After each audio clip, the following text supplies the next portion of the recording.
This week on Get Me Right, the proof of the adage that while nations keep armies, in the case of Pakistan, it's the army that keeps the nation.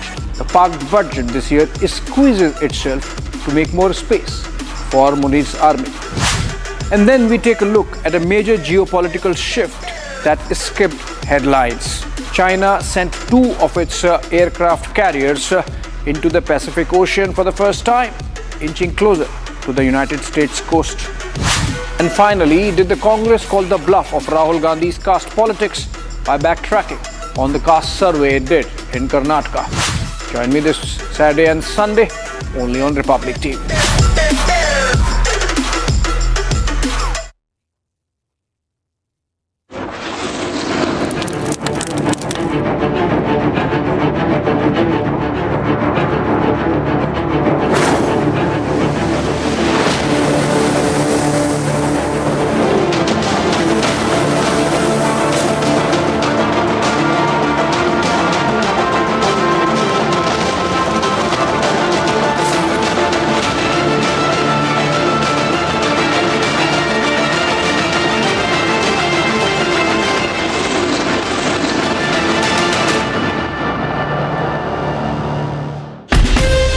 From Asia's largest news headquarters, setting the agenda for Bharat.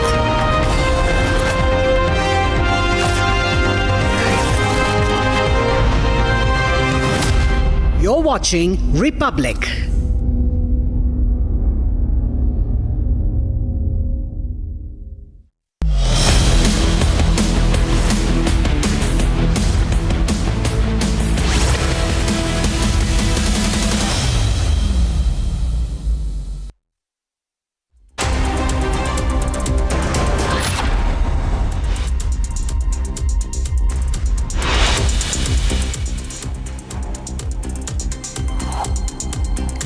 Prime Minister Modi will embark on a visit to Cyprus, Canada and Croatia today with a focus on his meeting with Canadian Prime Minister Mark Carney on the margins of the G7 summit.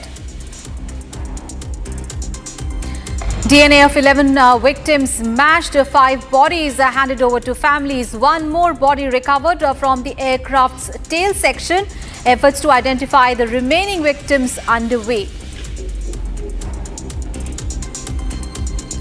Israeli Prime Minister Benjamin Netanyahu has warned the people of Iran that more strikes are on the way as tensions between the long-running foes continue to escalate.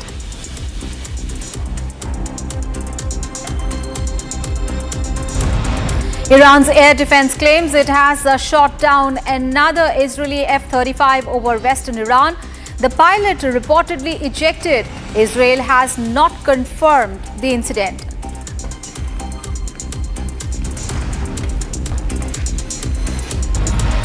Democratic state lawmaker in the United States, Minnesota, and her husband have been killed, and another Democratic state lawmaker and his wife were shot and wounded on Saturday.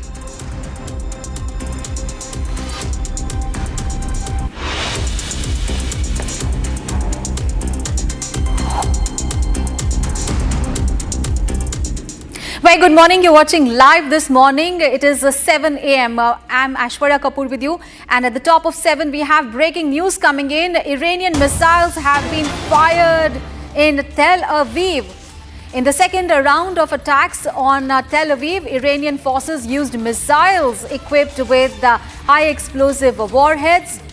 Chaos has erupted in Tanta and Israeli-occupied territories following Iranian missile strikes.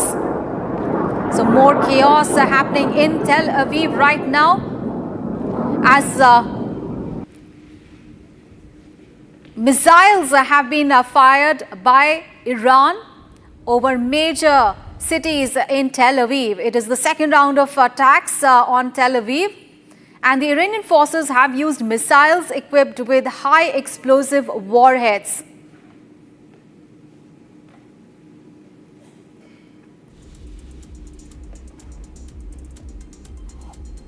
And we have more breaking news coming in.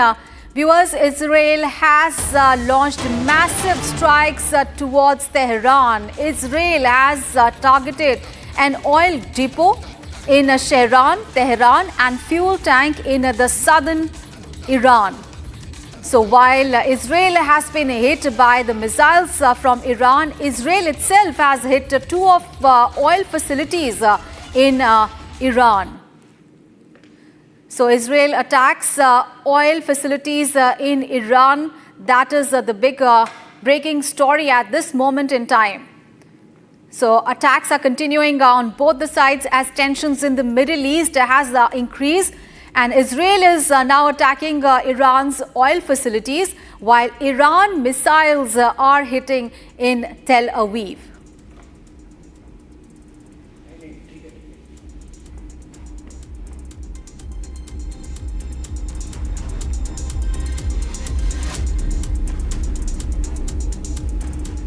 And we'll continue tracking those developments. Let's move on in the bulletin now. Prime Minister Narendra Modi is set to embark on a 3-nation tour with stops in Cyprus, Croatia and Canada, where he will attend the G7 summit for the 6th consecutive time. The visit aims to deepen diplomatic and economic ties, sending a strong signal about India's growing global engagement. Here is the full story. Prime Minister Narendra Modi is embarking on a key 3-nation tour covering Cyprus, Canada and Croatia, with diplomacy and development at the heart of the agenda. Prime Minister Modi's stop in Cyprus marks the first prime ministerial visit in 23 years. Next, Prime Minister Modi heads to Canada for the G7 summit, marking his 6th straight appearance at the global forum. The visit is also expected to reset ties with Ottawa following a diplomatic standoff over the killing of a Khalistani separatist. PM Modi is set to meet Canadian Prime Minister Mark Carney to explore cooperation based on mutual respect, shared priorities and diplomatic sensitivity. In the final leg, Prime Minister Modi will visit Croatia in what will be the first visit by Indian Prime Minister to the country and the first to the Balkan nation in over 4 decades.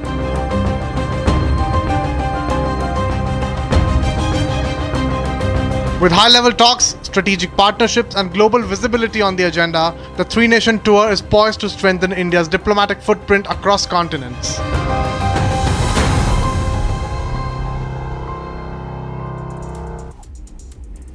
And now news on the crash in Ahmedabad. It was supposed to be a quiet homecoming, a surprise visit, a fresh start and a long overdue reunion. But for Harshit and Pooja Patel, what began as a journey of hope ended in heartbreak. One of the many stories from that fateful flight, seat numbers 20H and 20J, and the dreams that never made it home. Watch this report. The Air India crash has shattered countless families. Among them, the story of Harshit and Pooja Patel, a young couple who had returned to India with hope in their hearts and healing on their minds. They landed in India on June 2nd, seated on 20H and 20J. It was meant to be a short trip, a doctor's consultation, and a surprise visit for Harshit's father, who had no idea they were coming. 2 साल के बाद आया था, surprise दिया उसको। इसकी wife को pregnancy थी तो मिसकैरेज वहाँ हो गई थी, तो उसकी तकलीफ हो जाती थी, तो मेडिकल के लिए इधर आया था। 10 दिन के लिए ही आया, 12 तारीख की उसकी रिटर्न टिकट थी। Harshit's father had been living alone since losing his wife to cancer 6 years ago. This visit was different.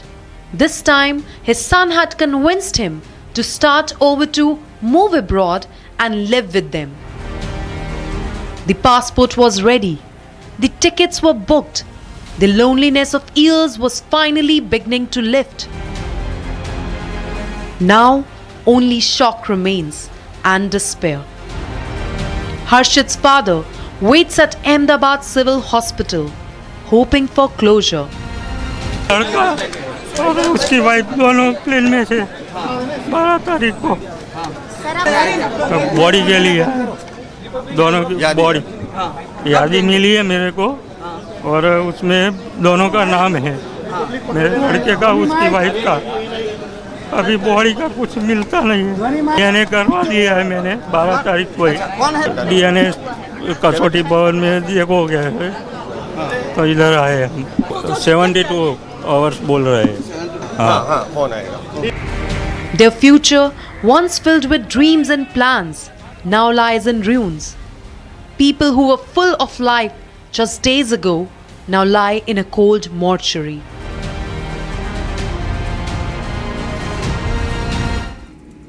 And a dark cloud of grief looms over the Gujarati community in Wembley in London. They are struggling to come to terms with the devastating London-bound plane crash in Ahmedabad that claims 241 lives, including 2 from their own neighborhood. Now, in a heartfelt gesture, a local temple organized prayers to honor the victims. Here is the full story. A wave of grief has swept through the Gujarati community in North London's Wembley area. The neighborhood, home to a large Gujarati population, is mourning the Air India plane crash in Ahmedabad that left 241 people dead. Sure, when you have an incident of this magnitude, obviously the first thought that goes through people's minds is why did it happen, what's the cause, what's the reason, etc. So I'm sure with due time and diligence obviously that we conducted with both the Indian authorities as well as the aviation authorities in India, and hopefully they'll get to the root cause of the issue. But within the community, yes, there is obviously sadness, as you can imagine. When you lose somebody, you're always going to be you're going to feel it, because obviously the persons are not there anymore, and also the wider impact that these are people that travel back and forth to their homeland to see friends, families, etc. So those memories there now are extinguished. The Sri Sanatan Hindu Mandir in Wembley is organizing prayers to honor the victims. But we have arranged on Sunday at between 4 and 5:30 prayers for the public to attend, all the relatives who were partly or indirectly involved. At least 2 crash victims were from Wembley itself. Santubai Bika in his 60s and his wife Valubhai Rama in her 50s. The couple worked at a local supermarket and had flown to India on May 12th. The couple was returning home to London when the tragic crash took their lives. Now the community is left grappling with sudden loss. Life has come to a standstill. The life has stood still as they try to make sense of the sudden loss. In their grief, the only solace they seek is through prayers, remembering the lives lost and healing together. The nation is still reeling from the devastating, fatal London-bound plane crash in Ahmedabad. Families have been broken, dreams have been shattered. Still, there has been no concrete answers from Air India CEO Campbell Winston. Only templated statements and promise of an ex gratia as well. But is that enough? Here's the full story.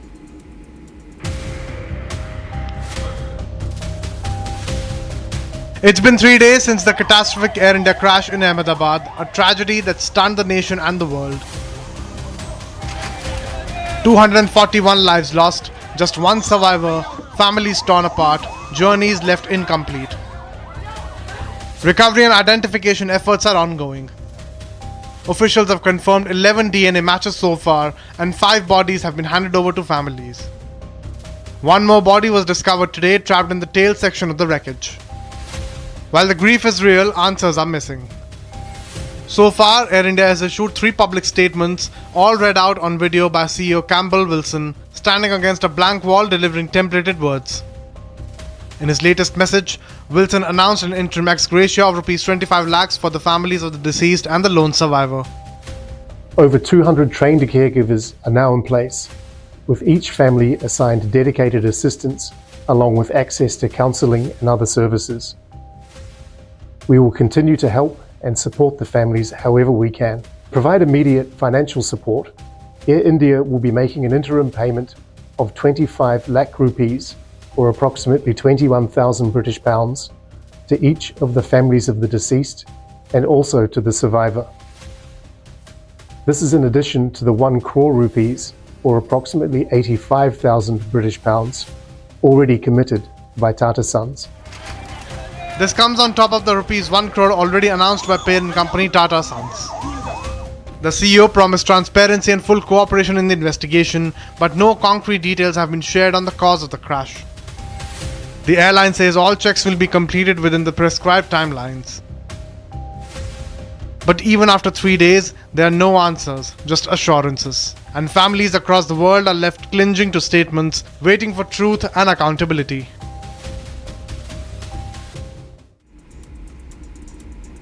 And now let's take a look at some other news from across the nations that are making headlines in our national wrap.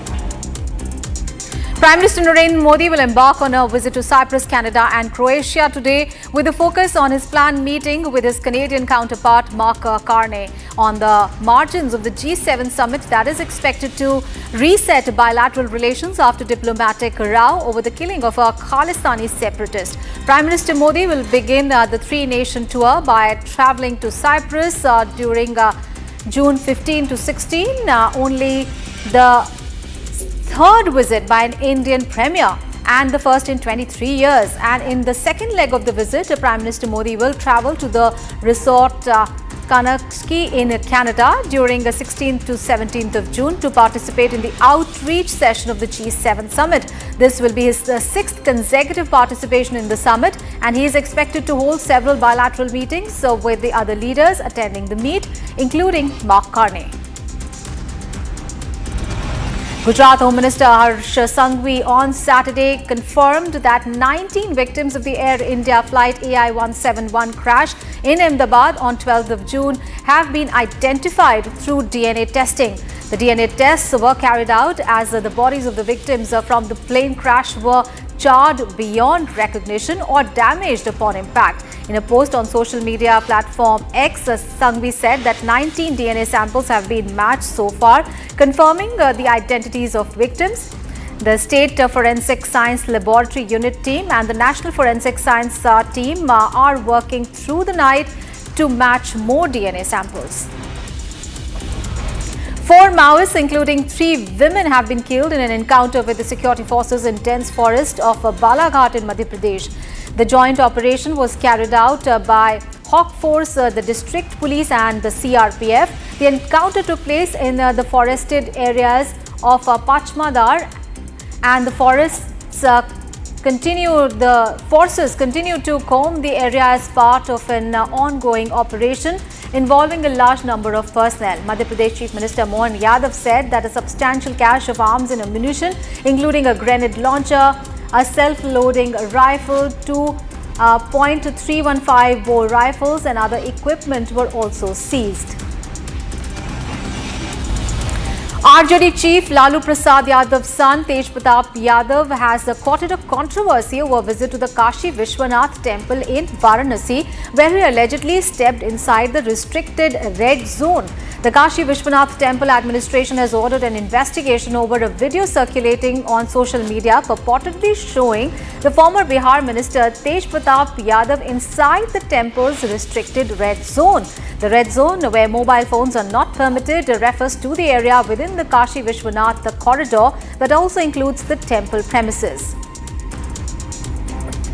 In a joint operation of Manipur Police, CAPF, Army and Assam Rifles, explosives and other warlike stores, including 151 SLR rifle, 65 incest rifles, 73 rifles of other kinds, 5 caliber guns, 2 MP5 guns and other material were recovered from the outskirts of 5 valley districts. The police said that in the intervening night of 13th and 14th of June, search operations were launched in the outskirts of 5 valley districts of Manipur by the joint teams of Manipur Police, CAPF, Army and Assam Rifles, and the total guns and rifles recovered are 328 in number.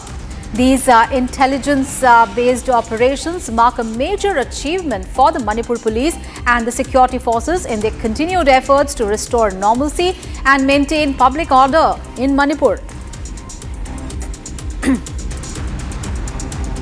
Simultaneous search operations were launched at different locations in the outskirts of 5 valley districts by joint teams of Manipur Police, CAPFs, Army and Assam Rifles, and the following arms, ammunition, explosives and other warlike stores were recovered by the joint teams. And let's move on in the bulletin now. India has once again walked a tightrope in the volatile geopolitical moment. As tensions flare between Israel and Iran, the Shanghai Cooperation Organization, or the SCO, issued a strongly worded condemnation of Israel's airstrikes. But India chose not to sign on. The move signals New Delhi's strategic balancing act between powerful allies on both the sides. Here's the full report.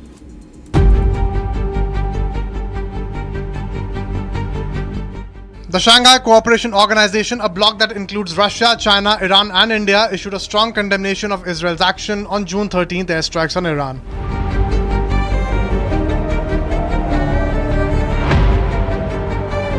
But India stayed out of that discussion and the statement. The SCO blamed Israel for escalating tensions, accusing it of violating international law, attacking civilian infrastructure and threatening regional peace. But India chose not to endorse the wording. The Ministry of External Affairs said it did not participate in the discussions, adding that its position had already been made clear earlier, one that calls for calm, not condemnation. India's move reflects a careful diplomatic balancing act. On one hand is Iran, a long-standing energy partner and a crucial player in connectivity projects like Chabahar Port. On the other hand, Israel, a top defense supplier and technological ally. By skipping the SCO's joint stance, India preserves its ties with both nations while also reinforcing its strategic autonomy, the ability to make foreign policy decisions based on national interest, not bloc pressure. Meanwhile, Indian embassies in region are monitoring developments closely. Citizens have been advised to remain cautious amid growing instability. As West Asia inches closer to conflict, India is choosing quiet diplomacy over loud declarations, a stance that's deliberate, measured and rooted in long-term interests.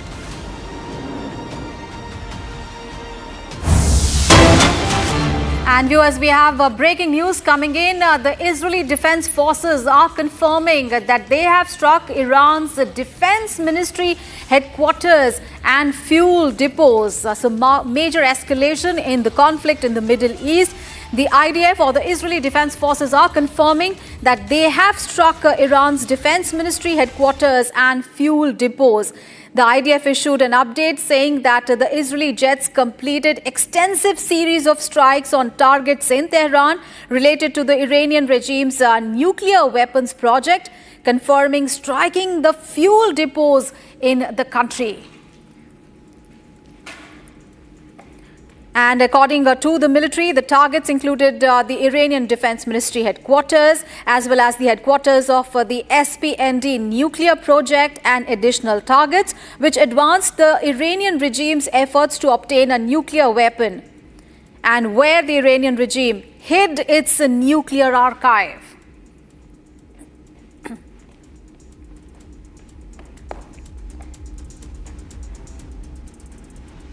And amid the ongoing escalation between Israel and Iran, Israeli Prime Minister Benjamin Netanyahu issued a warning to Iran after it targeted multiple key locations across Israel. In a video message, Netanyahu said that soon Israeli Air Force jets will fly over the skies of Tehran and they'll be all over there. He said that Israel Air Forces will strike every site and every target of the Ayatollah Khamenei's regime.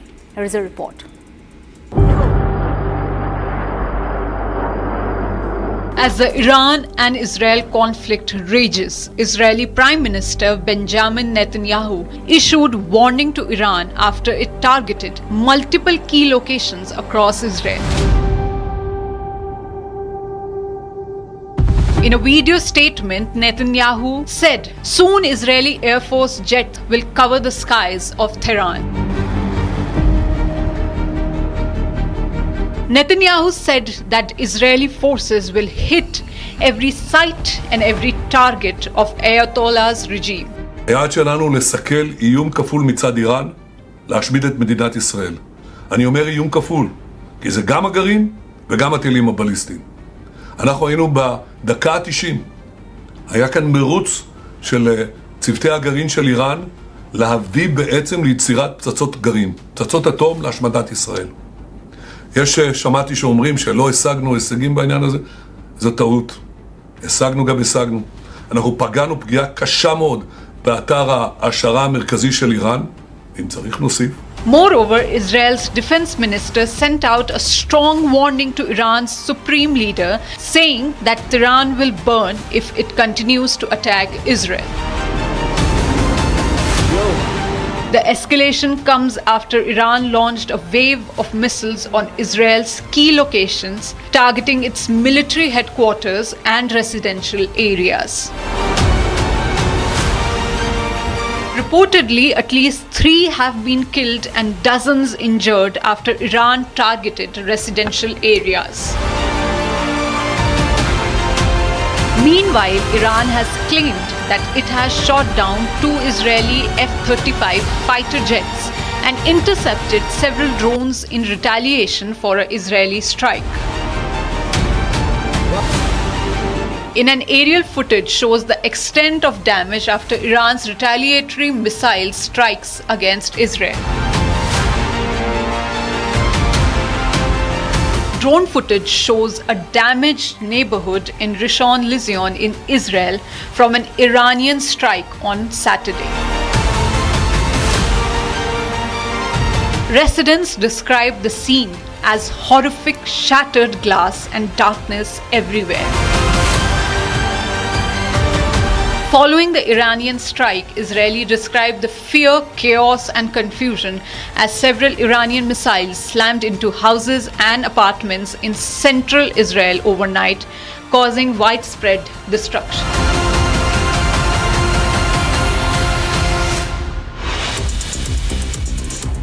Time to take a break. Coming up ahead, Iran's air defense claims it has shot down another Israeli F-35 over western Iran. The pilot reportedly ejected. Israel, however, has not confirmed the incident. And also big story from the United States, where Democratic state lawmaker in Minnesota and her husband have been killed. And another Democratic state lawmaker and his wife were shot and wounded on Saturday. Details on those big stories and much more coming up ahead. Don't go anywhere.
$13,000 placements last year. At Amity, we are committed to nurturing passionate, hardworking and proactive professionals. अब छोलिया हो या लोबिया, सफेद चने या काले चने, सब कुछ मजेदार बने। इसको घर पे लगाओगे तो शादी का तो पता नहीं, पर घर पक्का नहीं टूटेगा। रुंगटा नहीं तो घर स्ट्रॉन्ग नहीं। रुंगटा स्टील TMT बार एकदम सॉलिड। पहाड़ों में हाइकिंग शिप भी बन सकती है।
speak on Get Me Right, the proof of the adage that while nations keep armies, in the case of Pakistan, it's the army that keeps the nation.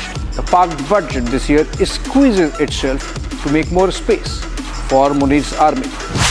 And then we take a look at a major geopolitical shift that escaped headlines. China sent 2 of its aircraft carriers into the Pacific Ocean for the first time, inching closer to the United States coast. And finally, did the Congress call the bluff of Rahul Gandhi's caste politics by backtracking on the caste survey it did in Karnataka? Join me this Saturday and Sunday only on Republic TV.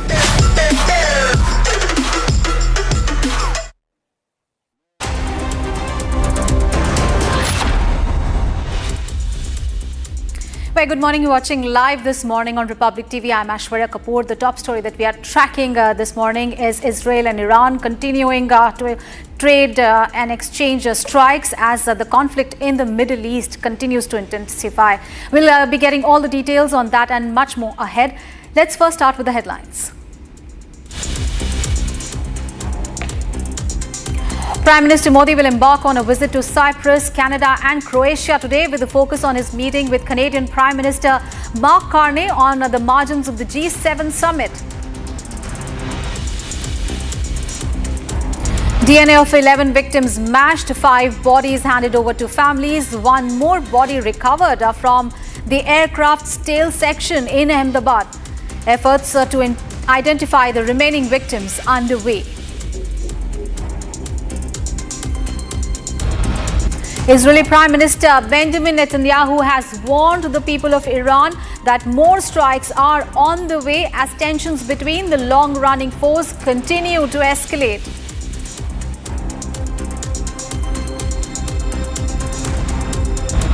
Iran's air defense claims it has shot down another Israeli F-35 over western Iran. The pilot reportedly ejected. Israel, however, has not confirmed the incident.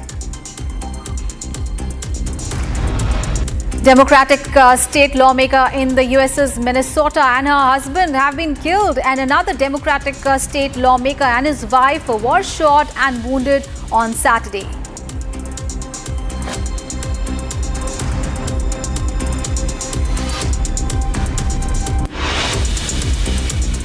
And we have breaking news from the United States. In a shooting incident, Minnesota State Senator John Hoffman and House Speaker Melissa Hotman, along with their spouses, were targeted in a deadly shooting by individuals posing as police officers. The attack, which occurred early Saturday morning, claimed the lives of Representative Melissa Hotman and her husband, Mark, while the state senator John Hoffman and his wife were shot and wounded. Authorities right now have launched an investigation to nab the suspect hours after the targeted killings. So that is the big breaking news. For the background on the story, let's take a look at this report. In a shocking and tragic incident that has sent ripples across Minnesota and the United States, the state senator John Hoffman and House Speaker Melissa Hotman, along with their spouses, were targeted in a deadly shooting by individuals posing as police officers. The attack, which occurred early Saturday morning, claimed the lives of Representative Hotman and her husband Mark. The news sent shockwaves throughout the country, with the people expressing grief, outrage and disbelief. Minnesota Governor Tim Walz said former State House Speaker Melissa Hotman and her husband were killed in a politically motivated assassination, and a second lawmaker, his wife, were shot and wounded. This was an act of targeted political violence. Peaceful discourse is the foundation of our democracy. We don't settle our differences with violence or at gunpoint. In the state of Minnesota, and as recently as last week, in the most closely divided state legislature in the country, we sat down, we worked things out, we debated, we shook hands and compromised, and we served the state of Minnesota together. We proved that it's possible, even in these politically charged times, to find compromise and adhere to the principles of democracy and civil discourse. We must all, Minnesota and across the country, stand against all forms of political violence. The attack took place at the homes of the representatives Melissa Hotman and Senator John Hoffman in separate suburbs near Minneapolis. Authorities are actively in search for a suspect hours after the targeted killings. US President Donald Trump has also condemned the terrible shooting of the lawmakers. He said that such horrific violence will not be tolerated in the United States of America. According to the officials, one of the suspects has been taken into custody after an exchange of gunfire in Brooklyn Park that involved a responding officer. About 2 a.m. this morning, there was an original call in the city of Champlin where there was an individual that had shot Senator Hoffman and his wife. Police responded to that location. They were dealing with that and working through that process overnight. And then later on, at approximately 3:35, another call came in when it was officers proactively checking because they knew of the incident that occurred, and they were going to check on Speaker Hortman at that time, at which time Brooklyn Park police officers encountered the individual who immediately fired at them, and they exchanged gunfire, and then the individual was able to escape during that exchange of gunfire. Authorities have confirmed that the second suspect remains at large, prompting an ongoing manhunt and heightened security alerts in the area. And the biggest international top story that we are tracking is the ongoing escalation between Israel and Iran. And Israeli Prime Minister Benjamin Netanyahu has issued a warning to Iran after it targeted multiple key locations across Israel. In a video message, Netanyahu said that soon Israeli Air Force jets will fly over the skies of Tehran. He said that Israeli Air Forces will strike every site and every target of the Ayatollah Khamenei's regime. Here's a report. As the Iran and Israel conflict rages, Israeli Prime Minister Benjamin Netanyahu issued warning to Iran after it targeted multiple key locations across Israel. In a video statement, Netanyahu said, "Soon Israeli Air Force jet will cover the skies of Tehran." Netanyahu said that Israeli forces will hit every site and every target of Ayatollah's regime. היעד שלנו לסכל איום כפול מצד איראן, להשמיד את מדינת ישראל. אני אומר איום כפול, כי זה גם הגרעין וגם הטילים הבליסטיים. אנחנו היינו בדקה ה-90. היה כאן מרוץ של צוותי הגרעין של איראן להביא בעצם ליצירת פצצות גרעין, פצצות אטום להשמדת ישראל. שמעתי שאומרים שלא השגנו הישגים בעניין הזה, זו טעות. השגנו גם השגנו. אנחנו פגענו פגיעה קשה מאוד באתר ההשערה המרכזי של איראן, אם צריך נוסיף. Moreover, Israel's defense minister sent out a strong warning to Iran's supreme leader, saying that Tehran will burn if it continues to attack Israel. The escalation comes after Iran launched a wave of missiles on Israel's key locations, targeting its military headquarters and residential areas. Reportedly, at least 3 have been killed and dozens injured after Iran targeted residential areas. Meanwhile, Iran has claimed that it has shot down 2 Israeli F-35 fighter jets and intercepted several drones in retaliation for an Israeli strike. In an aerial footage shows the extent of damage after Iran's retaliatory missile strikes against Israel. Drone footage shows a damaged neighborhood in Rishon LeZion in Israel from an Iranian strike on Saturday. Residents described the scene as horrific shattered glass and darkness everywhere. Following the Iranian strike, Israeli described the fear, chaos and confusion as several Iranian missiles slammed into houses and apartments in central Israel overnight, causing widespread destruction.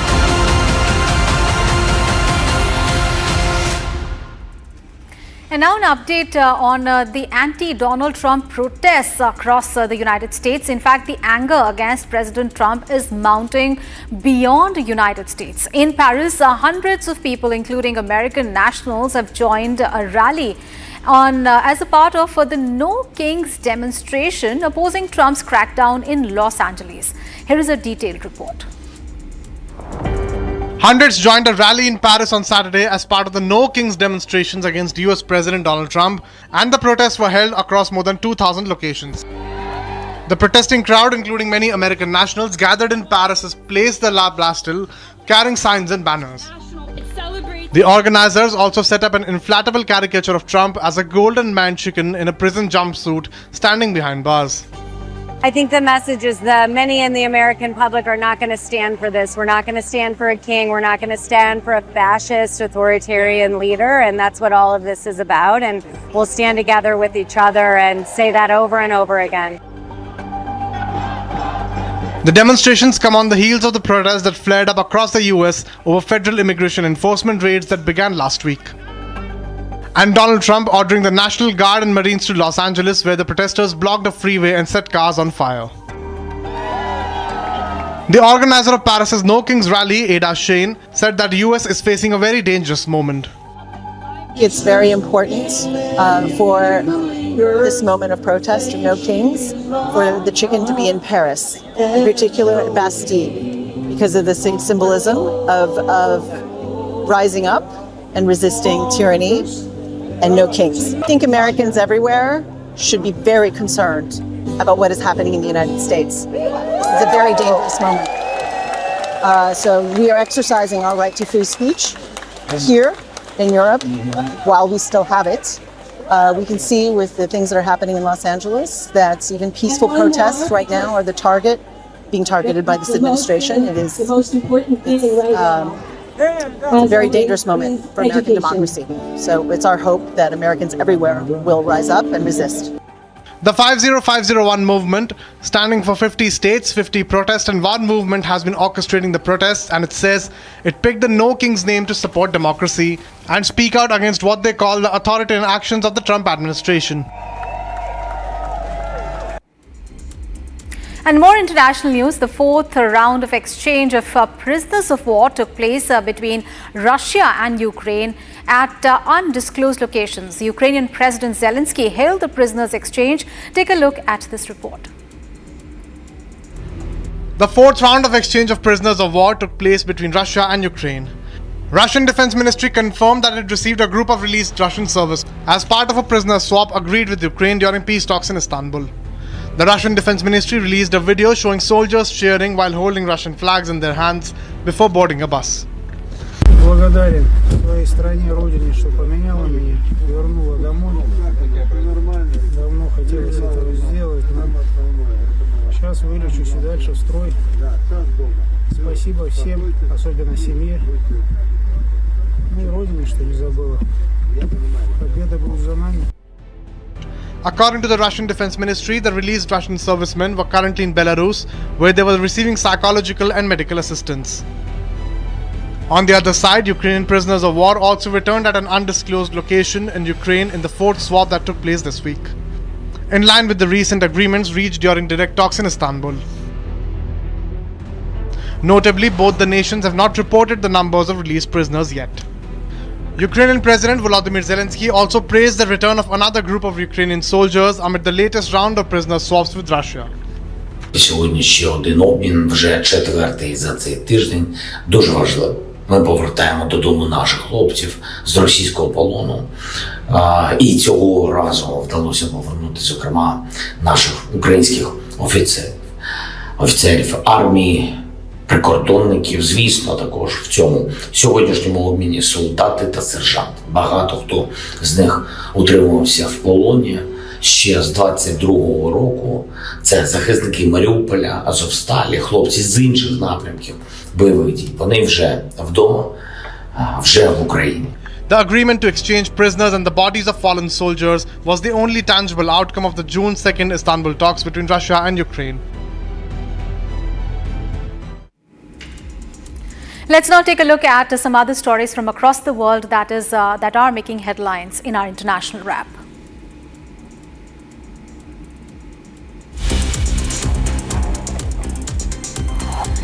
Putin's foreign affairs advisor Yuri Ushakov has said that Russian President Vladimir Putin and US President Donald Trump held a 50-minute phone call on Saturday to discuss the escalating situation in the Middle East and the Ukraine peace talks. During the conversation, Putin briefed Trump on his recent talks with the leaders of Iran and Israel.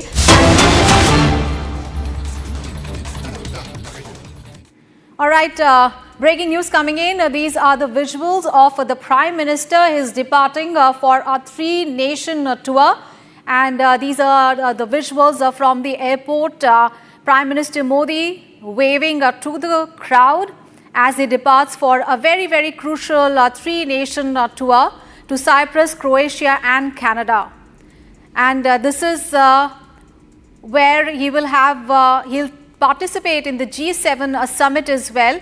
And on the sidelines of that summit, he will hold bilateral meetings with the various leaders, including a meeting with the Canadian Prime Minister as well, Mark Carney. And that is one of the bilateral meetings that everybody would be keenly looking at, considering that the bilateral ties between the two nations had been strained for a while now. And now a reset with the ties between India and Canada is what India would be looking at as Prime Minister Modi departs for a 3-nation tour. The 3-nation tour, during this tour, Prime Minister Modi will be visiting Croatia, Cyprus and Canada. And in Canada, he'll participate in the G7 summit. And on the sidelines of that summit, Prime Minister Modi is expected to hold a number of bilateral meetings with the key leaders. And one of the most important meetings would be his talks with Canadian Prime Minister Mark Carney.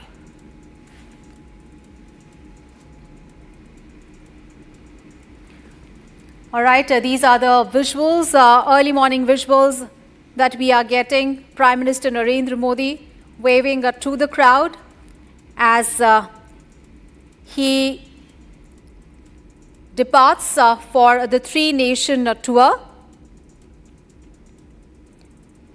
And the 3 countries that the Prime Minister would be visiting would be Croatia, Cyprus and Canada. And another key significant participation of the Prime Minister would be the G7 summit that is going to be held. And this G7 summit is going to be held in Canada. And PM Modi is expected to have several bilateral meetings on the margins of the summit. And while the Prime Minister will have a meeting with his Canadian counterpart, Mark Carney, the other bilateral engagements are still being worked out. And PM Modi is also expected to come face-to-face with US President Donald Trump. And remember, this after his meeting with him in the month of February. Now, as far as the visit of the Prime Minister to Cyprus is concerned, this is the first by an Indian Prime Minister since Prime Minister Vajpayee visited the country in 2002. And this visit will reaffirm the shared commitment of the two countries to deepen bilateral ties and strengthen India's engagement with the Mediterranean region as well as the European region. And the visit to Cyprus is also significant as it comes, remember, in the middle of India's tensions with Turkey. And this after Turkey's support to Pakistan, after Operation Sindoor, and Ankara's recognition of the Turkish Republic of Northern Cyprus in the northern region, and the differences over gas exploration rights in the eastern Mediterranean region remains a constant source of tensions between Turkey and Cyprus.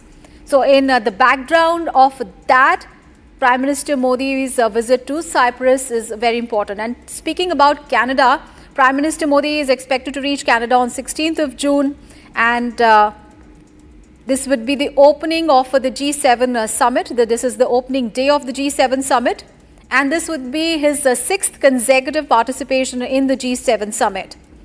And during the summit, Prime Minister Modi will exchange views with the leaders of G7 countries. Also, he will meet with and share views with the other invited outreach countries. Global and regional discussion will also take place, which is normal for any leaders when they are meeting together. They discuss the whole gamut of relationship and come out with a roadmap for us, people like us, like high commissioners or the senior officials in the ministry to implement. Sir, if we are looking into current scenario, what are the current priorities in India's situation? See, the external relations is always guided by the vision and policies of the government of India. And for me, here I am trying to progress the economic agenda between India-Cyprus economic corridor. See, we have the policy of to become Viksit Bharat by 2047, and this country has a vision to become, they have a vision 2035. So there is a synergy there. So we have to see how we can use each other's strengths and work together to achieve those. I think Cyprus' advantage is that it can play as a gateway to the European Union as well as the larger region around it, Middle East, North Africa. And similarly, Cyprus also understands that it has to work with India, and this is quite evident that they are reaching out to India and to have better relations, more focused on economic issues, because they know that India is the fastest growing economy in the world. And similarly, all right, those statements by the ministry there on Prime Minister Modi's significant three-nation tour, and those visuals there we can clearly see Prime Minister Modi departing on board Air India 1, and very significant visit there. We'll be keeping a track of that big story. But right now, we'll take a very short break, and coming up ahead, Iran's air defense claims it has shot down another Israeli F-35 over western Iran. The pilot reportedly ejected. Israel has, however, not confirmed the incident. Also, we'll be tracking a big story from the US, where Democratic state lawmaker in Minnesota and her husband have been killed, and another Democratic state lawmaker and his wife were shot and wounded on Saturday. All of the big stories and coming up ahead.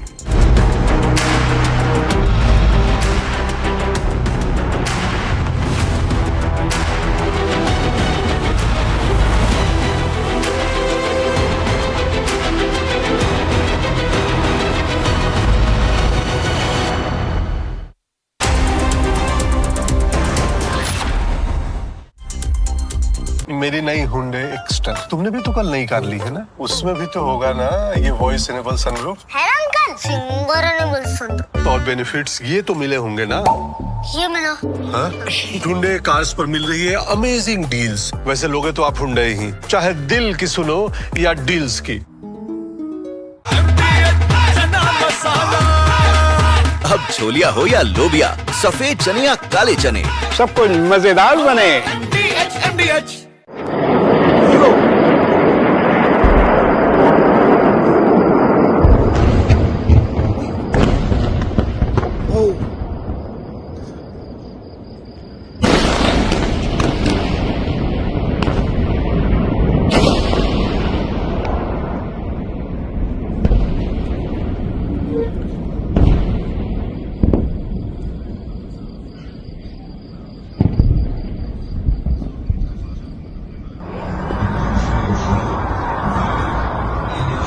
Himalaya.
Deep in the dense forest of Gadchiroli, a silent force moves with the precision and purpose.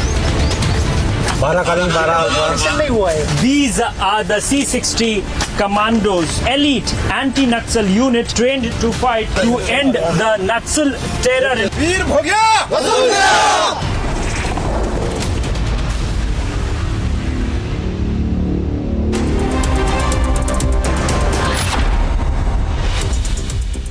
Welcome back after the break. Now, there's been a huge relief for e-commerce shopping site Zepto as the Maharashtra FDA has revoked the suspension of Zepto's dark store in Mumbai's Dharavi. Watch this report for more. A huge relief has come in the operations of e-commerce shopping portal Zepto. Zepto's dark store in Mumbai's Dharavi area, which was suspended by the Maharashtra FDA in May over serious hygiene violations, has now reopened after full compliance. The suspension was revoked after an appeal, re-inspection and submission of corrective reports. The appeal filed by Zepto was heard on June 13, and after evaluation, the internal audit report, water analysis report and photographic documentation submitted by the company, the appellate authority passed an order allowing the appeal and revoking the prior suspension. Zepto's dark store in Dharavi had become non-operational after the Maharashtra Food and Drug Administration flagged severe lapses during an inspection. The violations included expired food products, fungus on items, and poor cold storage practices. The latest revocation follows a thorough re-inspection and the submission of a detailed compliance report.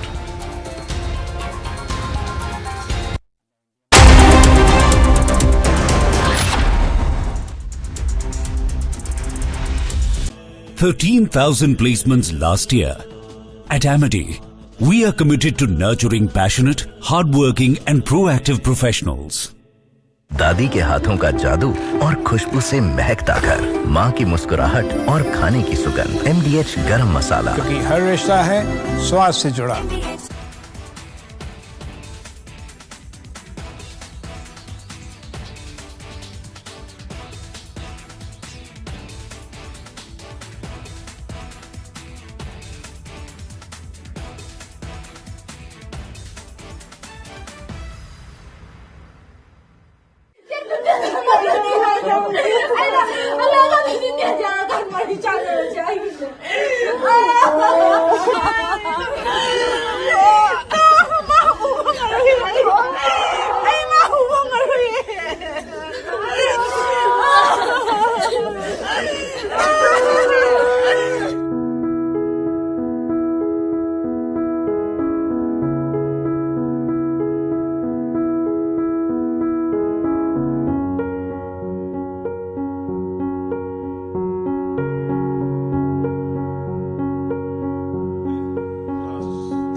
MDH की हल्दी मिर्ची धनिया करे कमाल, ये रंग दे, ये खुशबू दे, ये तीखा, ये कम पड़े, क्या निराला MDH मसाला। मेरी नई हुंडई एक्स्टर तुमने भी तो कल नई कार ली है ना, उसमें भी तो होगा ना ये वॉइस इनेबल सनरूफ। है ना अंकल, सिंगोराने बोलतो और बेनिफिट्स ये तो मिले होंगे ना?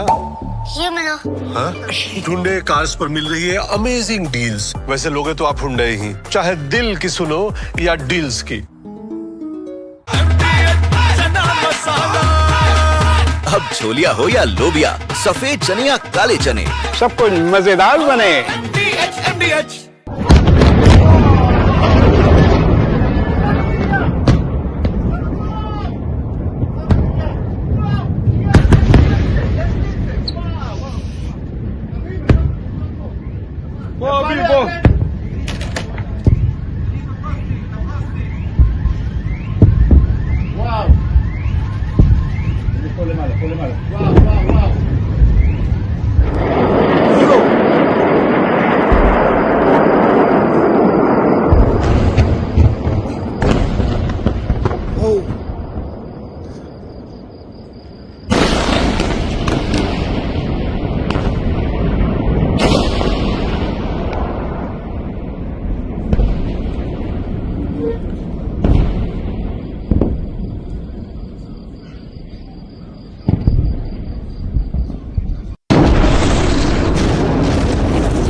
From Asia's largest news headquarters, setting the agenda for Bharat.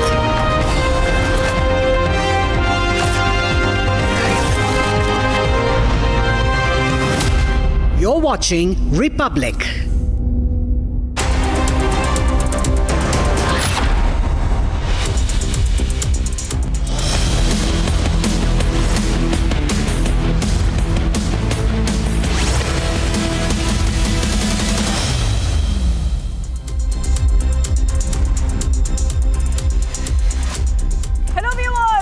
Very good morning. Well, like this morning, I'm Shivangi Shukla getting you the latest coming in. And the nation still reels after the biggest aviation tragedy that we have seen. Right now, the efforts are underway in identifying the victims. DNA matching is happening as we speak in Gujarat. The probe continues simultaneously. We'll get you all the details that you need to know, but as usual, the headlines first. Let's get started.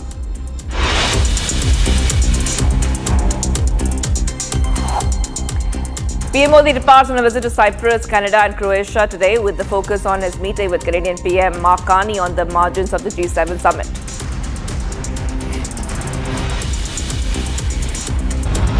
In a fierce second round of attacks, Israel hits Iranian Defense Ministry headquarters and sites related to nuclear weapon projects.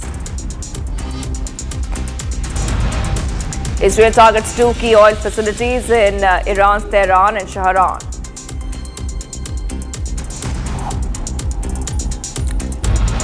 Iran launches second round of attacks on Israel, fire barrages of missiles at Tel Aviv. DNA of 11 victims match, 5 bodies handed over to families, 1 more recovered from the aircraft's tail section. Efforts to identify the remaining victims are underway.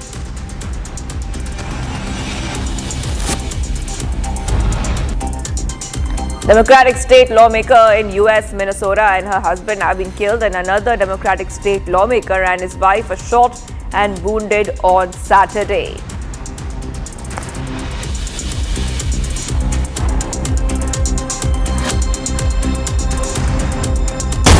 All right, right now, we're coming to know, this is initial information, helicopter crash in Kedarnath, accident between Gaurikund area and 5 people unfortunately are feared dead, 6 people were on board.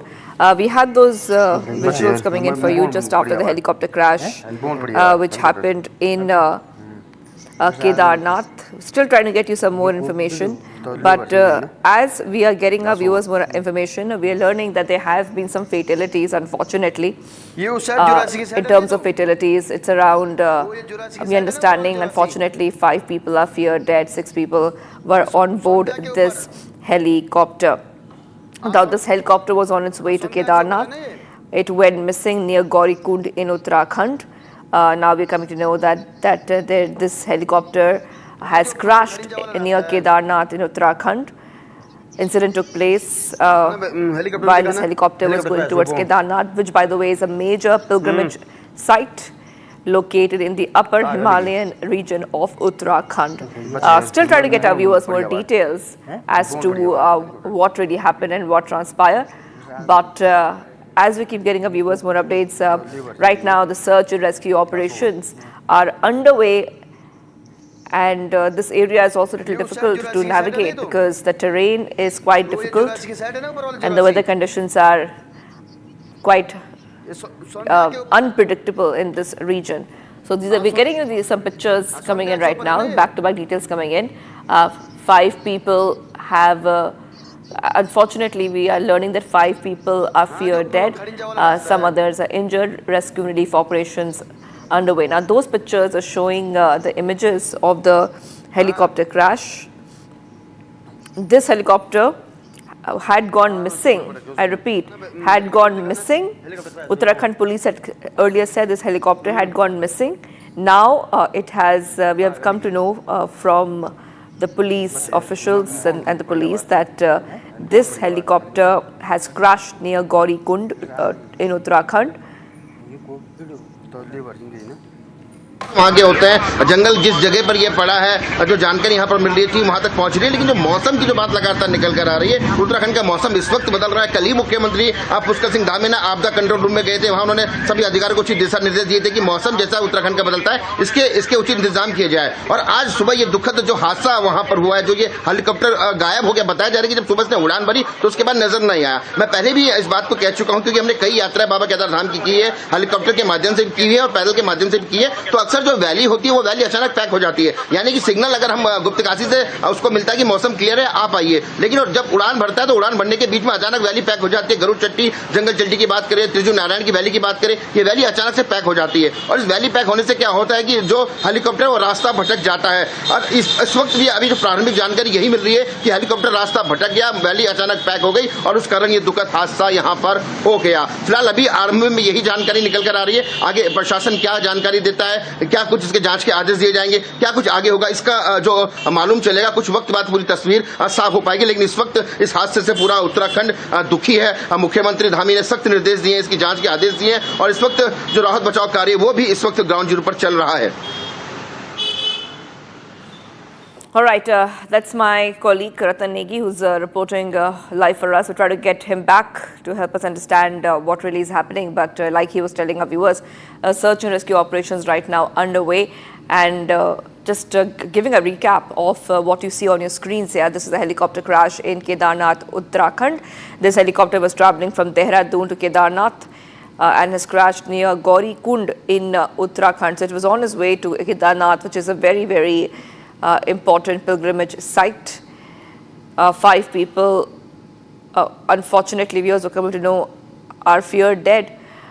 A helicopter lost contact when it was on its way to Kedarnath, and it was later confirmed to have crashed in the area. There are more visuals coming in from the crash site that you can see on your screens. With it looks like the parts of the helicopter have been broken, and there's a fire also. Once the helicopter hit the ground, rescue teams have rushed to the spot. Efforts are still underway to find more survivors in this case. So we are still trying to get you more information. We're still waiting for more information to come in from our colleague who is on the ground and is getting us back-to-back updates. But from what we understand is that more details are awaited. That's what the police is saying. We're also coming to know that this helicopter was going from Tehran to Kedarnath, went missing in Gaurikund, then the helicopter went missing. After it went missing, there was a search operation launched, and six people, from what we understand, are injured. 5 people are feared dead. There were 6 people on board the crashed helicopter. Okay, we're getting some more information on this. There's 6 people on board the crashed helicopter. So that is the latest number that we're getting for our viewers right now. From what we understand, there were 6 people on board, and 5 people are feared to be dead. Search and rescue operations are still continuing, from what we understand. And the helicopter crashed on Kedarnath Road. And right now, there's still speculation when it comes to what really caused the helicopter to crash. But it could be the bad weather and the difficult terrain that you see there, which is that's how the terrain is around in that area. We're still trying to get our viewers more updates coming in, but like our reporter Ratan Negi was telling us, the helicopter crashed on Kedarnath Road. The accident could be happening due to bad weather. 5 people are reported dead. Unfortunately, 6 people were on board that helicopter. All right, so what we see right now, viewers, are back-to-back details coming in. A helicopter traveling from Dehradun to Kedarnath has crashed near Gaurikund in Uttarakhand. And police officials have confirmed that this helicopter has crashed. Around 6 people were on board. 6 people were on board this helicopter. 5 people so far have been confirmed to be feared dead. Search and rescue operations are still continuing. Rescue teams have rushed to the spot. Efforts are underway to trace the survivors, and further details are underway in this case.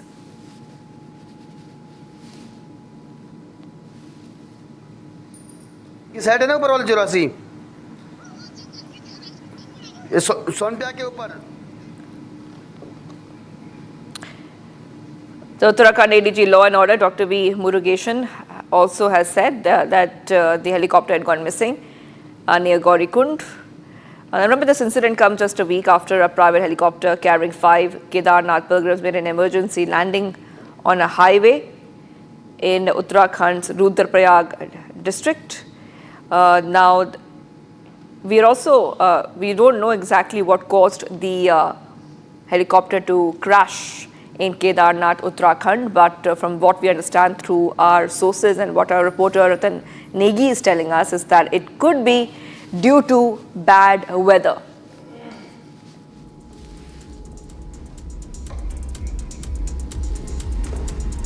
All right, let's move ahead right now, viewers, to some of the other stories that we are tracking, and we're getting some more breaking updates coming in. Breaking news coming in right now, viewers. IDF confirms striking Iran's defense ministry headquarters, and Israel has really unleashed a fresh barrage of missiles targeting Iranian defense ministry headquarters and sites related to nuclear weapon projects. So these are some of the top updates coming in right now, viewers, on Republic TV. And from what we understand right now, Iran is firing fresh missiles as Israel is striking oil facility in Tehran. So breaking news coming in right now, Israel striking Iranian defense headquarters there. Iran launched missiles at targets across Israel. Meanwhile, IDF confirmed striking Iran's defense ministry headquarters. We come to know that Israel has unleashed a fresh barrage of missiles targeting Iranian defense ministry headquarters and sites related to nuclear weapon projects. All right, we're getting some more updates coming in right now, viewers. We're getting some more breaking updates. Israel has launched massive strikes across Tehran, and from what we understand so far is that Israel has targeted an oil depot in Tehran, and a fuel tank in the southern Iran area. Okay, so this is what we see right now, viewers. Some back-to-back updates coming in right now, where we see that Israel has attacked 2 oil facilities in Iran.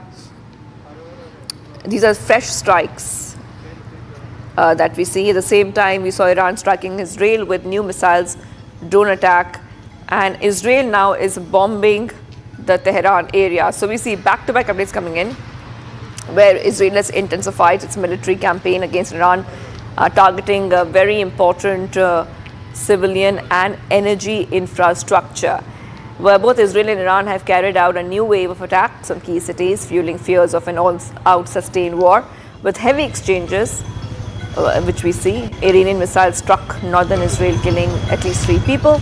Israel has targeted the Iranian Defense Ministry headquarters in Tehran, and Israel has also targeted the 2 oil facilities in Iran, the pictures that you see on your screen. All right, we're getting some more breaking news coming in right now, viewers. So Iranian missiles fired at Tel Aviv. Second round of attacks on Tel Aviv. Iranian forces used missiles equipped with high explosive warheads. Chaos has erupted in Tamra, Israeli-occupied territories, following Iranian missile strikes. So this is what we see right now on Republic TV. You can see that these are the missiles Iran has fired at Tel Aviv. So things are getting quite intense there. Maybe see that Iranian missiles are striking northern Israel area, Tel Aviv. And a lot of people have been wounded. Some people have also lost their lives from what we understand is coming in right now. So there are also many videos on social media showing Iranian missiles which are in the skies of northern Israel. And these missiles that you see have been fired at Tel Aviv. Okay, let's move ahead right now, viewers. We're getting some more updates coming in. Now, amid the escalation between Israel and Iran, Israeli Prime Minister Benjamin Netanyahu has now issued a warning to Iran after it targeted multiple key locations across Israel. In a video message, Netanyahu is very clear, and he's saying that soon Israeli Air Force jets over the strikes of Tehran. He said that Israeli Air Force will strike every site and every target of the Ayatollah regime. Here's a report. Take a look.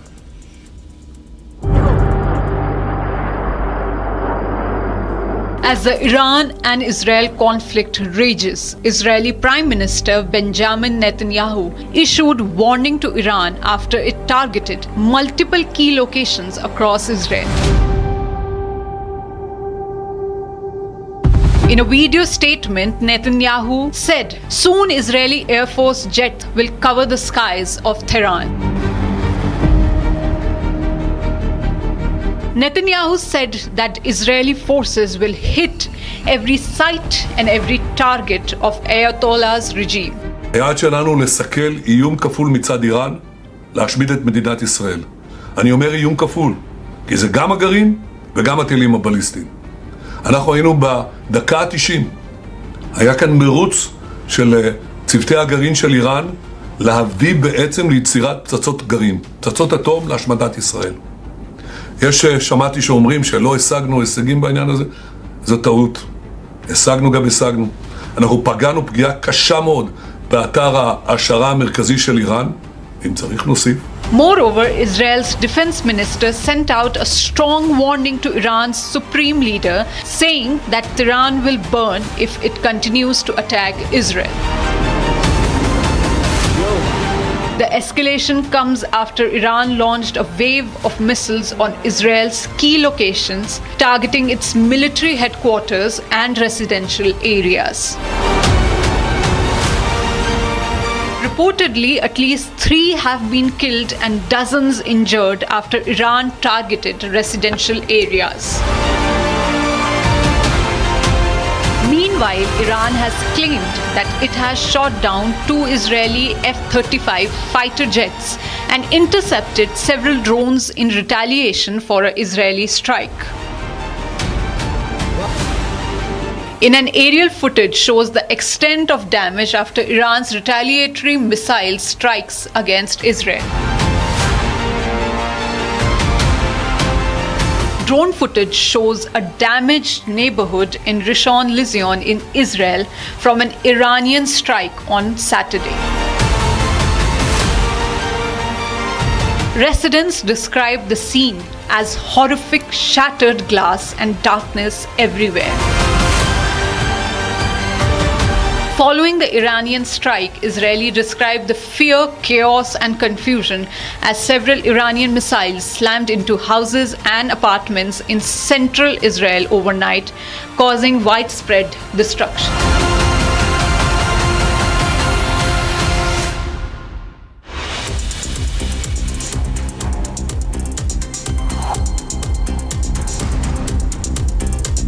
All right, getting us some updates coming in right now, viewers. We will track all the other stories we're tracking all across the globe.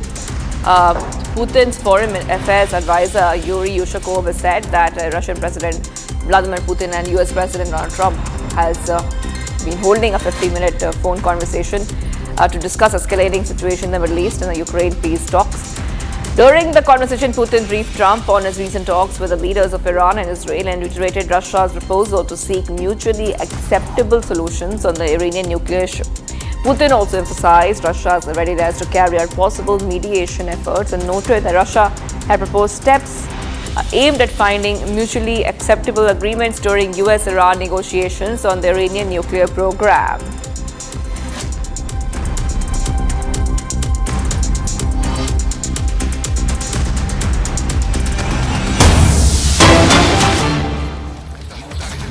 All right, viewers. We go back to the helicopter crash in Kedarnath accident near the Gaurikund area. 5 people feared dead. 6 people were on board that. And I just want to go across to my colleague who's joining us at this point. We have with us Ratan Negi joining us live.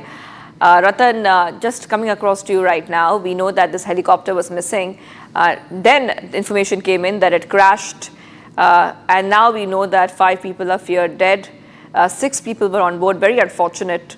Just take our viewers through what the search and rescue operations are looking like.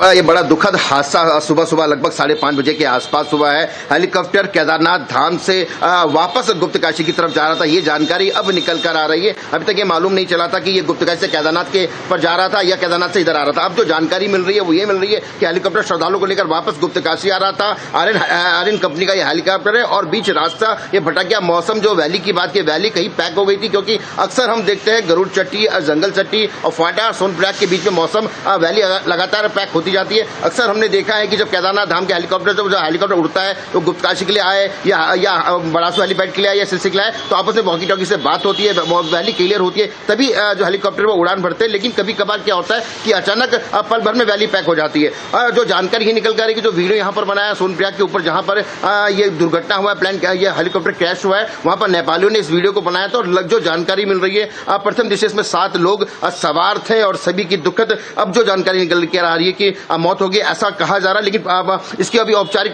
जो है वो जो औपचारिक जो बयान है प्रशासनिक वो बयान नहीं निकल कर आया है, क्योंकि इससे पहले 5 लोगों की मौत की जानकारी यहां पर मिल रही थी। तो कह सकते हैं ये दुखद हादसा है। और उत्तराखंड के मुख्यमंत्री पुष्कर सिंह धामी ने काफी गहरा दुख यहां पर जताया है। इस हादसे की जांच के आदेश उन्होंने दे दिए हैं। इसके साथ एक बात की जाए तो पूरा प्रशासनिक तंत्र एसडीआरएफ एनडीआरएफ की बात है वो घटनास्थल पर पहुंच रहा है या वहां पर कार्रवाई शुरू हो चुकी होगी। लेकिन ये दुखद हादसा, इससे पूरा प्रदेश यहां पर इस वक्त हिल गया है। एक तरफ जहां केदारनाथ धाम की यात्रा चल रही है, श्रद्धालुओं का सैलाब उमड़ा हुआ है। पूरे अगर रास्तों की बात की जाए तो पूरे रास्ते इस वक्त जाम है, अपार श्रद्धालु बाबा के धाम पर। इस वक्त इस समय ये जो दुखद है हादसा हुआ है, इससे कहीं ना कहीं पूरा प्रदेश इस वक्त शोक की लहर में चला गया है। अभी अहमदाबाद प्लेन क्रैश से हादसा से भी पूरा देश उबर भी नहीं पाया है। वहां की जो स्थिति उससे जिससे दूसरी तरफ जिस प्लेन अपना हेलीकॉप्टर क्रैश हुआ, इससे कहीं ना कहीं एक दुखद हादसा। इसके जांच के आदेश मुख्यमंत्री धामी ने दे दिए हैं। तमाम प्रशासनिक जांचें यहाँ पर बिठा दी गई है। लेकिन निश्चित तौर से दुखद है, जो जिले के जो अधिकारी हैं वो वहां पर इस वक्त मौके पर पहुंच रहे हैं जहां पर यह घटना हुई।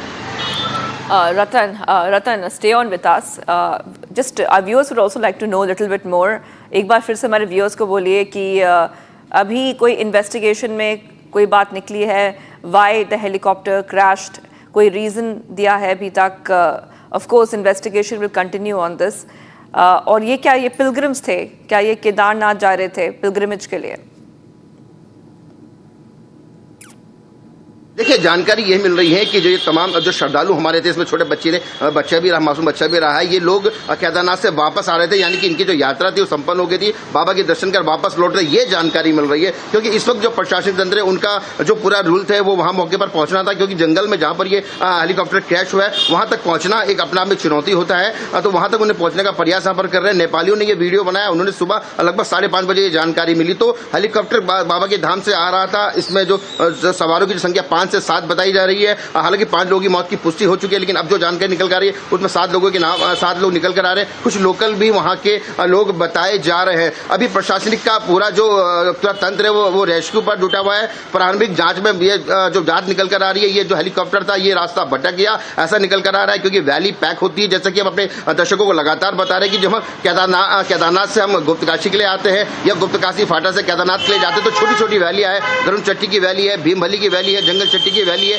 ये वैलियां अचानक पैक हो जाती है। हालांकि जब सिग्नल क्लियर होता है तभी ये जहाज उड़ते हैं, लेकिन छोटी वैली अचानक मौसम खराब होता है, वैली पैक होती है, तो इस तरह के हादसे होते हैं। और ये कोई पहला वाकया नहीं है। इससे पहले भी केदारनाथ धाम की अगर हम बात की जाए, अभी हाल ही में इससे पहले एक प्लेन क्रैश हुआ, एक आपने देखा होगा इससे पहले कि हेलीकॉप्टर वहां पर उड़ान बढ़ते ही ऊपर से नीचे गिर गया। उससे पहले भी हमने देखा कि हेलीकॉप्टर की एम्बुलेंस थी वो वहां पर केदारनाथ पे जो बेस जो उसका वो होता है हेलीपैड वहां नहीं, उसकी जगह अलग उतरा। हालांकि वहां पे लोग सुरक्षित रह गए थे। और इससे पहले भी कई हादसे हुए। 16-17 जून साल 2013 की केदारनाथ की जो भीषण आपदा आई थी उसके 12 साल पूरे होने वाले हैं, यानी कि अगली 16-17 जून को। तो इस बीच में हमने देखे कई कैजुअलिटी यहाँ पर हुई है, कई हेलीकॉप्टर्स हमने यहाँ पर क्रैश होते हुए देखे, और जिसकी सबसे बड़ी जो वजह बनी है वो मौसम खराब होना, वैली पैक होना, यही एक बड़ी वजह बनी है।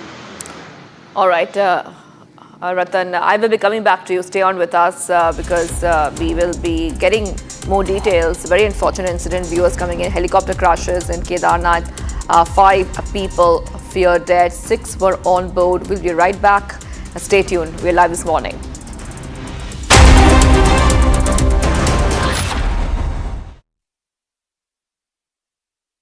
$13,000 placements last year. At Amity, we are committed to nurturing passionate, hardworking and proactive professionals. MDH की हल्दी मिर्ची धनिया करे कमाल, ये रंग दे, ये खुशबू दे, ये तीखा, ये कम पड़े, क्या निराला MDH masala.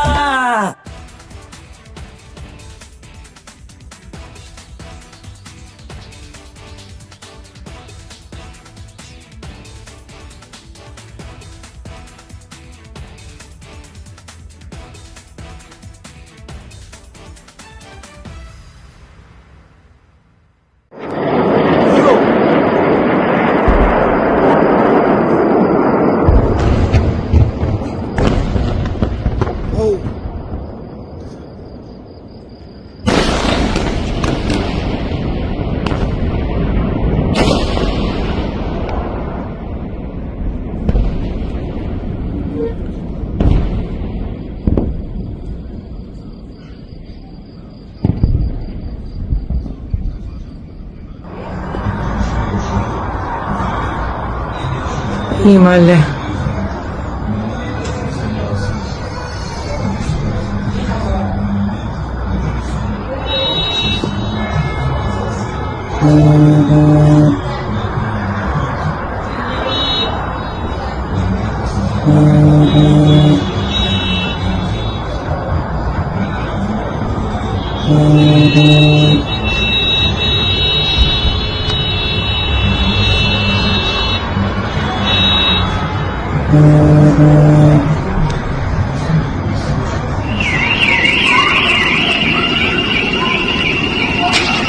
תפילה ליד בסר רמת גן.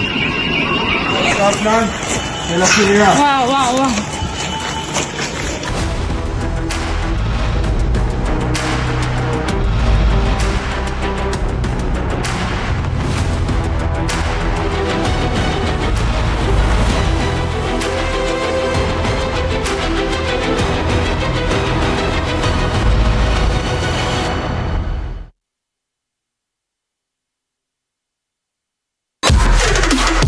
This week on Get Me Right, the proof of the adage that while nations keep armies, in the case of Pakistan, it's the army that keeps the nation.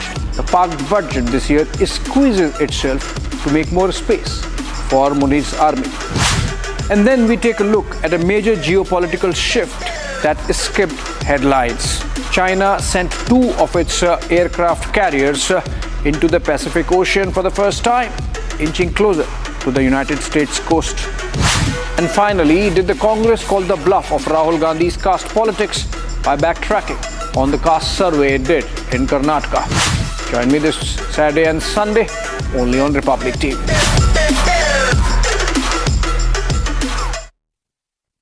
विमल में गुलिस्तां के ये कुछ लजीज फरिश्ते जब साथ घुलें तो जी लग जाए और दिल कहे कि स्वाद की जुबान में खुद को ऐसे डुबाऊं कि निकल ना पाऊं। विमल की जुबान कुछ है ही ऐसी, मानते हैं? विमल, बोलो जुबान कैसी? MDH की हल्दी मिर्ची धनिया करे कमाल, ये रंग दे, ये खुशबू दे, ये तीखा, ये कम पड़े, क्या निराला MDH masala.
Top headlines tracking right now. Helicopter carrying people on board crashed near Kedarnath. 5 people feared dead. Rescue and relief operations are underway. PM Modi departs on a visit to Cyprus, Canada and Croatia today with the focus on his meeting with Canadian PM Mark Carney on the margins of the G7 summit. The fierce second round of attacks. Israel hits Iranian Defense Ministry headquarters and sites related to nuclear weapon projects. Israel targets 2 key oil facilities in Iran's Tehran and Shahran. Iran launches second round of attacks on Israel, fire barrages of missiles at Tel Aviv. DNA for 11 victims smashed, 5 bodies handed over to families, 1 more body recovered from the aircraft's tail section. Efforts to identify the bodies are still underway.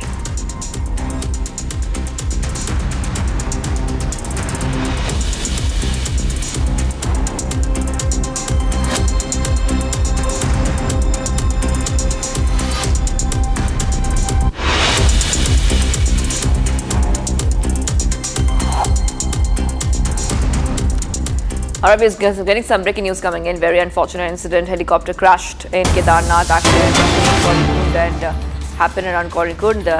The helicopter was on its way to Kedarnath. Some more updates coming in where a helicopter has crashed and 5 people appear dead. 7 people were on board the crashed helicopter.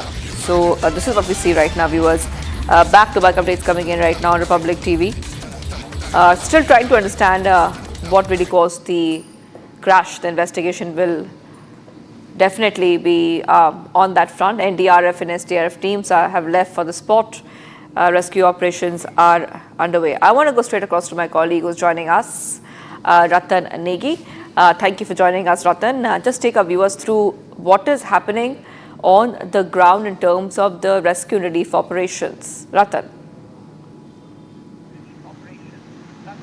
देखिए बहुत दुखद ये हादसा हुआ है। आज सुबह की बात कीजिए 5:20 पर आर्यन एविएशन का जो हेलीकॉप्टर है जिसका नंबर है VTB के BEL407 जो कि श्री केदारनाथ धाम की यात्रा करने के बाद गुप्तकाशी के लिए जा रहा था, यानी कि श्रद्धालु जो है उन्हें केदारनाथ धाम से गुप्तकाशी हेलीपैड पर वापस ला रहा था। इसी कारणवश गौरीकुंड के पास ये दुर्घटना हुई है और इस दुर्घटना में अगर बात की जाए तो पायलट समेत 6 लोग सवार थे, जिसमें पांच वयस्क और एक बच्चा, यानी कि 6 लोगों की यहाँ पर दुखद मौत की जानकारी मिल रही है। और इसके साथ एक जानकारी ये भी मिल रही है कि इसमें जो लोग सवार थे वो उत्तराखंड, उत्तर प्रदेश, महाराष्ट्र और गुजरात के यात्री बताए जा रहे हैं। हालांकि उनके नाम क्या है कुछ देर में स्पष्ट हो जाएगा, लेकिन 6 लोगों की दुखद इस हादसे में मौत की जानकारी मिल रही है। मुख्यमंत्री धामी ने जो पूरी टीम है उनको यहाँ पर राहत बचाव कार्य के निर्देश दिए थे। इस हादसे से मुख्यमंत्री अब्बू धामी काफी दुखी हैं और इसके साथ ही अगर बात की जाए तो जो इस पर उच्च जो कार्रवाई की बात की जाए, उच्च जांच के आदेश उन्होंने यहाँ पर दे दिए। बताया पहली नजर में ये जा रहा है कि जो ये बड़ा हादसा हुआ है इसके पीछे कहीं ना कहीं मौसम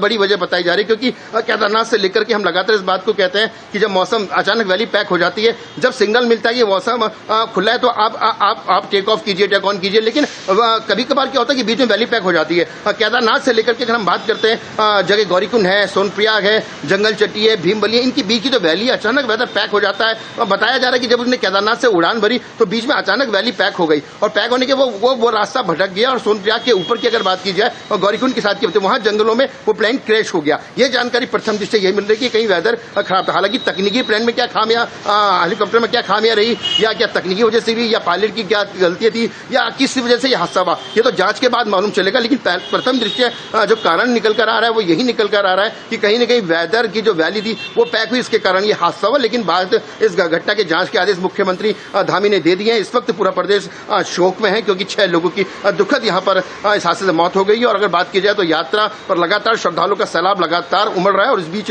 जिस प्रकार ये घटना हुई है जिससे कहीं ना कहीं उत्तराखंड में जो तमाम श्रद्धालु है उन्हें भी यहाँ पर काफी दुख पहुंचा है, पूरे प्रदेश को दुख पहुंचा है।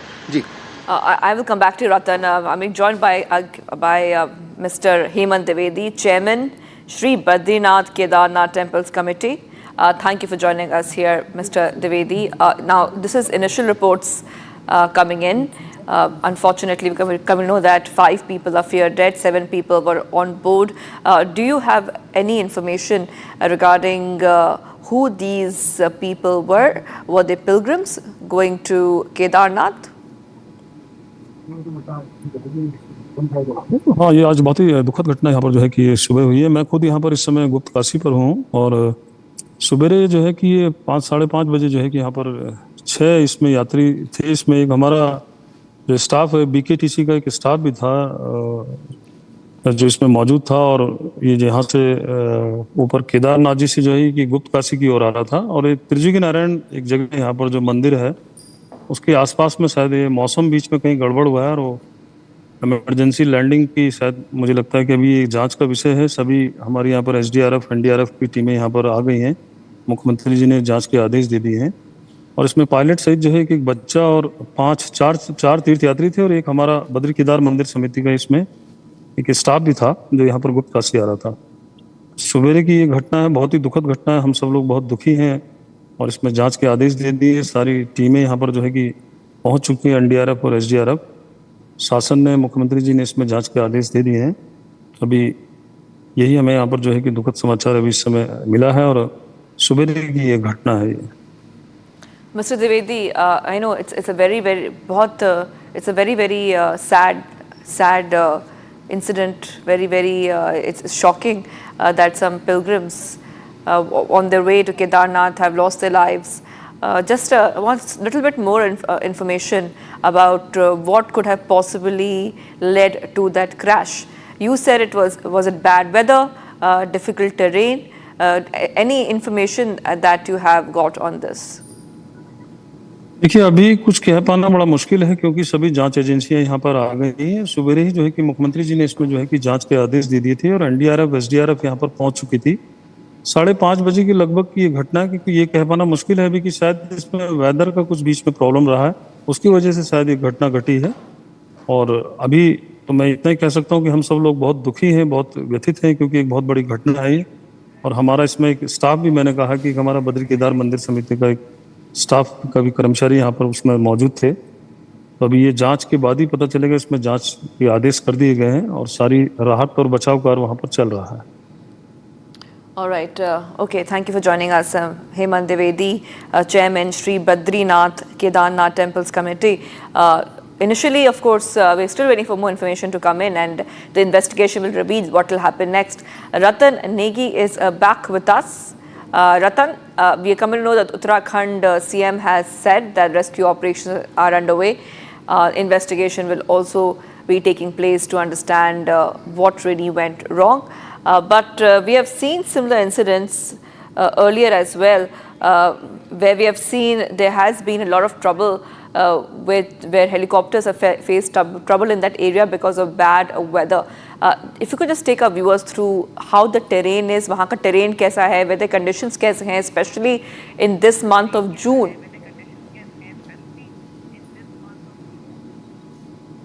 मुख्यमंत्री पुष्कर सिंह धामी ने इस दुखद हादसे के जांच के आदेश दे दिए हैं। इससे पहले अगर मैं कल की बात करूं तो मुख्यमंत्री ने कल उत्तराखंड के आपदा केंद्र में गए, उन्होंने सारे अधिकारियों को अलर्ट किया, क्योंकि प्री मानसून, इस पर मानसून है और पहाड़ों में इस वक्त लगातार बरसात होती है, लैंड स्लाइड होती है, तमाम तरह की चुनौतियां होती है। तो मुख्यमंत्री धामी ने कल शाम को अचानक वो खुद एक्टिव हुए, उन्होंने सबसे जायजा लिया, सभी जिलाधिकारियों को कहा कि आप एक्टिव रहिए, मौसम कभी भी खराब हो सकता है, कभी भी बदल सकता है। ठीक इसी प्रकार इससे पहले उन्होंने बैठक ली थी, यूकाडा के साथ बैठक की थी, हेलीकॉप्टर इससे पहले आपको बता दें बलासू में उड़ते अपने उसने उड़ान भरी सड़क पर आ गया था। उस वक्त मुख्यमंत्री धामी ने सख्त निर्देश दिए थे। अब अचानक से जिस प्रकार ये हादसा हुआ, ये जांच का बड़ा विषय है, क्योंकि केदारनाथ धाम से अगर बात की जाए तो 5:20 के आसपास से 6 लोगों को लेकर, जिसमें बच्चा से भी एक छोटा मासूम बच्चा भी है, लगभग 23 महीने का बताया जा रहा है, उनको लेकर के ये गुप्तकाशी के लिए आता है, यानी कि आर्यन हेलीकैप के लिए अपने हेलीपैड के लिए वापस के लिए आता है। इस बीच कहीं ना कहीं वैली पैक हो जाती है, मौसम खराब हो जाता है और इस बीच दुर्घटना बस ये एक बड़ा दुखद हादसा हो जाता है। ऐसी जानकारी प्रथम दृश्य निकल कर आ रही है। हालांकि जांच का विषय है कि क्या ऐसी वजह रही कि क्या पायलट ने इमरजेंसी लैंडिंग वहां पर करी, या मौसम वहां पर खराब हो गया, या क्या सिचुएशन आई। लेकिन जितनी बार भी हमने केदारनाथ धाम की यात्रा करी है, 16-17 जून साल 2013 की बात से लेकर अगर आज की बात करूं तो 16-17 जून अब दोबारा आने वाली है, और यानी कि आपदा के 12 साल पूरे कंप्लीट होने वाले। इस बीच में कई हेलीकॉप्टर्स को हमने वहां पर क्रैश होते हुए देखा है। आर्मी का जो जहाज है वो भी वहां पर क्रैश हुआ, M17 जहाज भी वहां बीच में क्रैश हुआ था। इसके बाद अगर बात की जाए तो छोटे छोटे हेलीकॉप्टर लगातार वहां पर क्रैश होते आए हैं। हर बार जो वजह निकल कर आई है वो वही निकल कर आई है कि छोटे जहाजों को बिल्कुल साइड से चलते हैं, वैली पैक हो जाती है, वैली पैक होने के बाद ये घटना दुखद हो जाती है। लेकिन जब एक केदारनाथ धाम की जो दूरी है हेलीकॉप्टर से वहां की, अगर हम बात करें जो गुप्तकाशी का हेलीपैड है, तो वहां से उसकी दूरी लगभग 7 मिनट की होती है, यानी कि गुप्तकाशी का हेलीपैड से अगर कोई जहाज केदारनाथ के लिए उड़ेगा तो वो लगभग 7 मिनट तक वहां पर पहुंचता है। इस बीच में कई वैलियां, छोटी छोटी वैली होती है, जंगल चट्टी की वैली है, गरुड़ चट्टी की वैली है, भीमबली की वैली है, सोनप्रयाग है, तिजवी नारायण मंदिर जो बात निकल कर आ रही है, उसके जंगल में ये जहाज क्रैश हुआ है। तो कहीं ना कहीं ऐसा लगता है कि कहीं वैली अचानक पैक हुई, रास्ता ये जहाज भटक गया, इसको रास्ता नहीं मिल पाया और इस कारण ये दुखद हादसा हो गया। प्रारंभिक तौर पर यही मिल रहा है, पूरा प्रदेश शोक में डूब गया है, मुख्यमंत्री स्वयं दुखी हैं, तमाम जांच के आदेश यहां पर दे दिए गए हैं। और इस वक्त जो यात्रियों की बात की जाए तो उत्तराखंड के कर्मचारी वहां पर है, जैसे कि बीकेटीसी के जो अध्यक्ष है द्विवेदी जी ने भी बताया कि एक कर्मचारी वहां का जो उसमें एक्सपायर हो चुका है वो था। इसके साथ ही उत्तर प्रदेश के वहां पर उसमें श्रद्धालु थे, महाराष्ट्र के श्रद्धालु थे, गुजरात के जो है वो उसमें यात्री बताए जा रहे हैं। तो दुखद समाचार है, स्वयं पूरी सरकार दुखी है और इस प्रकार के हादसे भविष्य में ना हो। क्या हम सीख ले सकते हैं, किस प्रकार की कंपनियां जहां पर जहाज चला रही, क्योंकि 8 से 10 कंपनियां हैं जो वहां पे लगातार टेक ऑफ टेक ऑन के लगातार वो चल रहे हैं, जहाज चल रहे हैं। भविष्य में क्या सीख ली जा सकती है कि इस प्रकार की घटना न हो, इस पर निश्चित तौर से एक बड़ी मीटिंग शायद मुख्यमंत्री धामी जल्दी एक बड़ी बैठक करने वाले हैं कि उचित दिशा निर्देश यहाँ पर देने वाले, और क्या कुछ और नई बात निकल कर आती है वो भी सामने देखना होगा। लेकिन इस वक्त मौसम की बात की जाए, मौसम खराब है, अभी देहरादून में भी इस वक्त बरसात हो रही है, और बात की जाए तो पहाड़ों में इस वक्त लगातार मौसम खराब है, उचित दिशा निर्देश सरकार की तरफ से दिए गए हैं। अब वैली पैक हुई, क्या कारण रहा, आखिर इस हादसे की वजह क्या रही, ये जो तस्वीर है ये जांच के बाद ही पूरी तरह से बात निकलकर सामने आ पाएगी। Ratan, hold on for a second. I'm getting some more information coming in. This is from the Uttarakhand Civil Aviation Development Authority. Today at around 5:20 a.m., a helicopter which was going from Sri Kedarnath Dham to Guptakashi has been reported to have crashed near Gaurikund. There were 6 passengers, including the pilot, 5 adults and 1 child. The passengers in the helicopter are from Uttarakhand, Uttar Pradesh, Maharashtra and Gujarat. In view of relief and rescue operations, NDRF and SDRF teams have been dispatched to the site of the incident. Okay, Ratan, now we know there were 6 passengers and there were 5 adults and 1 child. 5 adults and 1 child on board the helicopter. Initial information is coming in right now. Yes. Ratan. जी बिल्कुल 6 लोग इसमें सवार थे pilot से, तो 6 लोगों का इसमें निधन हो चुका है। बिल्कुल जो जानकारी हमारे पास आधिकारिक जानकारी है वो यही जानकारी है कि जो 6 लोग थे, जो सूचना है पायलट से 6 लोग इसमें सवार थे, 5 और एक बच्चा थी, 6 लोग सवार, 6 लोगों की दर्दनाक इस हादसे में मौत हो चुकी है। यही दुखद समाचार हमारे पास है और ये आधिकारिक जानकारी अब तक हमारे पास आया है। मौसम खराब कारण बताया जा रहा है, हालांकि घटना की जाँच के आदेश दे दिए गए हैं। जब जाँच निकल कर आएगी तब मालूम चलेगा कि आखिर इस दुखद हादसे के पीछे की वजह क्या रही। लेकिन इस वक्त जो बात है वो यही है, इस वक्त रेस्क्यू ऑपरेशन वहाँ पर चला गया है। जो यात्रियों की, श्रद्धालुओं की जो हम लगातार बात करेंगे, उत्तराखंड के वहाँ पर से जो BKTC के जो कर्मचारी वो गुप्तकाशी आ रहे थे। इसके साथ ही गुजरात के हमने इसमें बताया कि श्रद्धालु थे, महाराष्ट्र उत्तर प्रदेश के श्रद्धालु थे। दुखद इस वक्त यह घटना है और इसके बाद लगता है जो जानकारी निकल कर मुख्यमंत्री इस वक्त सबसे बड़ी बैठक देहरादून में करने वाले हैं। Right. Ratan is getting us these updates coming in. So we are getting some fresh information right now. Just told our viewers there are 5 adults and one child on that aircraft, on that helicopter. Uttarakhand CM Pushkar Singh Dhami has expressed grief over the incident, saying on social media platform X, extremely sad news has been received about the helicopter crash in Rudraprayag district. SDRF, local administration and other rescue teams are engaged in rescue and relief operations.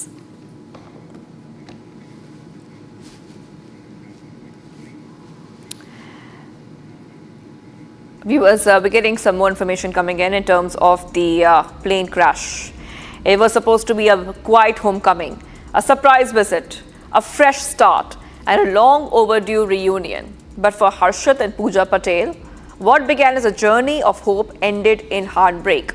One of the many stories from that fateful flight. Seat numbers 20H and 20J are the dreams that never made it home. Watch this report, viewers. The Air India crash has shattered countless families. Among them, the story of Harshit and Pooja Patel, a young couple who had returned to India with hope in their hearts and healing on their minds. They landed in India on June 2nd, seated on 20H and 20J.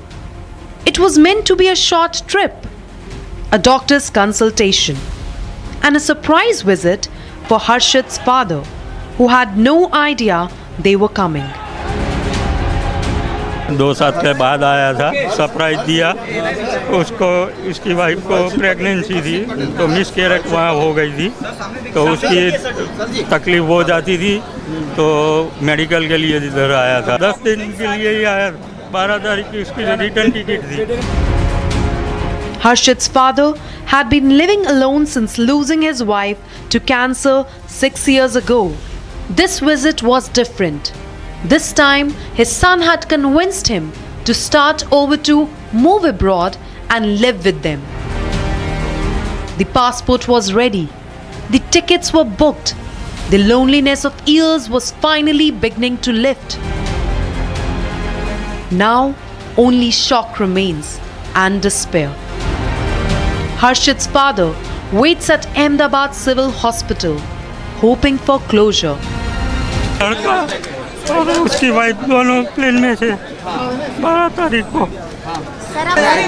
Body के लिए दोनों की body यादी मिली है मेरे को, और उसमें दोनों का नाम है, मेरे लड़के का, उसकी वाइफ का।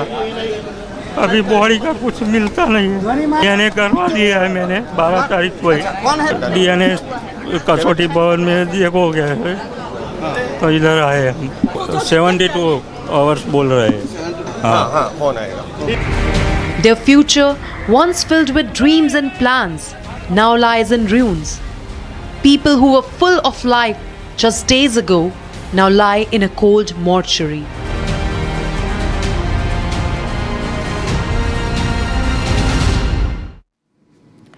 A dark cloud of grief hangs over the Gujarati community in Wembley, London. They are struggling to come in terms with the devastating London-bound plane crash in Ahmedabad that claimed 241 lives, including 2 from their own neighborhood.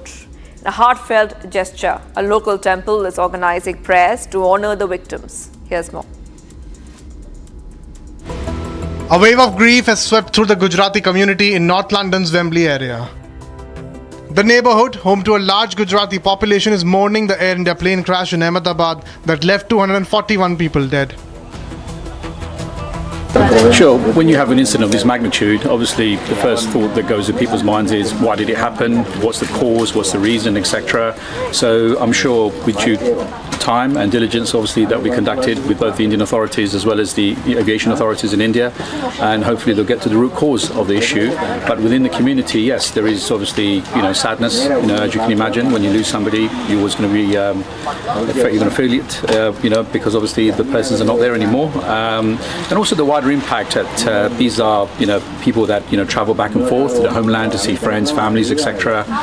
So those memories there now are extinguished. The Sri Sanatan Hindu Mandir in Wembley is organizing prayers to honor the victims. But we have arranged on Sunday at between 4 and 5:30 prayers for the public to attend, all the relatives who were partly or indirectly involved. At least 2 crash victims were from Wembley itself. Santubai Bika in his 60s and his wife Vallubhai Rama in her 50s. The couple worked at a local supermarket and had flown to India on May 12th. The couple was returning home to London when the tragic crash took their lives. Now the community is left grappling with sudden loss. Life has come to a standstill. The life has stood still as they try to make sense of the sudden loss. In their grief, the only solace they seek is through prayers, remembering the lives lost and healing together. The nation is still reeling from the devastating, fatal London-bound plane crash in Ahmedabad. Families broken, dreams are shattered. Still, there has been no concrete answers from Air India CEO Campbell Wilson. Only templated statements, a promise of ex gratia. But is that enough? Here's the full story.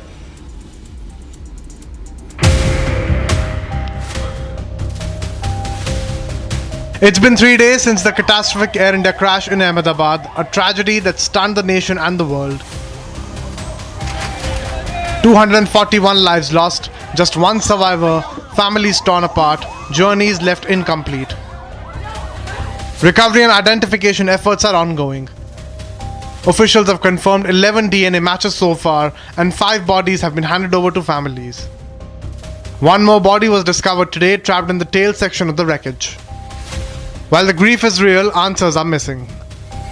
So far, Air India has issued 3 public statements, all read out on video by CEO Campbell Wilson, standing against a blank wall delivering templated words. In his latest message, Wilson announced an interim ex gratia of Rs 25 lakhs for the families of the deceased and the lone survivor. Over 200 trained caregivers are now in place, with each family assigned dedicated assistance along with access to counselling and other services. We will continue to help and support the families however we can. Provide immediate financial support. Air India will be making an interim payment of 25 lakh rupees, or approximately 21,000 British pounds, to each of the families of the deceased and also to the survivor. This is in addition to the 1 crore rupees, or approximately 85,000 British pounds, already committed by Tata Sons. This comes on top of the Rs 1 crore already announced by parent company Tata Sons. The CEO promised transparency and full cooperation in the investigation, but no concrete details have been shared on the cause of the crash. The airline says all checks will be completed within the prescribed timelines. But even after 3 days, there are no answers, just assurances. And families across the world are left clinging to statements, waiting for truth and accountability. Viewers, Prime Minister Modi has departed for a 3-nation visit to Croatia, Cyprus and Canada. Notably, this is Prime Minister Modi's first foreign visit after Operation Sindoor. Prime Minister will visit Cyprus and then will attend the G7 summit in Canada. Pictures coming in of PM Modi departing for the 3-nation visit. This is the first leg of his 5-day tour.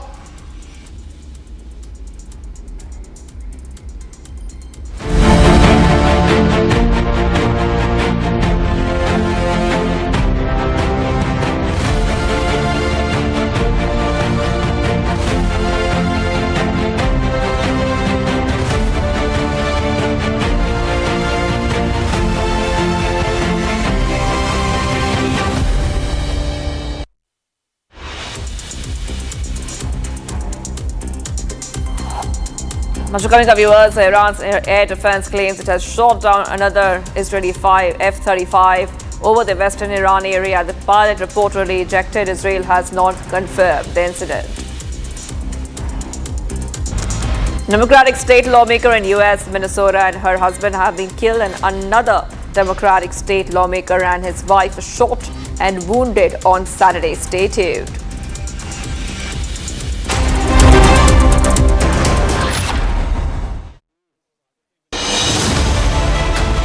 I have seen what it takes to report from the front lines. Accuracy, courage, urgency, and responsibility. At Republic School of Journalism, you will be trained for that reality. It is not theory. It is live learning from inside a working newsroom from day one. If you want to report the truth when it matters the most, Republic School of Journalism is where you begin. Course begins on the 30th of June. Apply now.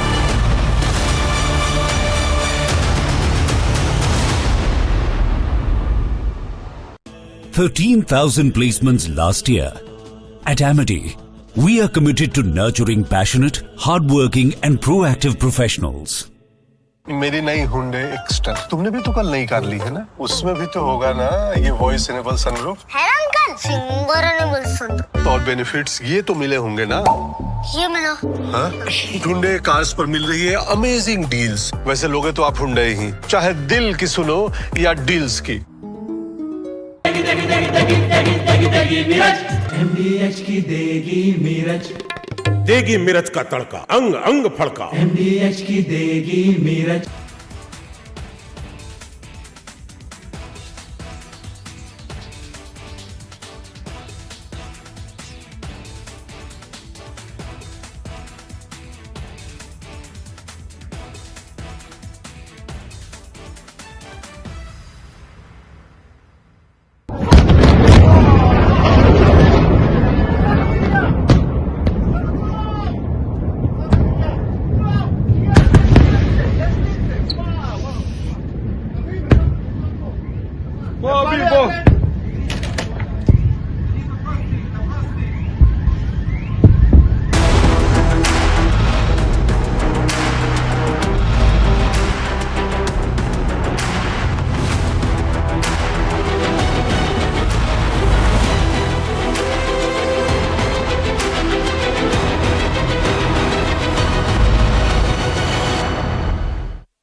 Don't just report from courtrooms on verdicts, I decode them. From breaking news to complex legal verdicts, every word is backed by law. At the Republic School of Journalism, you will learn how to report on legal issues with accuracy and speed. The RSJ Diploma, starting on the 30th of June. Apply now. This week on Get Me Right, the proof of the adage that while nations keep armies, in the case of Pakistan, it's the army that keeps the nation. The Pak budget this year is squeezing itself to make more space for Munir's army. And then we take a look at a major geopolitical shift that escaped headlines. China sent 2 of its aircraft carriers into the Pacific Ocean for the first time, inching closer to the United States coast. And finally, did the Congress call the bluff of Rahul Gandhi's caste politics by backtracking on the caste survey it did in Karnataka? Join me this Saturday and Sunday, only on Republic TV.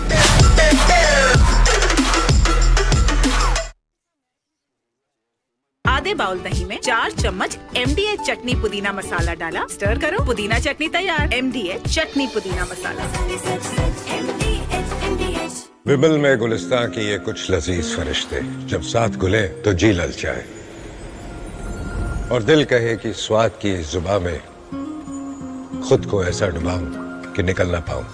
विमल की जुबान कुछ है ही ऐसी, मानते हैं ना? विमल, बोलो जुबान केसरी। MDH की देगी मीरज, देगी मिर्च का तड़का, अंग अंग फड़का। MDH की देगी Miraj.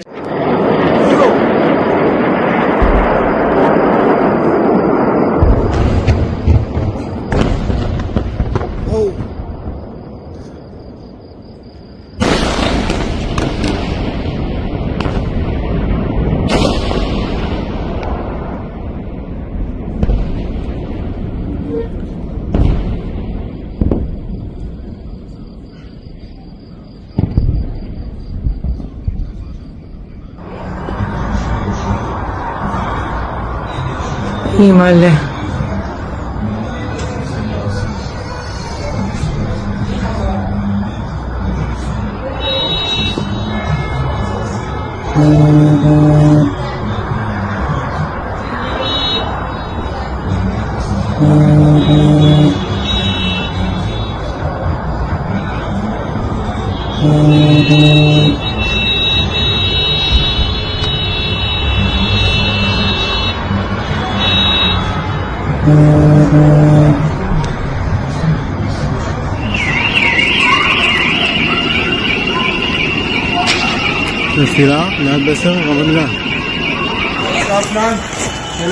Wow, wow, wow.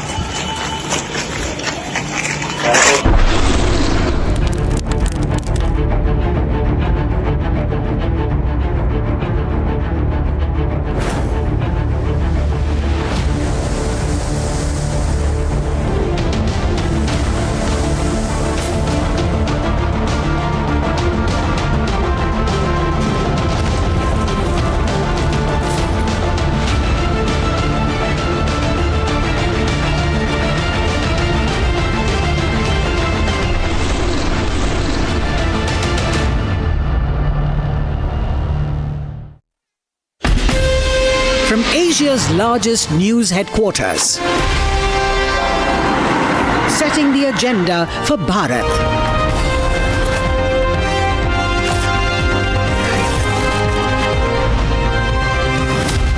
You're watching Republic.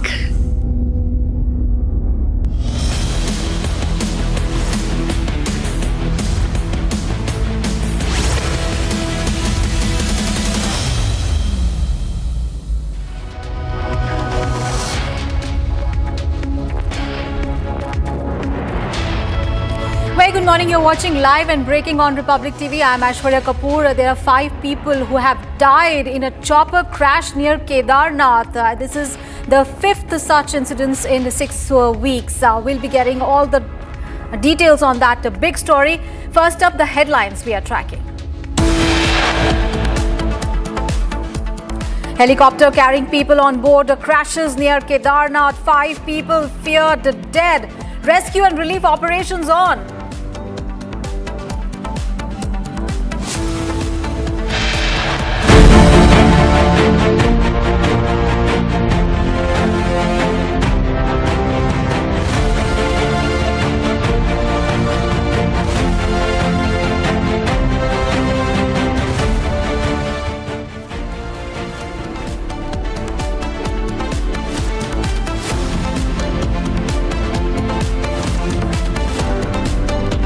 DNA of 11 victims is matched. 5 bodies have been handed over to families. 1 more body recovered from the aircraft's tail section.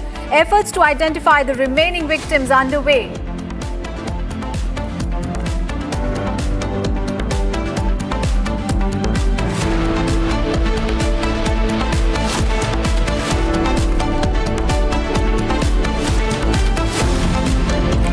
In a fierce round of attacks, Israel hits Iranian Defense Ministry headquarters and sites related to nuclear weapon projects. Israel targets 2 key oil facilities in Iran's Tehran and Shahran.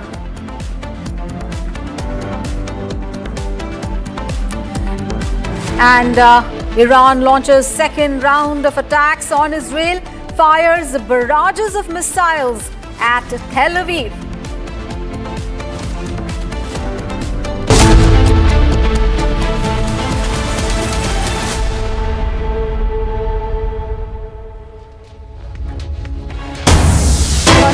Breaking news coming in from Uttarakhand, where a helicopter en route to Kedarnath has crashed.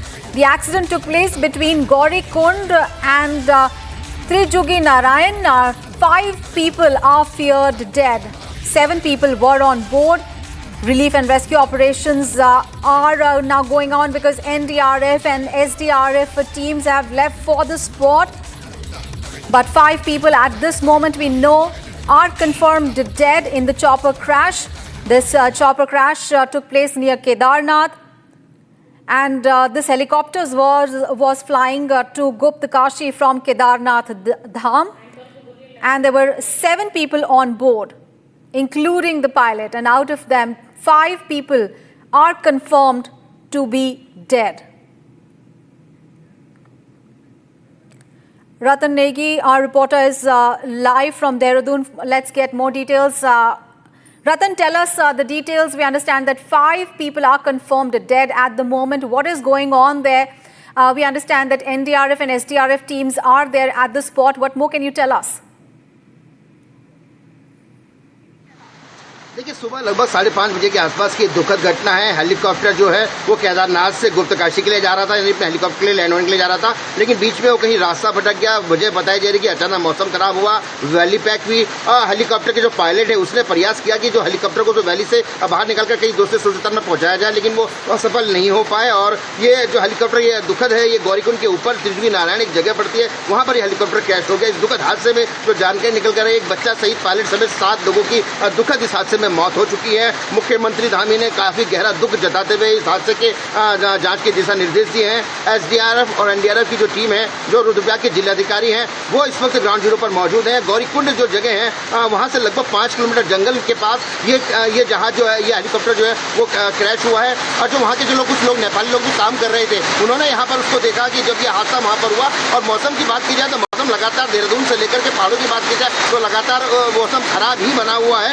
मुख्यमंत्री धामी ने इस पर काफी गहरा दुख You stay with us. We'll just come back to you. Right now, we are joined in by IG Nilesh Anand Bharne from Police Headquarters spokesperson, Uttarakhand Police. Sir, thank you so much for joining us. Sir, we would like to know from you that what we are understanding right now, that 5 people are feared dead in that accident. What details do you have about this tragedy that has taken place? Our team has reached the spot. And our administration team is also there. Our rescue team, SDRF, is also there. And they are doing the rescue, what maximum help can be. Right. Sir, we'd like to know from you that this is a very, very tragic incident, but at the same time, we would also know that this is the 5th such incident that has happened in 6 weeks, because there are a number of helicopters that are flying from Guptkashi to Kedarnath Dham, and of course, the gates of the temple were opened recently. So what really has been going on there?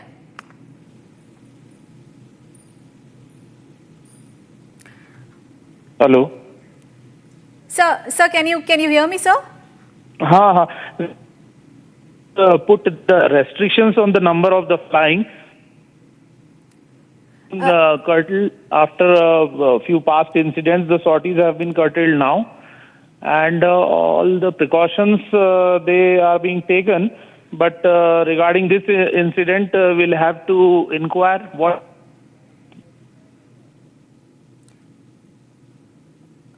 Right.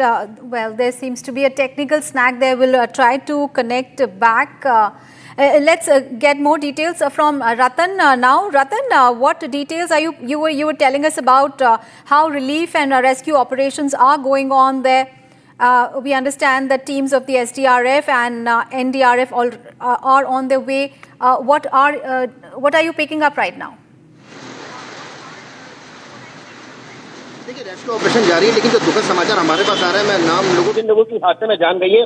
देखिए सदर राजकुमार जायसवाल 35 साल के महाराष्ट्र के उस दुखद हादसे में उनकी यहाँ पर जान चली गई है। वो हेलीकॉप्टर में सवार थे। इसके साथ ही कशी है जो से महाराष्ट्र की बच्ची है, उसकी इस हादसे में दुखद में जान चली गई है। राजकुमार सुरेश जायसवाल 41 साल के हैं, गुजरात के, उनकी आज दुखद हादसे में जान चली गई है। विक्रम जो है वो बीकेसी यानी बद्री केदार समिति का कर्मचारी था, अब वो उत्तराखंड का रहने वाला है, उसकी इस दुखद हादसे में जान चली गई है। इसके साथ अगर बात की जाए तो विनोद देवी 66 साल की उत्तर प्रदेश की है, इस दुखद हादसे में उनकी यहाँ पर जान चली गई है। और तुषित सिंह है 19 साल के उत्तर प्रदेश के, उनकी इस दुखद हादसे में जान चलेगी। और कैप्टन जो है राजीव सिंह चौहान जो पायलट है, उसकी हादसे में जान चली गई। यानी दुखद समाचार ही है, पूरे प्रदेश में शोक की लहर है। 7 लोगों की इस दुखद हादसे में मौत हो गई है और मुख्यमंत्री धाम ने जांच के आदेश दिए हैं। एसडीआरएफ एनडीआरएफ की वहां पर रेस्क्यू ऑपरेशन कर रही है। छानकर जानकारी निकलकर यही आई है। तो जो प्रथम विषय हमें मिला है कि केदारनाथ से ये जहाज लगभग 5:30 बजे गुप्तकाशी यानी अपने मस्ताना हेलीपॉड के लिए निकला था, बीच रास्ते के समय पर नहीं पहुंच पाया। इस पर गौर कीजिएगा कि केदारनाथ से कोई हेलीकॉप्टर अगर गुप्तकाशी के लिए आता है तो लगभग 7:30 मिनट तक का समय उसका होता है। 7 से 7:30 मिनट के बीच में वो वहां तक पहुंचा। ये इनकी बीच की दूरी है। लेकिन जब इन्होंने देखा कि हेलीकॉप्टर केदारनाथ से निकल गया और वहां तक नहीं पहुंच पाया, यानी कि अपने हेलीकॉप्टर नहीं पहुंच पाया, तो हेलीकॉप्टर की छानबीन भी हुई। जो कारण बताया गया वो कारण यही बताया गया कि मौसम वैली अचानक पैक हो गई। जैसे कि हम अपने दर्शकों को लगातार बता रहे हैं कि गरुड़ चट्टी है, सोनप्रयाग है, भीमबली है, जंगल चट्टी है, इस बीच वैली लगातार पैक होती रहती है। वॉकी टॉकी पर बात होती है केदारनाथ के हेलीपैड से लेकर के, और अगर बात की जाए तो सीधे गुप्तकाशी हेलीपैड या अन्य हेलीपैडों पर जब मौसम क्लियर होता है तभी ये जहाज उड़ान भरते हैं, तभी ये जाते हैं। लेकिन अचानक क्या होता है कि वैली बीच में पैक हो जाती है और बताया यही जा रहा है कि वैली पैक होने की वजह से, मौसम खराब होने की वजह से ये दुखद हादसा यहाँ पर हो गया, जिनमें 7 लोगों ने पायलट समेत अपनी जान यहाँ पर गंवाई है। फिलहाल एसडीआरएफ एनडीआरएफ मौके पर मौजूद है। जो जिले के अधिकारी डीएम है रुद्रप्रयाग के, वो वहां पर ग्राउंड जीरो पर मौजूद है। और इसके साथ ही बात की जाए तो मुख्यमंत्री लगातार इस हादसे से काफी दुखी है। उन्होंने अधिकारियों को उचित दिशा निर्देश दिए। यकीनन अब इसके बाद और बड़ी जांचें होंगी, पड़ताल होंगी कि आखिर क्या मौसम ही एक बहुत बड़ी वजह थी या कुछ और कारण भी थे। इसकी भी यहाँ पर पड़ताल होगी। जांच के आदेश मुख्यमंत्री ने दे दिए हैं। यूकाड़ा ने भी इस पर जांच की बात कह दी है। इसके साथ ही हम बताएं, जो हम अपने दर्शकों को लगातार बता रहे हैं कि 16-17 जून साल 2013 से लेकर के हम आज तक की बात की जाए तो लगातार हेलीकॉप्टर का गिरने का सिलसिला केदारधाम की तरफ जारी रहा है। अब तक को पूरे 12 साल हो जाएंगे, यानी कि 16-17 जून को जो केदार घाटी में भीषण आपदा आई थी, जिन हजारों लोगों ने भी जाने गंवाई थी। 12 साल कंप्लीट होने वाले इस 16-17 जून को। इस बीच में हमने देखा कि वायुसेना का M-70 जहाज वहां पर क्रैश हुआ है। इससे पहले अभी की बात की जाए बड़ासू के पास, हमने देखा कि वो जहाज उड़ा और उड़ते ही सड़क पर आकर गिर गया। वहां पर उसकी जांच के आदेश चल रहे हैं। इससे पहले हेली एम्बुलेंस थी, वो हेलीपैड पर लैंड नहीं हो पाई, उस हेलीकॉप्टर से थोड़ा पहले लैंड हुई। हालांकि उसमें लोग सुरक्षित रह गए थे, सुरक्षित बच गए थे भगवान की कृपा से। लेकिन वो भी एक दुर्घटना हादसा हुआ। इससे पहले कई हेलीकॉप्टर ऐसे रहे जिन हादसा हुआ है और लोगों की जान गई है। तो एक बड़ा विषय ये बन गया है कि केदार घाटी की जो 5-5 बजे के आसपास केदारनाथ से टेक ऑफ किया था और जिसको गुप्तकाशी जाना था, लेकिन वह हेलीकॉप्टर रास्ते में दुर्घटनाग्रस्त हो गया। और यह दुर्घटना गौरीकुंड के पास एक बुग्याल है, वहाँ पर यह गिरा है। यह स्थान करीब 7 किलोमीटर ट्रैकिंग रूट है और वहाँ पर एनडीआरएफ और एसडीआरएफ की टीम को रवाना किया गया है। अभी थोड़ी देर में वो पहुँच भी जाएगी। वहाँ के जो स्थानीय लोगों थे उन्होंने जो सूचना दी उसके हिसाब से उसमें किसी के भी बचने की संभावना नहीं है। इस हेलीकॉप्टर में पायलट समेत 6 लोग थे, 4 वयस्क थे, एक बच्चा था, एक पायलट थे मिस्टर चौहान, और एक बीकेटीसी का एक कर्मचारी भी था जो उससे जा रहा था। तो फिलहाल की जो प्राथमिक जानकारी है उसके हिसाब से उसमें किसी के भी बचने की संभावना नहीं है। मौके पर जब टीम पहुंच जाएगी तो जो भी इसमें राहत बचाव किया जा सकता है या लोगों के डेड बॉडीज उनको लाने की जो प्रक्रिया होगी उसको पूरा किया जाएगा। ठीक है। All right, so that accident taking place near Kedarnath, 5 people are feared dead, and the helicopter was flying to Guptakashi from Kedarnath Dham. There were 7 people on board, including the pilot. And we have breaking news coming in. This is on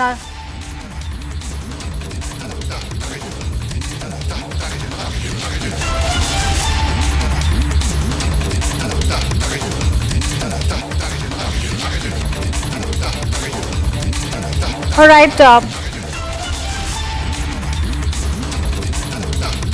breaking news coming in.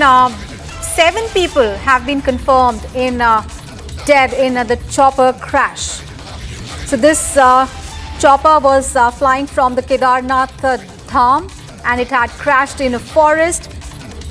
It was flying from Guptakashi from the Kedarnath Dham. There were 7 people on board, including a pilot, and during the ride, this chopper crashed between Gaurikund and Sonprayag. And what we are getting to know right now is that all the 7 people who were on board the chopper are dead. All right, and let's listen in now to Mr. Rahul Chaube, District Tourism Officer, on the tragedy that has happened in Uttarakhand. आज दिनांक 15 जून 2025 को सुबह यह सूचना प्राप्त हुई कि Aryan aviation Guptkashi से जो ऑपरेट करता है उसका एक हेलीकॉप्टर केदारनाथ से वापस आते वक्त, जिसमें 5 यात्री प्लस एक 23 मंथ का बच्चा और पायलट राजीव सवार थे। वापस आते हुए कुछ मौसम खराब हुआ, जिसमें पायलट द्वारा उस हेलीकॉप्टर को वैली से बाहर निकालने का प्रयास करते हुए हेलीकॉप्टर गौरी कुंड से ऊपर क्रैश हो गया, जिसमें अभी प्रशासन द्वारा और हमारे DDRF है, SDRF है, उनके द्वारा खोजबीन जारी है। जैसे ही अग्रिम सूचना प्राप्त होती तो सूचना दी जाएगी। All right, so 7 people confirmed to be killed as the chopper flying from Kedarnath temple to Guptakashi in Uttarakhand crashed in a forest. And during this ride between Kedarnath temple to Guptakashi, the chopper crashed in the forest between Gaurikund and Sonprayag. And the incident, as our reporter was telling us, took place early in the morning today. There were 7 people on board. There were 6 pilgrims, including one child as well and a pilot. And the Uttarakhand Civil Aviation Development Authority says that these pilgrims were from Uttarakhand, Uttar Pradesh, Maharashtra and Gujarat. Now, what led to that crash is still not clear. Investigation is underway. It has been ordered, but technical issue, weather could be the possible reasons. Now, teams of the National Disaster Response Force and State Disaster Response Force are on the way. And as the police department head was telling us that the police is already there. And Uttarakhand Chief Minister Pushkar Singh Dhami has also shared the news on his X account. And he said it was extremely distressing, getting extremely distressing news of the crash. Ratan Negia, colleague, is joining us for more. Ratan, now it has been confirmed that 7 people are dead. And as our police officers were telling us that the police of Uttarakhand police is already there at the spot. How is the relief and rescue operation going on at the moment? देखिए, इस दुखद हादसे में 7 लोगों की जान चली गई है। ये दुखद समाचार यहाँ पर मिल रहा है। और जो 7 लोग हैं उनमें से एक व्यक्ति उत्तराखंड के यानी BKTC के जो सदस्य हैं उनकी यहाँ पर जांच गई है। उसके साथ ही अगर हम जो जानकारी हमारे पास आ रही है, देखिए इसमें 35 साल के महाराष्ट्र के व्यक्ति है शैलेंद्र कुमार जायसवाल, उनकी इस दुखद हादसे में जान चली गई है। इसके साथ बात कीजिए, एक कशिश है 2 साल की महाराष्ट्र की बच्ची, उसकी इस दुखद हादसे में जान चली गई। राजकुमार सुरेश जायसवाल 41 साल गुजरात के हैं, उसकी इस दुखद हादसे में जान चली गई है। विक्रम BKTC की जो केदारनाथ के उत्तराखंड के रहने वाले हैं, उनकी दुखद हादसे में जान चली गई है। विनोदा देवी 66 साल उत्तर प्रदेश की है, उनकी दुखद हादसे में जान चली गई है। तुलसी सिंह है 19 साल के उत्तर प्रदेश के, इस दुखद हादसे में उनकी यहाँ पर जान गई है। और कैप्टन राजीव सिंह चौहान जो पायलट हैं, उनकी इस दुखद हादसे में जान चली गई। सुबह 5:05 बजे का समय था। केदारनाथ धाम से जो आर्यन कंपनी का जो हेलीकॉप्टर था, जिसने उड़ान भरी थी गुप्तकाशी में जो मस्ताना हेलीपैड है उसके लिए, केदारनाथ से गुप्तकाशी की हेलीपैड की जो दूरी है लगभग 7 मिनट की बात की जाए, जो हेलीकॉप्टर को केदारनाथ धाम से जो वहां तक पहुंचना पड़ता है गुप्तकाशी तक, इस बीच जब 7 मिनट के बीच में यह हेलीकॉप्टर नहीं पहुंचा तो उसकी खोजबीन जारी हुई कि आखिर कहां गया। क्योंकि हमेशा वॉकी टॉकी से सिग्नल दिया जाता है, जब लाइन क्लियर होती है, मौसम क्लियर होता है, तभी जहाज आपस में टेक ऑफ टेक ऑन करते, उड़ान भरते। जब ये 7 मिनट के बीच के दौरान में नहीं पहुंचा, उसकी खोजबीन जारी की गई। उस बीच मालूम कुछ नेपाली जो लोग थे जो काम कर रहे थे, त्रिजुई नारायण जो जगह है, गौरीकुंड की जो क्षेत्र है, वहां पर कुछ लोगों को धुआं जलता हुआ दिखाई दिया। तब जानकारी इन्होंने आगे दी कि यहाँ पर कुछ जल रहा है। तब जानकारी मिली तो जानकारी ये मिली कि गौरीकुंड से ऊपर जो 5 किलोमीटर आगे त्रिजुई नारायण के बीच में जंगल है, वहां पर ये हेलीकॉप्टर क्रैश हो गया, रास्ता भटक गया, मौसम वैली पैक हो गई। क्योंकि लगातार क्या होता है, केदारनाथ धाम के जो रास्ते मार्ग हैं, हम जो बात करते हैं, जंगल चट्टी आती है, भीमबली है, छोटी लिंचोली है, बड़ी लिंचोली है। अक्सर छोटी लिंचोली बड़ी लिंचोली के बीच की बात की जाए या गरुड़ चट्टी के बीच की बात की जाए, यहाँ पर मौसम पैक होता रहता है। अचानक से मौसम पैक हो जाता है। तो पहले प्रथम जिससे ये जानकारी निकल कर आ रही है कि कहीं ना कहीं वेदर खराब था, मौसम पैक हुआ या मौसम खुला था, लेकिन लाइन क्लियर मिली, उसकी भी अचानक मौसम पैक हो गया, जिसकी वजह से हेली क्रैश हो गया। इस हेली को जो हेली की लाइन होती है जहां पर ये लगातार चलते हैं, वहां से इसको हटाने का प्रयास किया, यानी कि हेली की वैली से इस हेलीकॉप्टर को पायलट ने हटाने का प्रयास किया। वहां से वो सफल भी हुए, उन्होंने सेफ लैंडिंग का यहाँ पर प्रयास किया, लेकिन उसके बाद दुखद ये जानकारी जो निकल कर आई कि हेलीकॉप्टर भीषण तरह से कह सकते हैं कि क्रैश हुआ है और 7 लोगों की इसमें जान चली गई। उत्तराखंड के मुख्यमंत्री धामी ने गहरा शोक व्यक्त किया है। इस हादसे के जांच के उन्होंने दिशा निर्देश यहाँ पर दिए हैं। जो डीएम मौके पर वहाँ पर मौजूद है, एसडीआरएफ एनडीआरएफ की टीम वहाँ पर मौजूद है, क्योंकि गरुड़ चट्टी से लगभग 5 मिनट पैदल वो रास्ता वहाँ तक पहुंचना, चुनौतियों का सामना कर वहाँ पर टीम पहुंची भी है। इस वक्त रेस्क्यू की कार्रवाई वहाँ पर की जा रही है। इस हादसे से कहीं न कहीं पूरे प्रदेश में एक शोक की लहर है और मुख्यमंत्री स्वयं दुखी है। घटना की जांच के आदेश उन्होंने इस हादसे पर दे दिए हैं और भविष्य इस प्रकार के हादसे न हो इसके लिए लगातार बैठकें यहाँ पर की जाएंगी।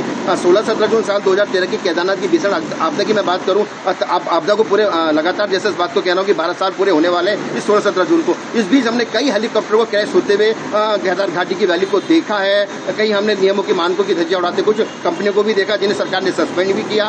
इससे पहले अभी हमने बड़ासू में देखा था कि बड़ासू हेलीपैड से हेलीकॉप्टर उड़ा और उड़कर सीधे सड़क पर गिर गया। तो कहीं ना कहीं जो कमियां होती है उन पर सरकार एक्शन भी लेती है। लेकिन ये हादसा क्यों हुआ? क्या मौसम ही सबसे बड़ी वजह थी या कुछ और इसके कारण थे? ये सब जांच का विषय है। जांच के बाद ही तस्वीर जो है वो सामने निकल कर आएगी। लेकिन बड़ा दुखद हादसा है और सरकार काफी इस पर शोक व्यक्त कर चुकी है और जांच के आदेश दिए हैं। Right, investigation has been ordered. Ratan, you stay with us. We'll just come back to you. Let's get also a perspective from my colleague Shivangi, who's joining us live from the newsroom. Shivangi, what we are witnessing is another aviation disaster happening. This time, a chopper involved in a crash, and all the 7 people on board have been killed. Of course, we've been getting all the details of how the state police as well as the NDRF and the SDRF teams are there. But, this raises very, very important questions because, we keep hearing about these incidents, technical snags, weather failure. Clearly, a lot really needs to be done. Well, Ashwarya, I just want to tell our viewers the information that we're getting right now, because according to the latest investigation and what the officials are saying and what our reporters are saying is that the cause of that incident, the crash that we have seen, the helicopter crash which has killed all 7 on board, could be because of bad weather conditions. So that is one of the top inputs in terms of what caused this unfortunate incident to transpire. Of course, the investigation is right now continuing. SDRF and NDRF teams have reached the spot. They are going ahead and making sure that they can trace any kind of information that they can get, which is leading to this terrible incident. But at the same time, we are getting some reactions coming in. We only know that Uttarakhand CM has said it's a very unfortunate incident which has taken place. We also are getting a reaction coming in from the Garhwal MP, Mr. Anil Baluni, who has said very clearly and expressed his condolences. Very sad news is received about some casualties due to a helicopter crash in Gaurikund of Rudraprayag district. SDRF and local administration are actively engaged in relief and rescue operations. I pray to Baba Kedarnath to give place to the souls to those who died in the accident in his feet and give strength to the bereaved families to bear this unbearable pain. So some of these reactions are coming in. Very, very unfortunate incident.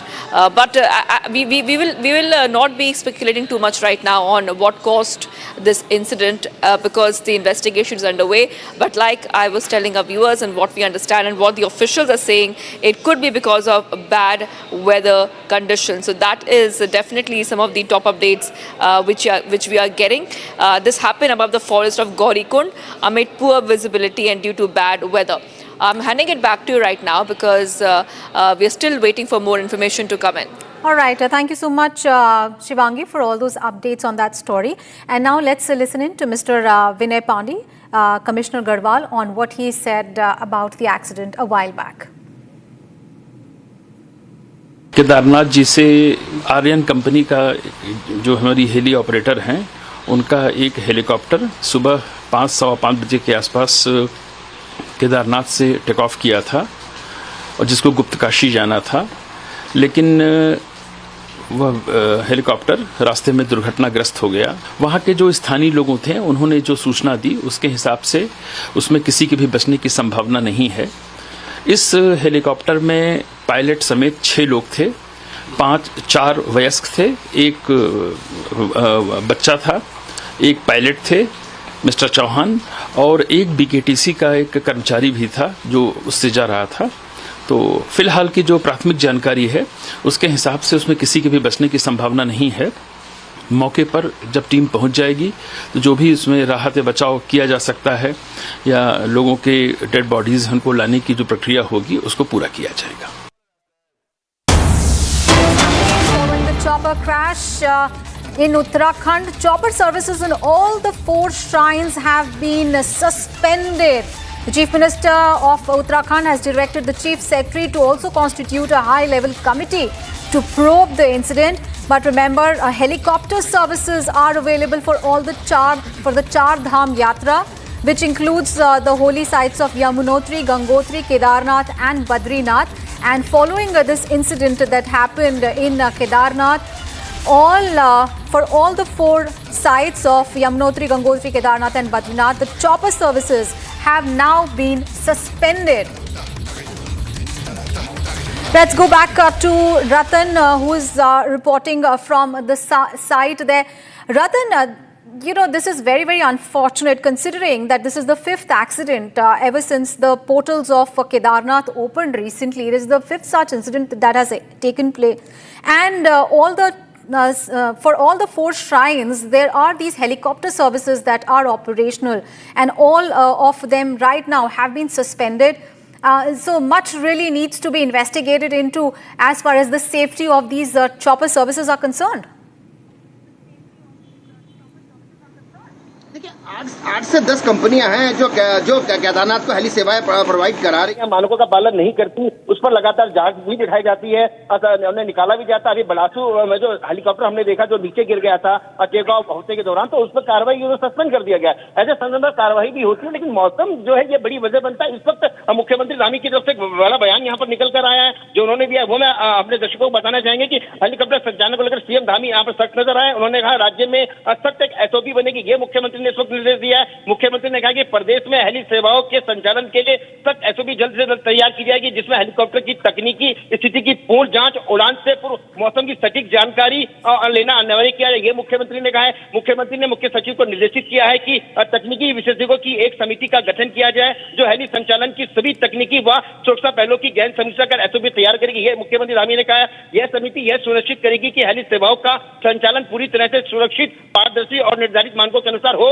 ये मुख्यमंत्री ने कहा। इसके साथ ही मुख्यमंत्री ने भी जो दिशा निर्देश दिए हैं, उन्होंने कहा कि राज्य में पूर्व में हुई हेलीकॉप्टर दुर्घटनाओं की जांच के लिए गठित उच्च स्तरीय समिति, पूर्व में हुई हेली दुर्घटनाओं के साथ ही आज के जो हेली क्रैश की जो घटना है इसकी गंभीरता पूर्वक, इसकी गहनता से इसकी जांच यहाँ पर की जाएगी और इसकी रिपोर्ट मिलेगी। ये समिति प्रत्येक घटना के कारणों की गहराई से जांच करेगी और दोषी व्यक्ति हो या संस्था हो उनकी पहचान कर उनके तो सख्त कार्रवाई की संस्तुति करेगी। ये मुख्यमंत्री धामी का आज का बयान है। धामी ने कहा है कि राज्य में हेली सेवाओं का महत्व तीर्थाटन, आपदा प्रबंधन और आपातकालीन सेवाओं के लिए अत्यधिक है।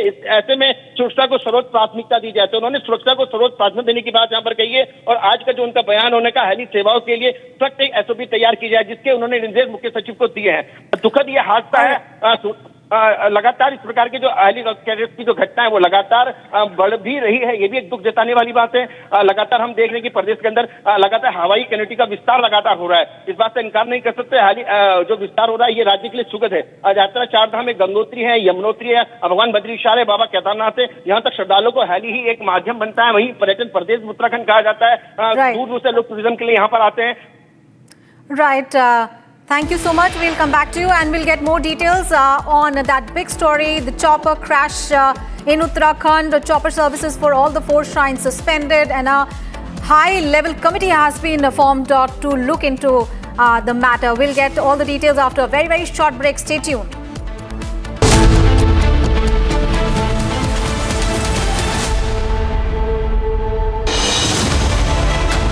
I've seen it, what it takes to report from the front lines. Accuracy, urgency, courage, responsibilities. At Republic School of Journalism, you'll be trained for that reality. It's not theory, it's live learning inside a working newsroom from the day one. If you want to report the truth when it matters the most, RSJ is where you begin. Course begins on June 30th. Apply now. Powered by Century Ply Club Prime. Raho befikar. 13,000 placements last year. At Amity, we are committed to nurturing passionate, hardworking and proactive professionals. ये है secret recipe MDH का जीरा SIP जल जीरा मसाला। SIP SIP जीरा SIP MDH का जल जीरा सिप MDH का जल जीरा सिप।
लेकिन उनके मोबाइल भी अभी चल रहा है, रिंग चल रहा है, लेकिन उठाता नहीं।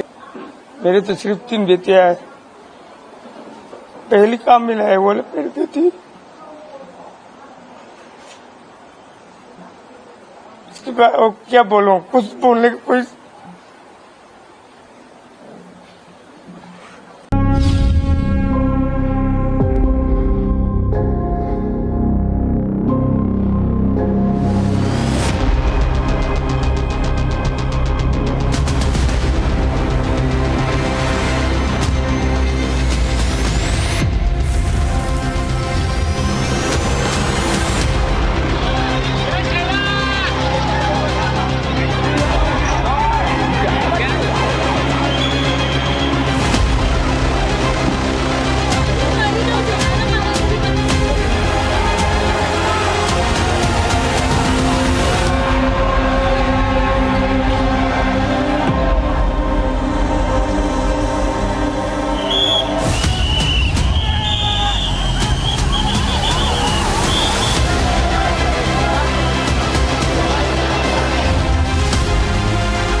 This was the spot when a head-on collision with this very building took place.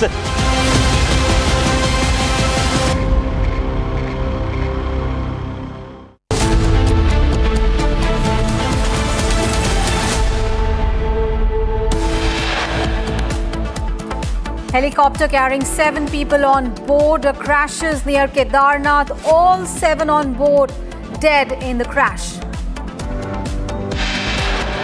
Prime Minister Modi departs on a visit to Cyprus, Canada and Croatia today, with the focus on his meeting with the Canadian Prime Minister Mark Carney on the margins of the G7 summit. DNA of 11 victims of AI-171 crash mashed. 5 bodies handed over to families. 1 more body recovered from the aircraft's tail section. Efforts to identify the remaining victims underway. In a fierce round of attacks, Israel hits Iranian Defense Ministry headquarters and sites related to nuclear weapon projects. Israel targets 2 key oil facilities in Iran's Tehran and Shahran.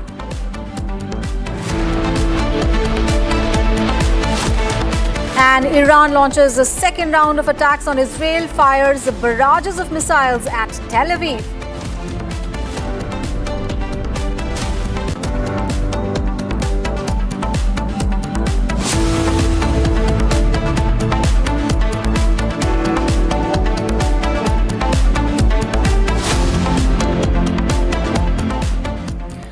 And we have breaking news coming in from Uttarakhand. 7 people have been confirmed to be killed in the helicopter crash in Uttarakhand.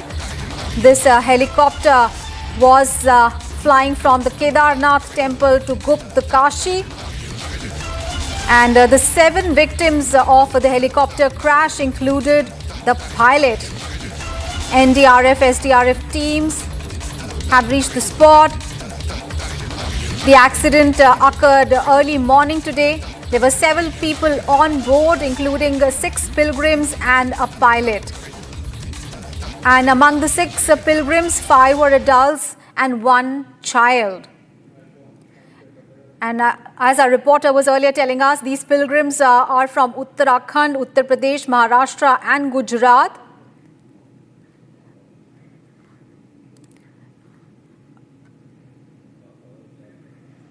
All right, let's listen in to Mr. Vinay Pandey, Commissioner of Uttarakhand, who spoke about the incident a while back.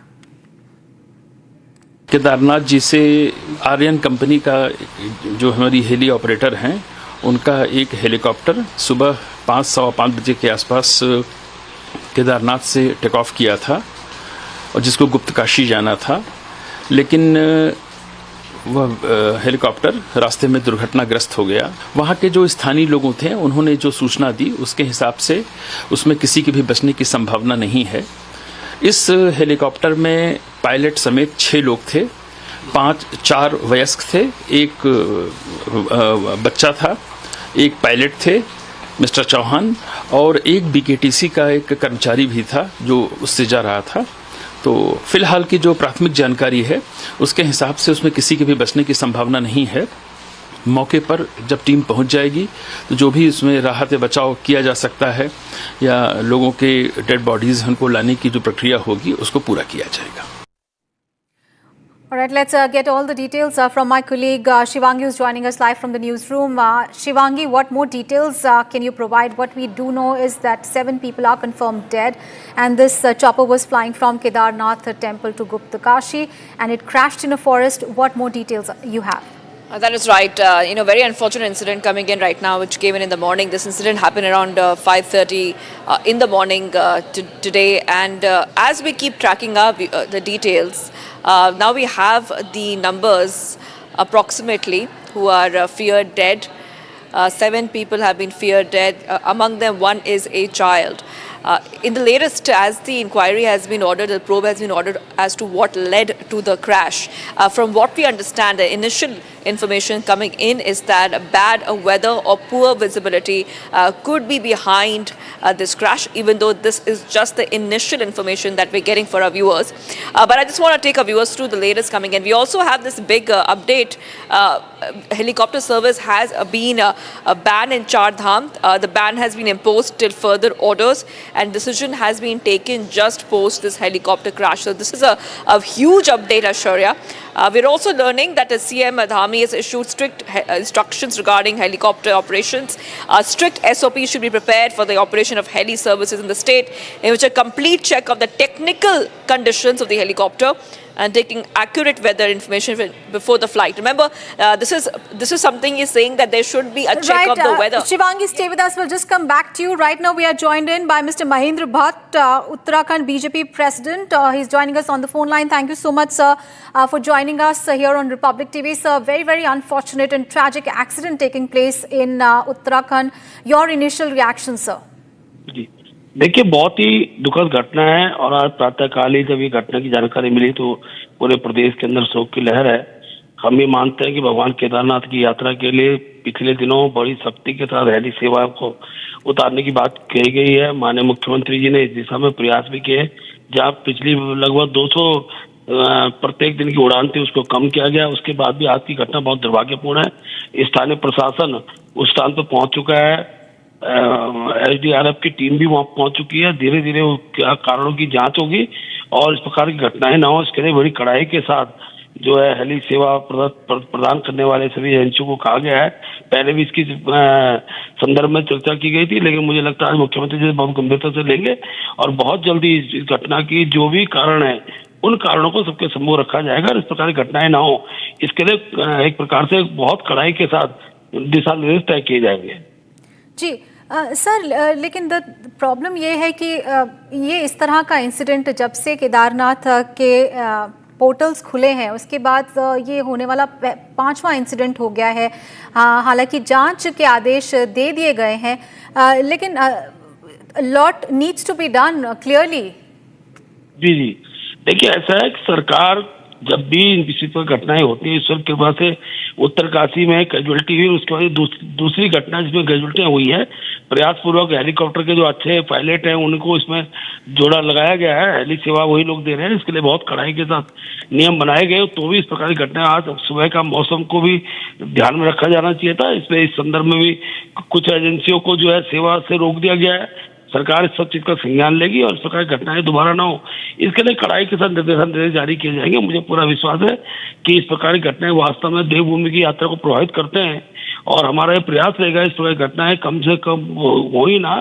और इसके लिए कम से कम मेरा एक आशा इतना है कि एक सचेत भाव के साथ हेली सेवाएं सेवा प्रदान करें, इस भाव की जानकारी सबको दी जाएगी और किस प्रकार से सेवा को हम थोड़ा और कम कर सकते हैं, क्योंकि घोड़ा खच्चर के माध्यम से भी यात्री जा सकता है, दूसरे माध्यम से जा सकता है, लेकिन एक उम्र के दराज लोग होते हैं जिनको हेली सेवा की सुविधा रहती है। और अभी तक इस बार की ये केदारनाथ घाटी की कम से कम कैजुअलिटी के संदर्भ में पहली घटना है, लेकिन इस प्रकार घटनाएं ना हो इसका हम लोग प्रयास करेंगे। जी जी, धन्यवाद सर हमारे साथ बातचीत के लिए। Thank you so much.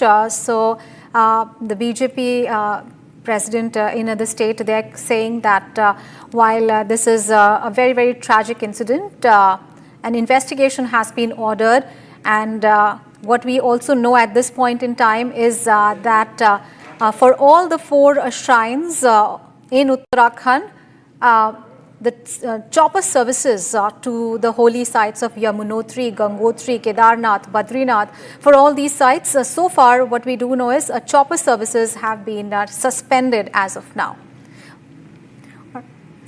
And viewers, we have more breaking news coming in. This is on the Israel-Iran conflict that is ongoing, and IDF, that is, the Israeli Defense Forces, have confirmed striking Iran's defense ministry headquarters.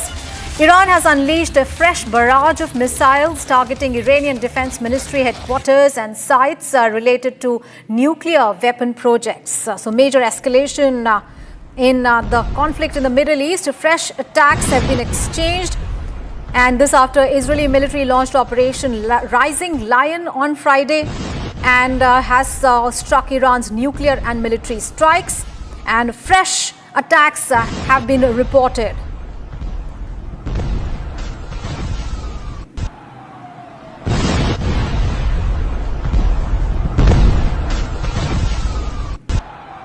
All right.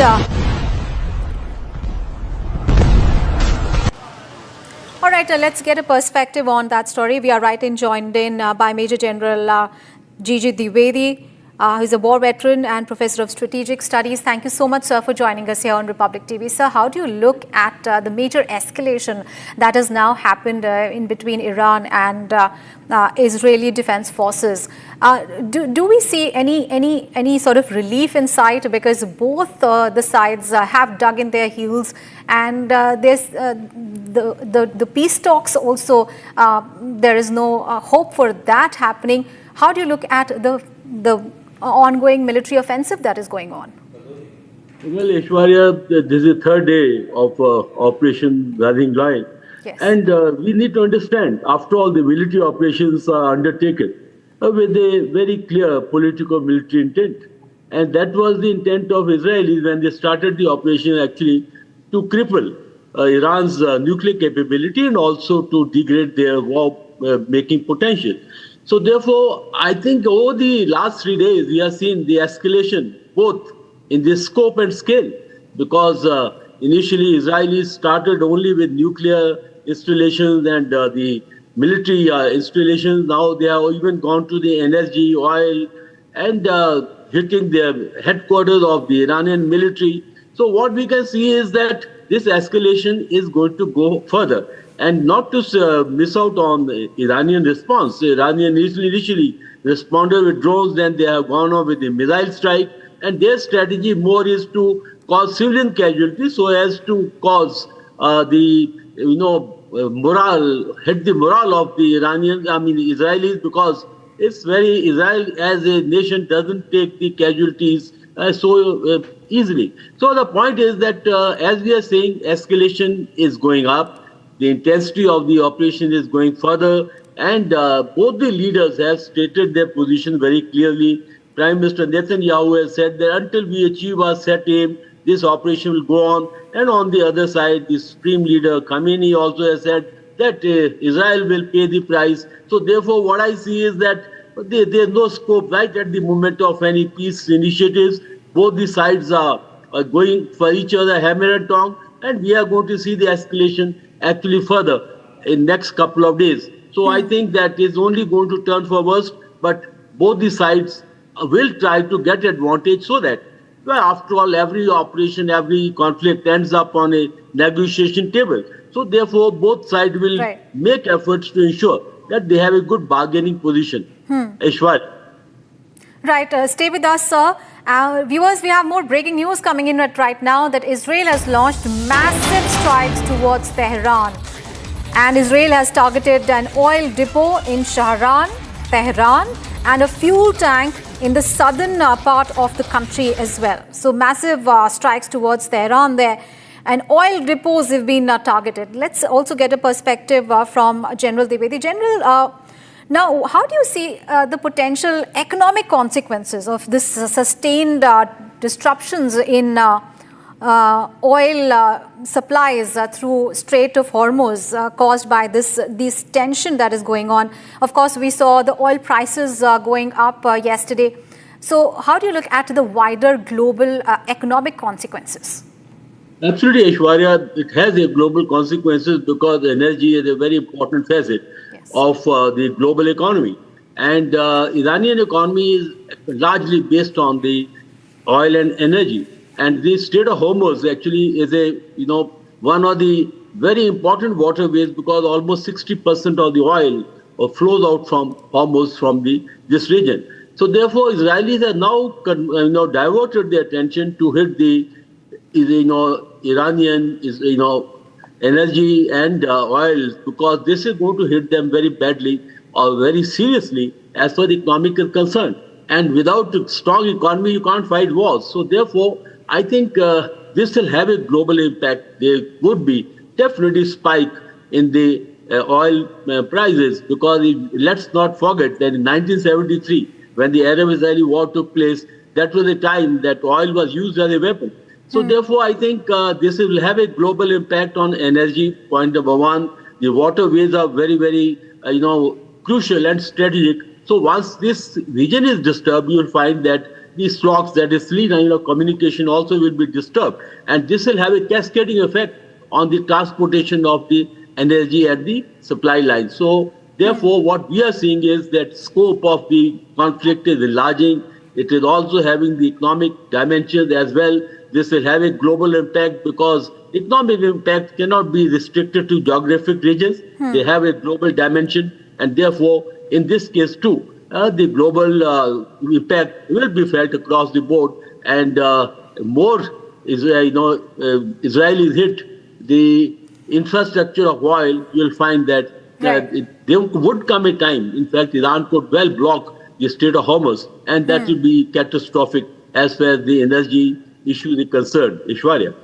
Right. So we stay with us. We would like to tell our viewers that we have more breaking news, because Iran has also fired missiles at Tel Aviv. And in the second round of attacks on Tel Aviv, Iranian forces have used missiles equipped with high explosive warheads. And chaos erupted in Tamra and Israeli-occupied territories following Iranian missile strikes. So both sides, they're exchanging missiles. Iranian missiles have been fired at Tel Aviv. This is the second round of attack on Tel Aviv. I would like to get back more perspectives from General Dwivedi. General Dwivedi, so far what we are seeing is these two countries are firing missiles at each other. But the question is, you mentioned about the fact that this has the potential of expanding further. But so far, the United States has not come into the picture. It has not reacted. It has not said anything about it. How do you look at now the U.S. policy affecting, especially with concerns to the Iran nuclear policy as well? How do you look at U.S.'s role into the entire conflict? Well, Ishwarya, first and foremost, Israelis and United States strategic aims converge. That is to weaken, Iran, and also to make them toothless as far as the nuclear capability is concerned. So therefore, they both are on the same page. The second point is that America stands solidly behind Israel because it's a trusted ally. And therefore, in today's warfare, which is more of non-contact, you see right now, the aerial war is going on. There are no troops on the ground. And therefore, America has actually willy-nilly involved in all this. Because how? In the warfare, you require intelligence, which America is providing. You require target designation. Then also, America is right into it as far as the air defense is concerned, because they have augmented the air defense capability of Israel. And all the American weapons are being used, whether you take F-35, F-16 or other, war-making potential. So the point is that American is overtly, they say that we are not into it, but if you see covertly, America is very much into it. And let's not forget about Iran. Iran is not alone.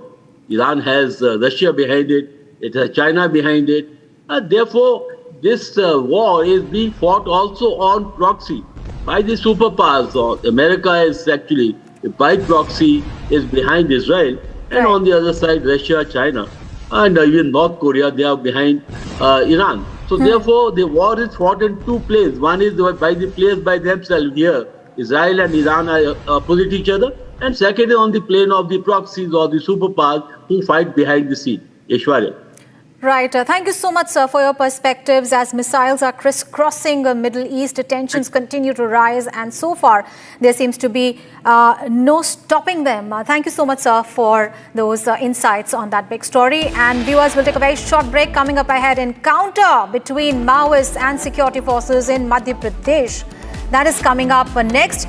Also, the big story of the day, Prime Minister Modi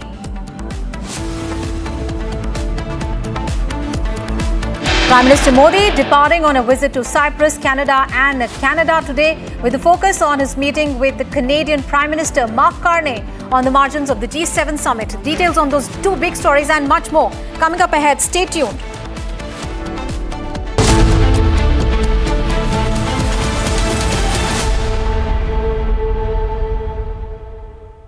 Powered by Century Ply Club Prime. रहो बेफिक्र. आधे bowl दही में 4 चम्मच MDH चटनी पुदीना मसाला डाला, stir करो, पुदीना चटनी तैयार. MDH चटनी पुदीना मसाला. इसको घर पे लगाओगे तो शादी का तो पता नहीं, पर घर पक्का नहीं टूटेगा. रुंगटा नहीं तो घर स्ट्रॉन्ग नहीं. रुंगटा स्टील TMT बार एकदम सॉलिड. पहाड़ों में हाइकिंग शिप भी बन सकती है.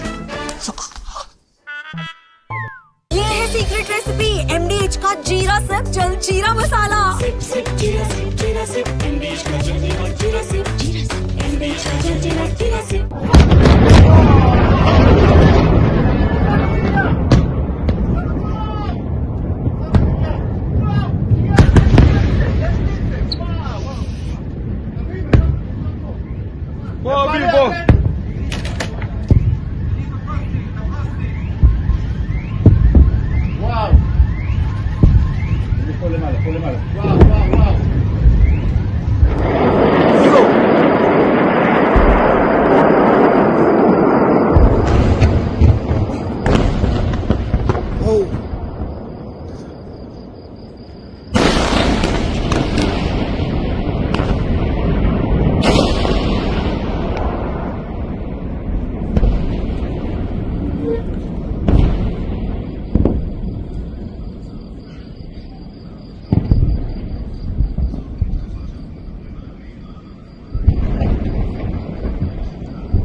breaking news coming in. An exchange of fire has taken place between troops of Hawk Force and Maoists in Madhya Pradesh's Balaghat. The encounter took place in the forest area of Sonewani. Troops of 207 Cobra, 7 Battalion, 123 Battalion, CRPF and Hawk Forces conducted search and cordon operations yesterday. 4 dead bodies of Maoists have been recovered along with weapons. So 4 Maoists have been killed, neutralized in Balaghat in Madhya Pradesh. Fierce encounter took place between security forces and Maoists in Madhya Pradesh's Balaghat. Akhil, our colleague, is joining us for more details. Akhil, what details do you have about this fierce encounter where 4 Maoists have been neutralized in Balaghat? Well, absolutely. If you see what we have learned from our sources, that there was an encounter which took place in the forest area of Sonewani, which comes under the Madhya Pradesh Balaghat district. So what has happened that the CRPF team has received some inputs that there is a movement of some Maoists in that area, and after that a search operation was started after doing the combing process, in which they have found out that there were the dead bodies of 4 Maoists from that very location. And if you see, large number of ammunition have also been recovered from the various spot site. All right. Thank you so much for those details there. Remember, this is a major success for the security forces. Union Home Ministry has set a deadline of March 2026 to eliminate the Naxalism from the country. So considering that, we are witnessing a major success for the security forces.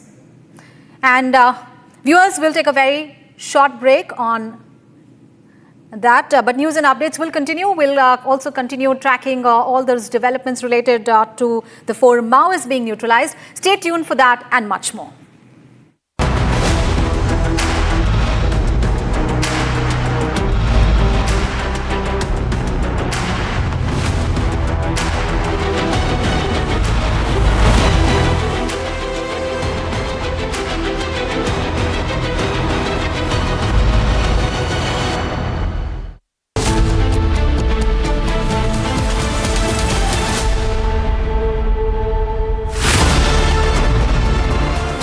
We don't just get you the headlines, we report on them. We get information from the highest level of sources. We get you news from the men in uniform, from those on the front. At Republic School of Journalism, you will learn how real reporting is done on the ground and in real time. The IRGC Diploma course begins on June 30th. If you want to lead the story, start here.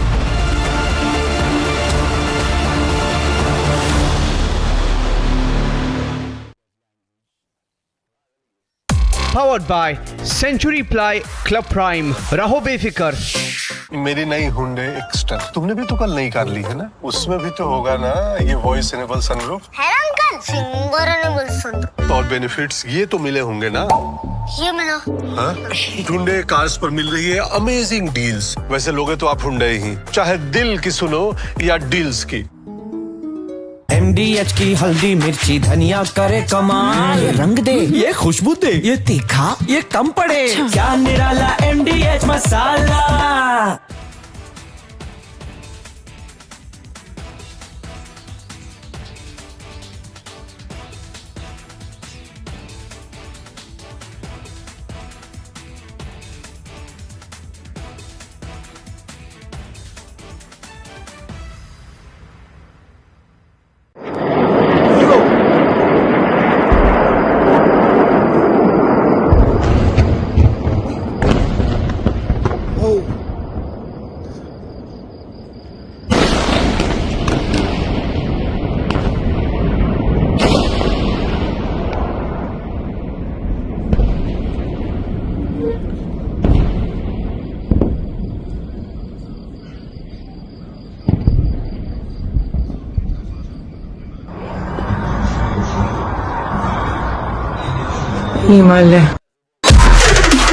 To speak on Get Me Right, the proof of the adage that while nations keep armies, in the case of Pakistan, it's the army that keeps the nation.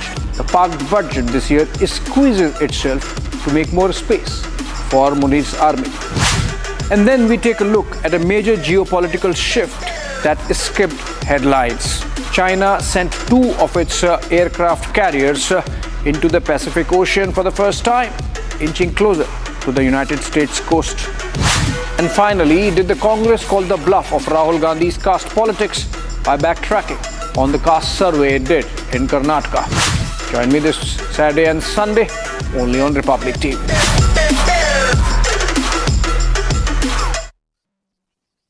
Powered by Century Ply Club Prime. रहो बेफिक्र।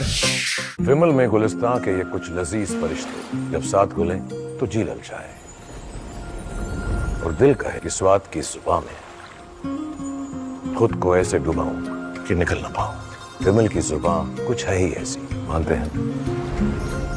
विमल, बोलो जुबान कैसी? दादी के हाथों का जादू और खुशबू से महकता घर, माँ की मुस्कुराहट और खाने की सुगंध। MDH गरम मसाला, क्योंकि हर रिश्ता है स्वाद से जुड़ा।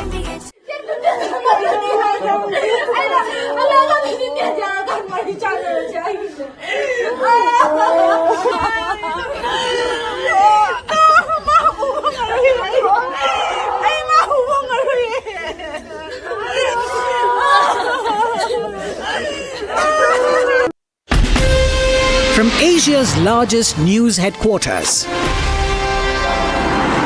setting the agenda for Bharat.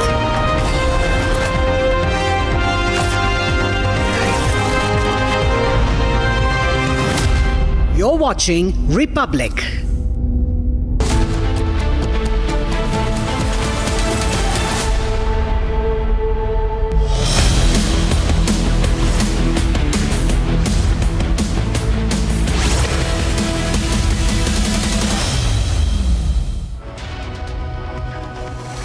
Hello viewers, we are live and breaking. I'm Shivangi Shukla getting you the latest coming in. A very unfortunate development that we are tracking right now is that a Kedarnath bound helicopter has crashed, killing the 7 on board. Investigation has been ordered. We're getting all those pictures from the ground as well. But first, the headlines that we are tracking. Let's get started.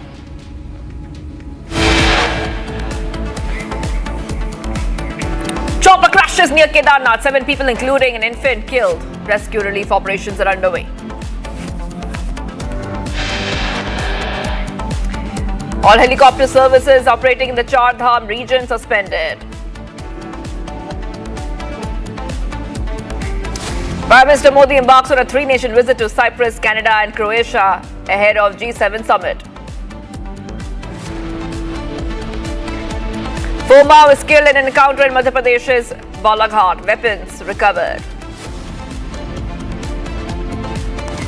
A fierce second round of attacks. Israel hits Iranian Defense Ministry headquarters and nuclear sites. Iran retaliates with drones and missiles. Hits at least 2 Israeli cities with 200 missiles.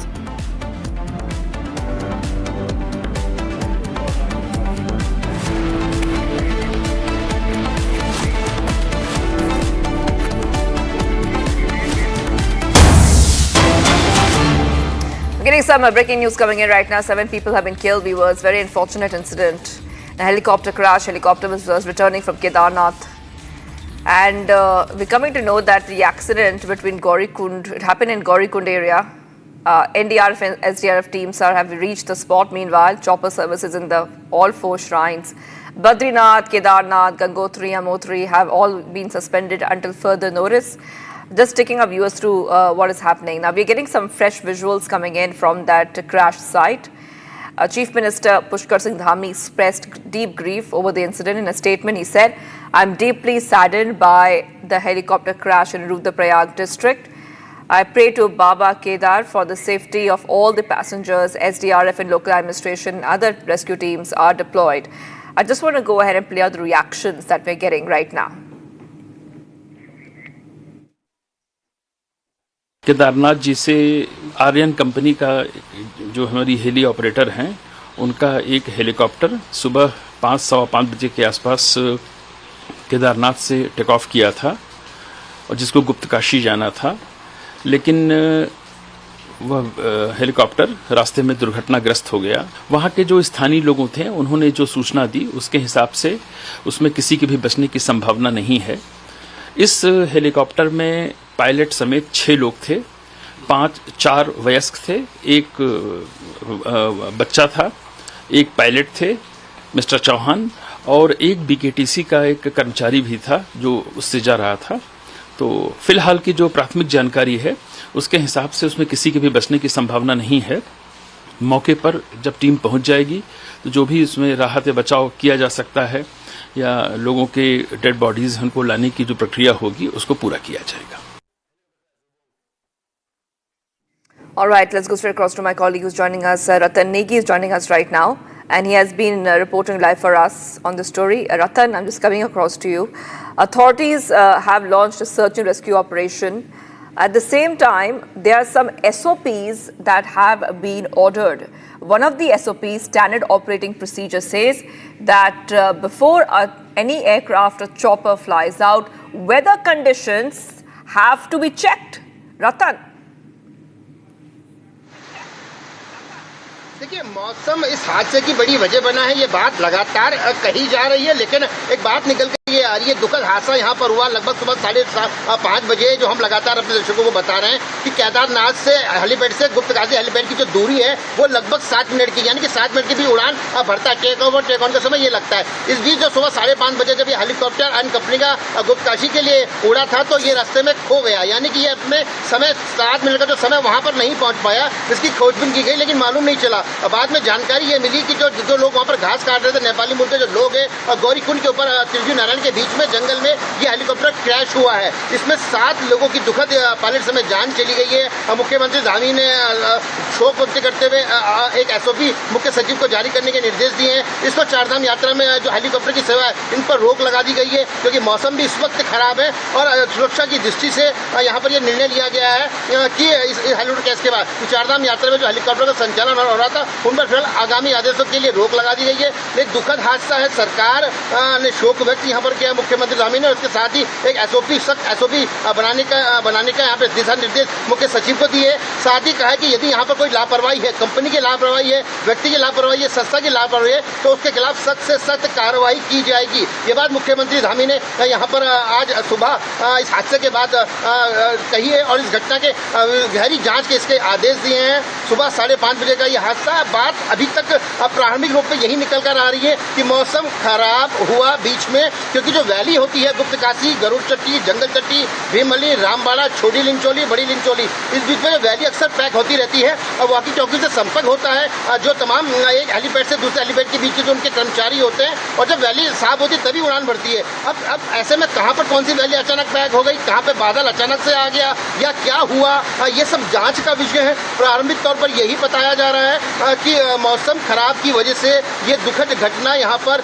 हुई है। इसके साथ ही अगर बात की जाए तो अब तक 4-5 जो हेलीकॉप्टर है वो यहाँ पर दुर्घटनाग्रस्त अब तक हो चुके हैं। ये भी एक दुखद समाचार यहाँ पर है। बहरहाल सीएम ने एक SOP जारी करने के निर्देश यहाँ पर दिए हैं। इस पूरे प्रकरण की गहनता से जांच करने के निर्देश दिए हैं। जो भी इसमें लापरवाह अधिकारी हो, संस्था हो, जो भी हो, उसके खिलाफ सख्त कार्रवाई की बात यहाँ पर कही है। लेकिन सबसे बड़ी दुखद बात यह कि इस हादसे में पायलट समेत 7 लोगों की जान चली गई है। इस पर मुख्यमंत्री ने गहरा दुख व्यक्त किया है। SDRF और NDRF की टीम है वो जो जहाँ जगह गौरीकुंड से 5 किलोमीटर पर जो जंगल का स्थान है वहाँ पर वो पहुँच के इस वक्त रेस्क्यू को कंप्लीट वहाँ इस वक्त कर रही है। और मौसम चुनौती लगातार बना हुआ है। आप देख सकते हैं मेरे पीछे इस वक्त देहरादून में भी खाली बरसात हो रही है, पहाड़ों में भी लगातार बरसात हो रही है। तो ऐसे में इस वक्त श्रद्धालु से निवेदन भी ये किया जा रहा है कि जब मौसम खराब है तो आप वहीं रहिए जहाँ है, यात्रा को आगे ना बढ़ाए। इस वक्त अगर चारधाम यात्रा की बात की जाए तो श्रद्धालुओं का सैलाब लगातार बाबा केदार के दर्शन को लगातार उमड़ रहा है। और जिसे मौसम यहाँ पर चुनौती बना है तो ये भी निश्चित तौर से एक बड़ी बात है कि यात्री जहाँ पर है वहीं पर ही रहे। जी Yes, Ratan is getting us these updates coming in. And Ratan, before I let you go, I also want to ask you about the latest update we have. The helicopter service has been banned in Char Dham. Ban has been imposed till further orders. Ratan. देखिए चारधाम यात्रा जो हवाई सेवा इस पर रोक लगा दी है, यूकाडा ने इस पर रोक लगाई, डिजनी ने इस पर रोक लगा दी है। एक जो हेलीकॉप्टर क्रैश हुआ इसके बाद ये फैसला लिया गया है। इसके साथ ही मौसम इस वक्त खराब है, इसलिए इस पर रोक लगा दी गई है। आगामी समय तक यानी अगले आदेश तक चारधाम यात्रा में जो श्रद्धालु हेली सेवाओं का लाभ नहीं ले पाएंगे। फिलहाल उत्तराखंड में हेली सेवाओं पर चारधाम यात्रा पर रोक लगा दी गई है। All right. I'll come back to you.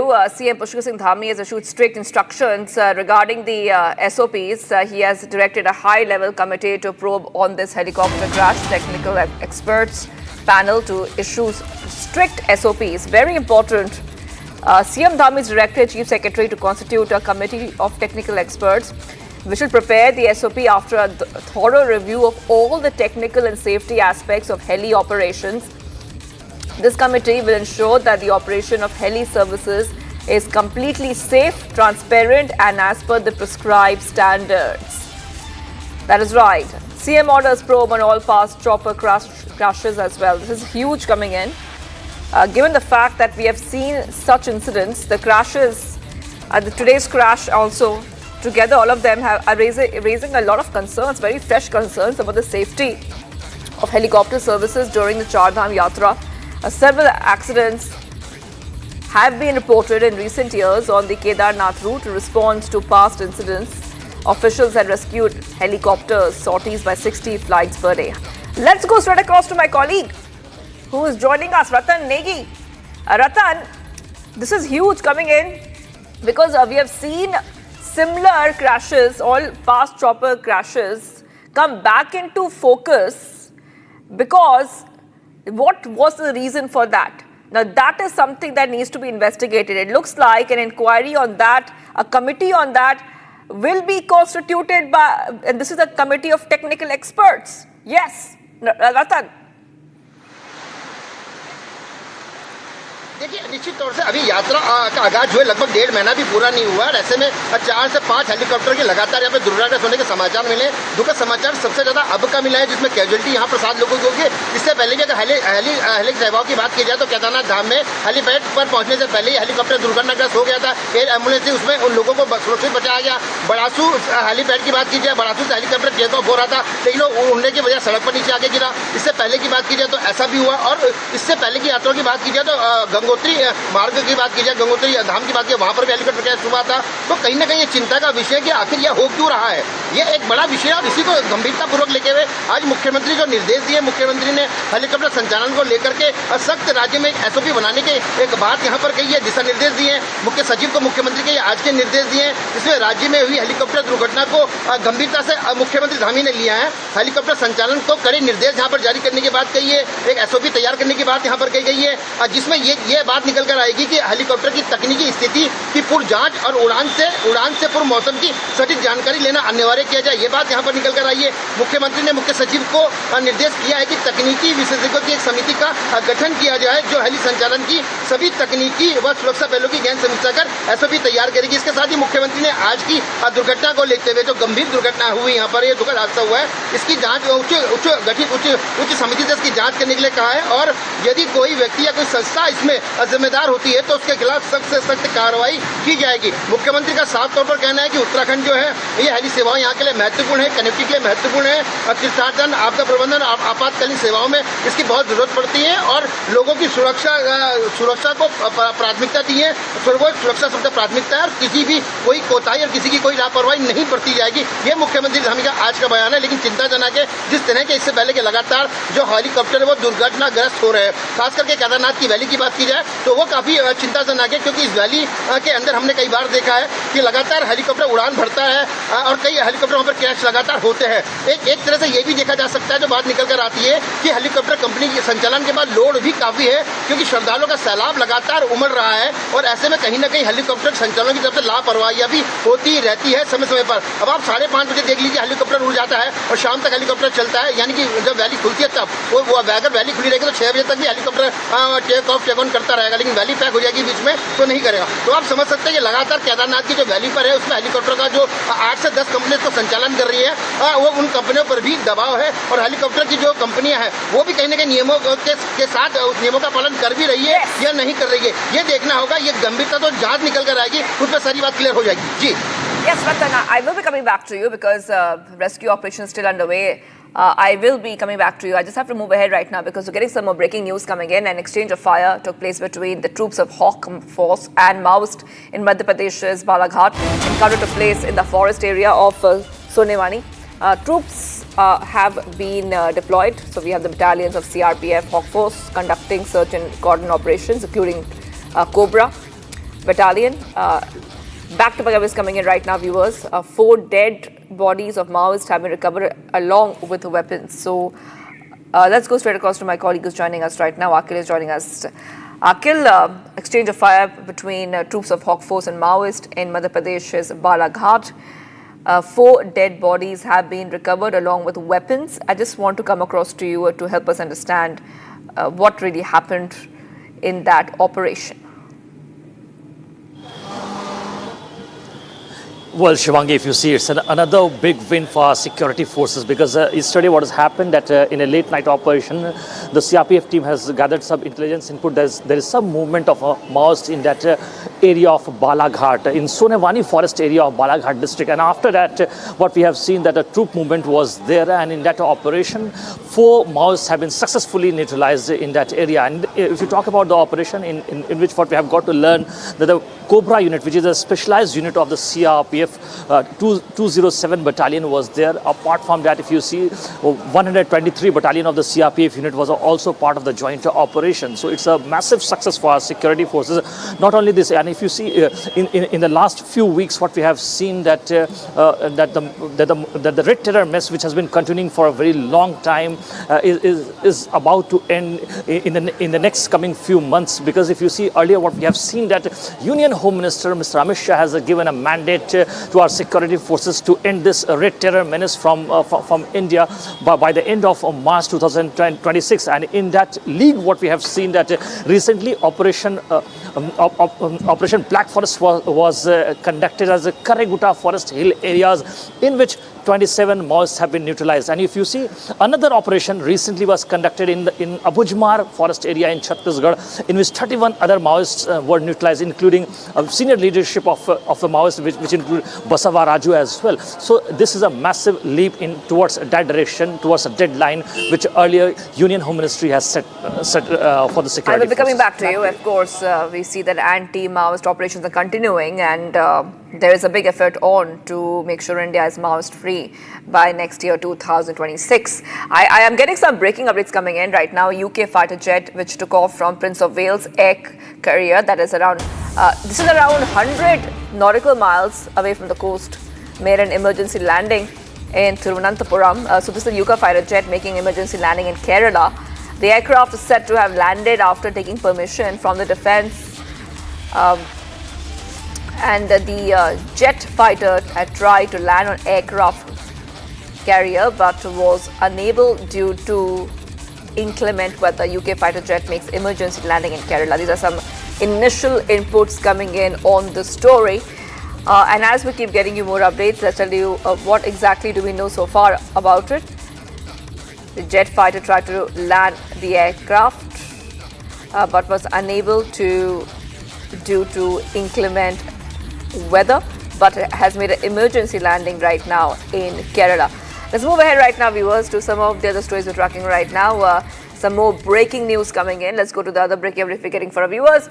Getting in more videos of Israel's strike in Iran. Israeli defense forces have struck Tehran on key infrastructure and fuel tankers. IDF has hit Iranian Defense Ministry headquarters and another nuclear project site. So we're getting some of the pictures. You can see a lot of blaze and destruction on your screens. In a statement, Israeli Defense Forces said they have completed an extensive series of intelligence-based strikes on a number of targets in Tehran related to Iranian regime's nuclear weapons project. As per Israel, 195 Israelis have been injured in the missile attack launched by Iran. Okay, so we are getting these pictures coming in for you because we see that the Iran-Israel conflict is getting extremely intense as we speak. At the same time, Israel hits Iran Defense Ministry headquarters, exchanging attacks again for the third day straight, with the Israeli military saying it's conducting an extensive series of strikes on the headquarters of the Iranian Defense Ministry and the SPND nuclear project. Israeli Defense Force says that the targets also included a place where Iran hid its nuclear archive. I'm getting some more breaking updates coming in right now. Let's go to the next set of breaking updates we're getting for our viewers. Israel has launched massive strikes towards Tehran. Israel has targeted an oil depot in Tehran, and a fuel tank in the southern Iran area. So we can see what's happening there. This is happening as fresh attacks have been exchanged after Israeli military launched Operation Rising Lion and struck Iran's nuclear and military sites early on Friday. Now Israel has attacked 2 oil facilities in Iran. So those pictures will be on your screen a short while from now, where you'll see what exactly has happened. This is missiles being launched. Both are engaged in counter strikes. Prime Minister Netanyahu said the operation was launched to roll back the Iranian threat to Israel's very survival. And we move ahead right now, viewers, because amid the ongoing escalation between Israel and Iran, we see Netanyahu, the PM of Israel, has issued warning to Iran after it targeted multiple key locations across Israel. In a video message, Netanyahu says that soon Israeli Air Force jets over the skies of Tehran. He said that Israeli Air Force will strike every site, every target of the Ayatollah regime. Here's a report, take a look.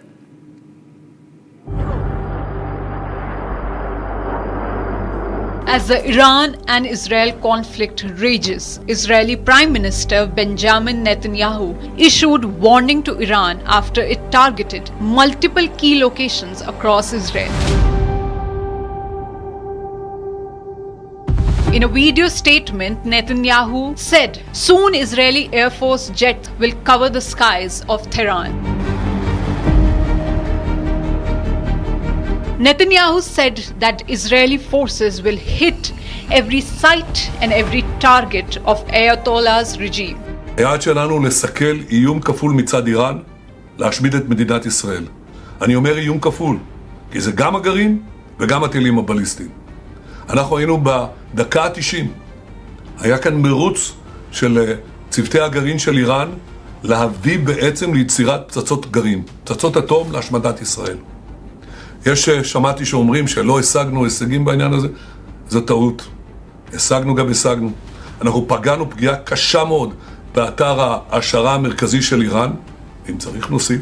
Moreover, Israel's defense minister sent out a strong warning to Iran's supreme leader, saying that Tehran will burn if it continues to attack Israel.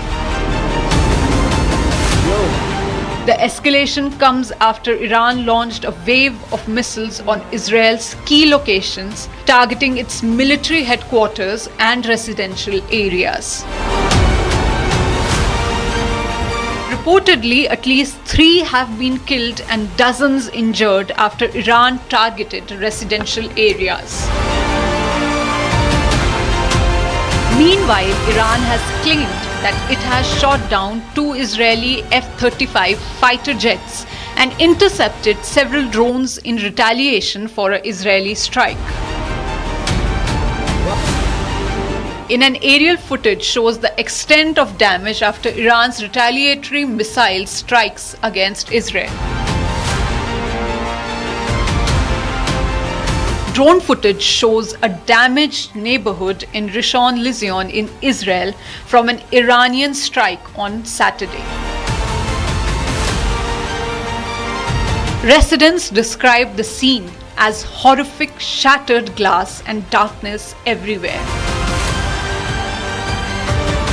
Following the Iranian strike, Israeli described the fear, chaos and confusion as several Iranian missiles slammed into houses and apartments in central Israel overnight, causing widespread destruction.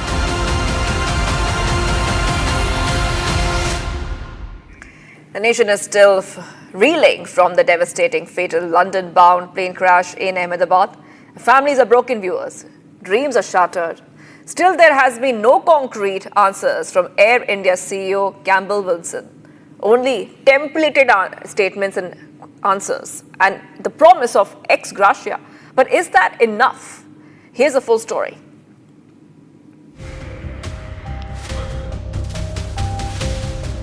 It's been 3 days since the catastrophic Air India crash in Ahmedabad, a tragedy that stunned the nation and the world. 241 lives lost, just one survivor, families torn apart, journeys left incomplete. Recovery and identification efforts are ongoing. Officials have confirmed 11 DNA matches so far, and 5 bodies have been handed over to families. One more body was discovered today, trapped in the tail section of the wreckage. While the grief is real, answers are missing.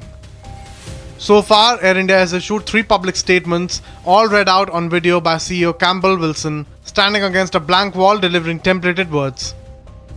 In his latest message, Wilson announced an interim ex gratia of Rs 25 lakhs for the families of the deceased and the lone survivor.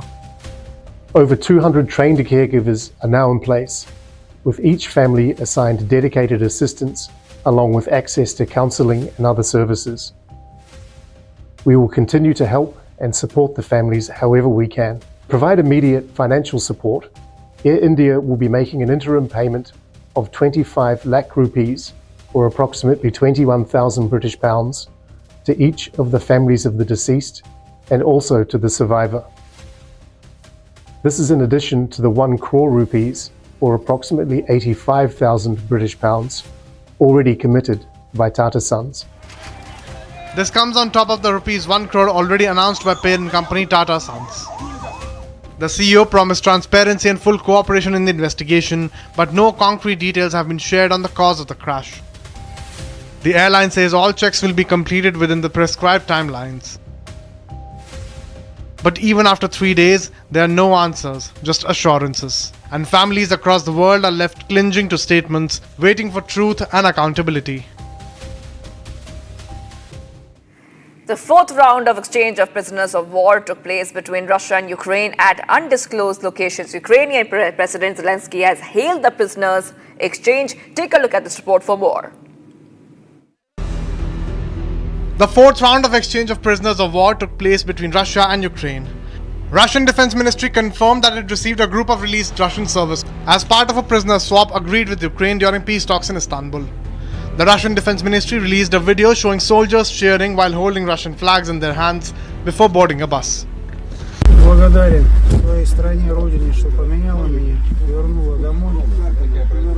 Давно хотелось этого сделать, но сейчас вылечусь и дальше в строй.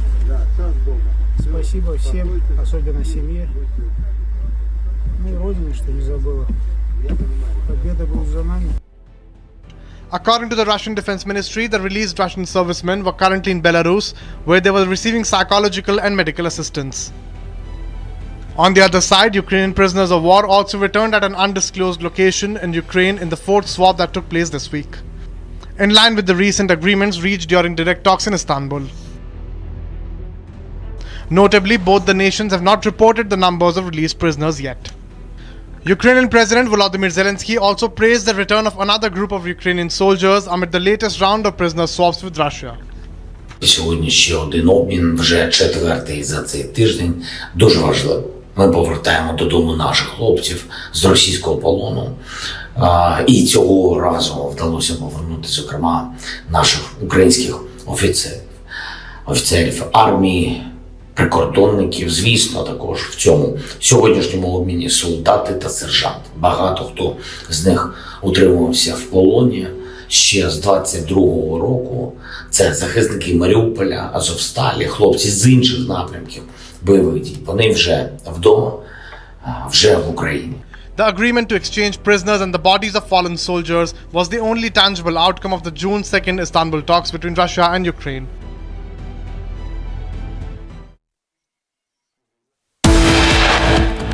Much for coming right up. Prime Minister Modi embarks on a 3-nation visit to Cyprus, Canada and Croatia ahead of G7 summit. Plus, in a fiery and a fierce second round of attacks Israel hits Iranian Defense Ministry headquarters and nuclear site. Stay tuned. We are live in Breaking this Sunday.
Seen what it takes to report from the front lines: accuracy, courage, urgency and responsibility. At Republic School of Journalism, you will be trained for that reality. It's not theory, it's live learning from a working newsroom from day one. If you want to report the truth when it matters the most, Republic School of Journalism is where you begin. Courses begin on 30th June. Apply now. विमल में गुलिस्तां की ये कुछ लजीज फरिश्ते जब साथ घुले तो जी ललचाए और दिल कहे कि स्वाद की जुबान में खुद को ऐसा डुबाऊं कि निकल ना पाऊं। विमल की जुबान कुछ है ही ऐसी, मानते हैं ना? विमल, बोलो जुबां केसरी। दादी के हाथों का जादू और खुशबू से महकता घर, माँ की मुस्कुराहट और खाने की सुगंध। MDH गरम मसाला, क्योंकि हर रिश्ता है स्वाद से जुड़ा।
Hi there, welcome back to your favorite deep dive show on stories contemporary and consequential for India.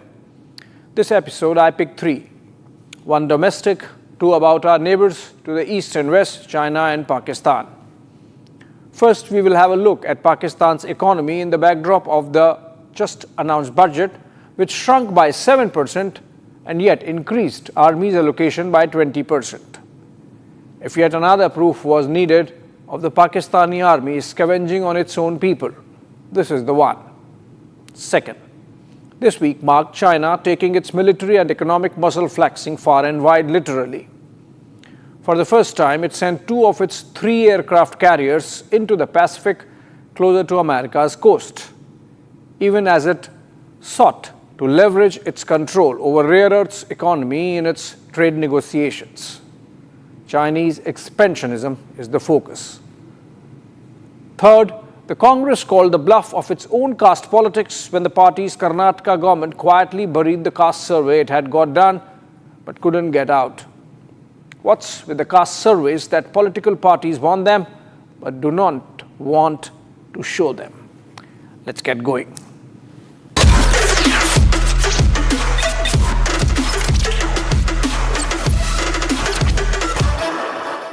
The way Islamabad has conducted itself post-Operation Sindoor standoff last month would make the gullible lot among the Pakistanis think that they actually won, or at least they stood up to India's military might. The celebrations, the decorations, General Asim Munir becoming Field Marshal, hiding behind the orchestrated euphoria. The government even gave a salary hike to all central ministers, including the Speaker and Chairman of the National Assembly and the Senate. Perhaps they knew what was coming. They had to do all this before the bad news came, which did this week. जनाब speaker, ये budget एक नहायत अहम और तारीखी मौका पर पेश किया जा रहा है जब कौम ने हालिया दिनों में गैर मामूली इत्तेहाद, अज़्म और हिम्मत का अमली मुजाहिरा किया। भारतीय जारियत के मुकाबल हमारी सियासी क़यादत, अफवाज पाकिस्तान और पाकिस्तान के गजूर अवाम ने जिस जवानमर्दी, दानिशमंदी और यकजहती का सबूत दिया, वो तारीख के सुनहरी औराक में हमेशा याद रखा जाएगा।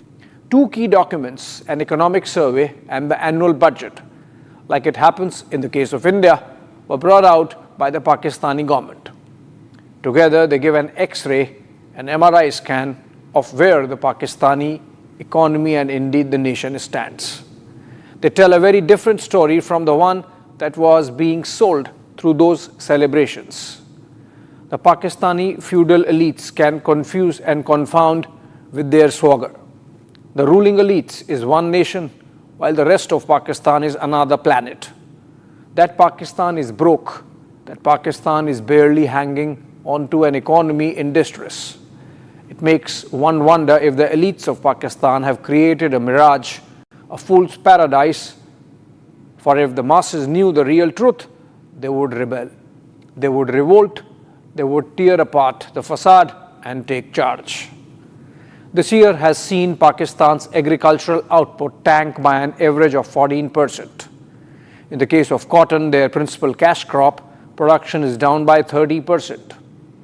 You would recall those pictures of wheat flour loot from last year. Wheat production is down by 9%. And this is even before India's Indus Waters Treaty suspension effect kicks in. The economic survey marked down real GDP growth from planned 3.5% to 2.68%. Compare this with India's 6.5%, making us the fastest growing large economy in the world. Even Bangladesh, despite the perpetual state of turmoil since August last year, has grown at 4.2%. Or even Sri Lanka, which returned back to a sprightly 5% after the collapse of 2021-22. Pakistan is stuck in a low growth trap, and there is a reason for that. The policy rate of the Central Bank of Pakistan, a hopping 22% till last year, stands at 11% even now. It is a reflection of fears of inflation, as high policy rates are aimed at controlling liquidity. Not that there is any comparison, but just this week, the RBI, the Reserve Bank of India, slashed India's policy rate to 5.5%. The overseas Pakistanis are holding their nation afloat, sending back home $31 billion in the past year. But for this, even the IMF loan that Pakistan got last month would not have prevented it from going bankrupt. Their public debt stands at 76 lakh crores, which in Indian rupees is about 38 lakh crores, or 87 billions in dollars. That is the reason why half this year's budget is going into debt servicing. Yes, literally half their annual budget goes in interest payments. Foreign exchange is at $16 billion, of which 90% is either debt rollover from China, Saudi Arabia and UAE, or comes from commercial loans to keep the account rolling. Which means, hypothetically, if the Chinese, Saudis and the Emiratis take back their loans tonight, Pakistan would have just about 10,000 crores of forex reserves. What a rich family spent on a wedding in India last year. Let's look at the energy production, a marker of the vibrancy in the economy. Overall electricity production declined by 3% in response to consumption also coming down last year, suggesting a larger stagnation. While the Pakistani masses suffer load shedding of hours per day, the deep state reserved 2,000 megawatts for data centers to run the cryptocurrency ecosystem as part of a deal with the Trump family firm World Liberty Financial last month. Now let us look at some budget specifics. The freshly minted Field Marshal has managed a hike of 20% in defense allocation, even as overall size of the Pakistani budget is down 7%. Look at the numbers in the graphics. Last year, Pakistan's annual budget was $67 billion, of which Pak Army got 7.5. This year, while the total budget size is down to 62, Pakistan Army allocation is $9 billion. This even as allocations of all sectors have been slashed. Education, health, water, every area has seen reduced allocation to compensate for the increase for the army. Moratorium has been put on all development schemes.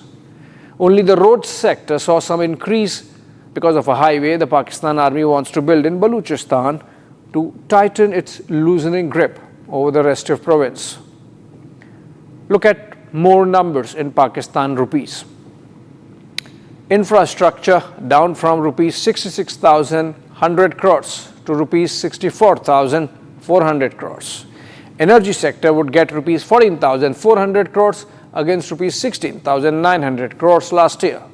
Water, despite industry pressure, down to 10,900 from rupees 13,500 last year. Development expenditure has been decreasing every year since 2023 to meet strict IMF conditions, to the extent that the government has been using the share of provinces to pay debt. Pakistanis need to know what these numbers mean for them. Someone needs to explain them in Urdu perhaps. But even if they don't care, Sannu ki, what of us? For all the lip service Pakistan does to Kashmir, the area it controls illegally, POK plus Gilgit-Baltistan, saw a squeeze with lower allocations than last year. A deep cut of 16% from rupees 7,500 crores to rupees 6,300 crores.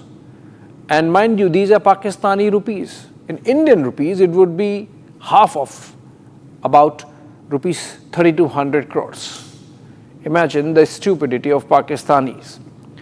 The Jammu and Kashmir budget for this year stands at Indian rupees 1,06,041 crores, which is roughly 35 times more than what Pakistan is allocating to the Kashmir it controls. Our Kashmiri brothers and sisters, of course, know that behind the call of Azadi is poverty, pauperization, radicalization, and stagnation. So they would never choose. And why should we bother about Pakistan? Just one state of Tamil Nadu has bigger GDP than entire Pakistan. And of course, many more states including Uttar Pradesh and Maharashtra.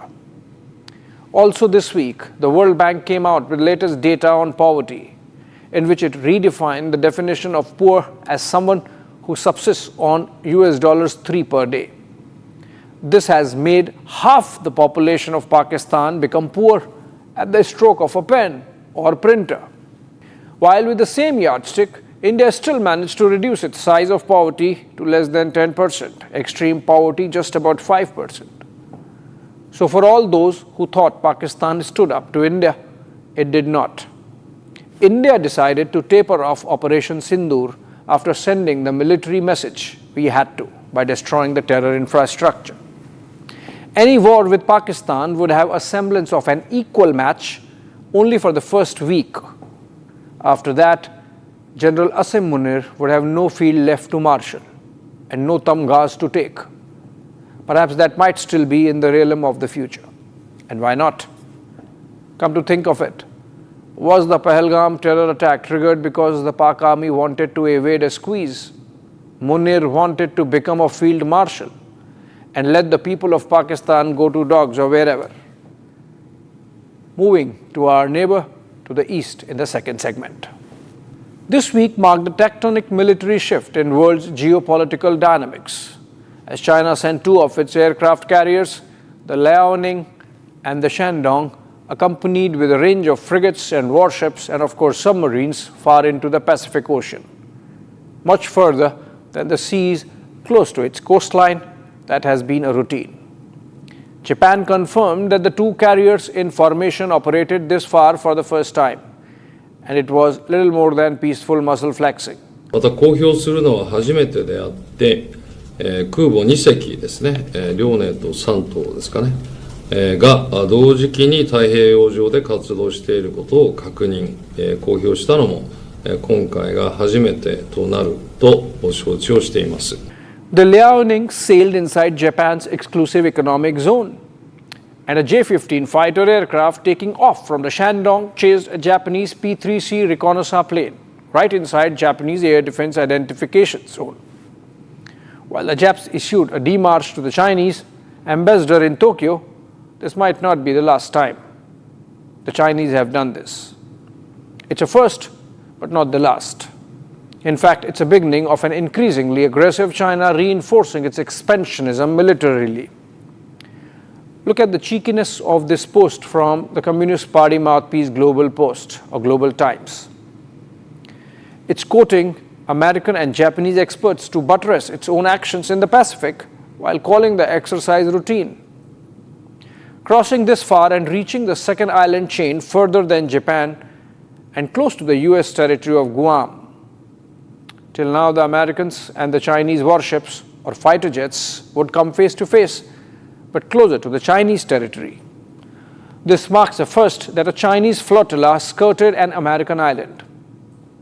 China has recently acquired a blue water navy status, with both the aircraft carriers joining the People's Liberation Army Navy in the last 3 years. Numerically, Beijing has the world's largest navy already, though it lags behind the United States by a wide margin when it comes to aircraft carriers. China's 3 to the USA's 11. That advantage allows Washington to keep a carrier strike group permanently forward deployed to waters closer to Chinese coastline, both the East China Sea and the South China Sea. But that might start changing soon, or might have already. This week marks a first deployment to Western Pacific by China, Eastern Pacific, and hence American West Coast could be the next. China's neighborhood is watching this development with trepidation. From Taiwan to Philippines, from Malaysia to Indonesia, every nation state has a territorial dispute with China and faces Chinese muscle flexing as a routine. In the case of Taiwan, a territory China considers its own and intends to assimilate with the use of force, it has made blockade-level naval deployments at least twice in the last 6 months alone. This military muscle flexing happened in a week when China did even more belligerent posturing on trade and economy. In a decision that sent global stock markets into a spin, China decided to restrict exports of 7 rare earth minerals. These are elements crucial to new age industries like the semiconductors, EV batteries, electronics, smartphones, jet engines, rockets, space stations, effectively all sectors of modern day geostrategic and geoeconomic significance. China accounts for roughly 70% of global raw material production in these elements, 85% of global processing, 90% of rare earth magnet manufacturing, and near total control over heavy rare earth refining. And hence, its decision to restrict exports impacts supply chains around the world. The markets got cold. Like in other industries, the dominance itself was manufactured with decades-long strategic pursuit backed with state subsidies and lax environmental regulations aimed at undercutting global competitors. In a carrot and stick approach, China incrementally relaxed the export control decision in return of trade deals, both with the Europeans and finally with Trump. The lesson for the global community is that even if the Chinese are going after the Americans, it has consequences for everyone. Washington, D.C. needs to realize that this total chaos on global trade regime it has unleashed is benefiting nobody. It has created a free-for-all in which increasingly China has an edge over the United States. Better sense should prevail in the White House sooner. And then, coming back home to our third segment. It is an unanimous decision in the cabinet that new survey is to be conducted. Irle adukku ಹೋಗ್ತಾ ಇರೋದು ಏನು ಹೇಳ್ತಾ ಇದ್ದೆ new survey is to be conducted. That is the decision taken by the cabinet unanimously. And so far as section class 2 is concerned, the commission is to be consulted. That we are going to consult the commission.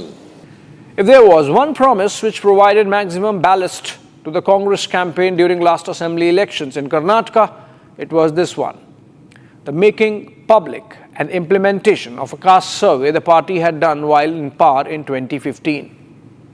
But 2 years after coming to power, Chief Minister Siddaramaiah announced scrapping of the data and a fresh start this week.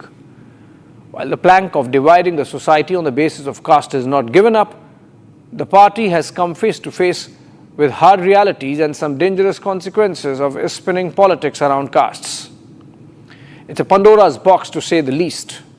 It's a quagmire best approached with reform in mind and not entrenching vested interests. Unfortunately, that's exactly not what the political parties cutting across the political divide are doing.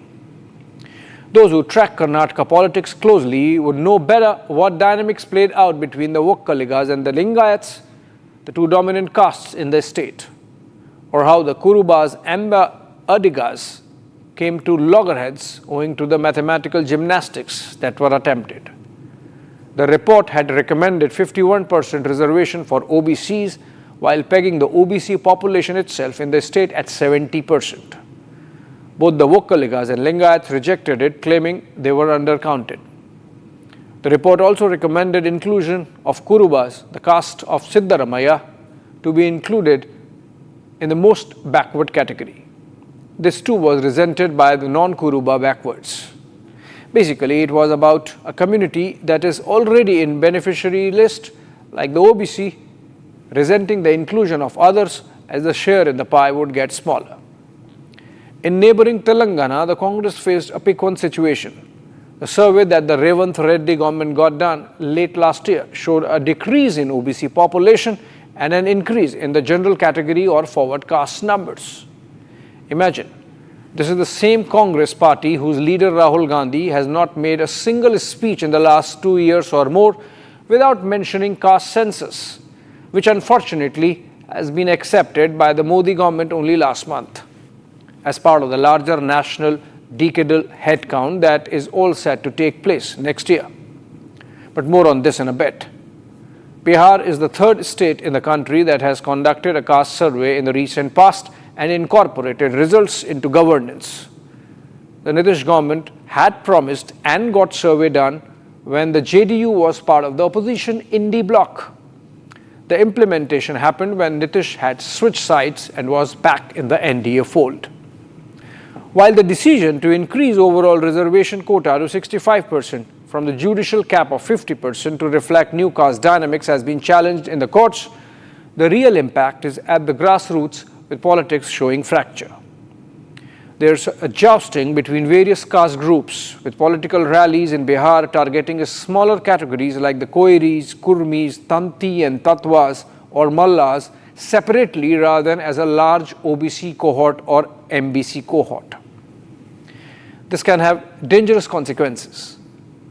In neighboring West Bengal, the Mamata government has reorganized the OBC list in the state in a manner that Muslims, as a religious group, now find substantial representation as backward castes. For example, in the year 2011, when Trinamool came to power for the first time, the OBC list in Bengal had 66 castes, of which Muslims were only 11.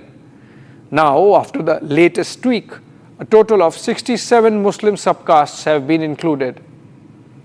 To accommodate the increased numbers, the Mamata government has increased OBC quota in the state jobs to 17% from 7% earlier.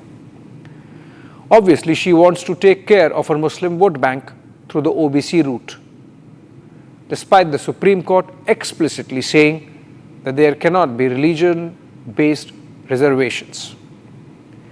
That brings me to why the BJP-led NDA government has bitten the bullet.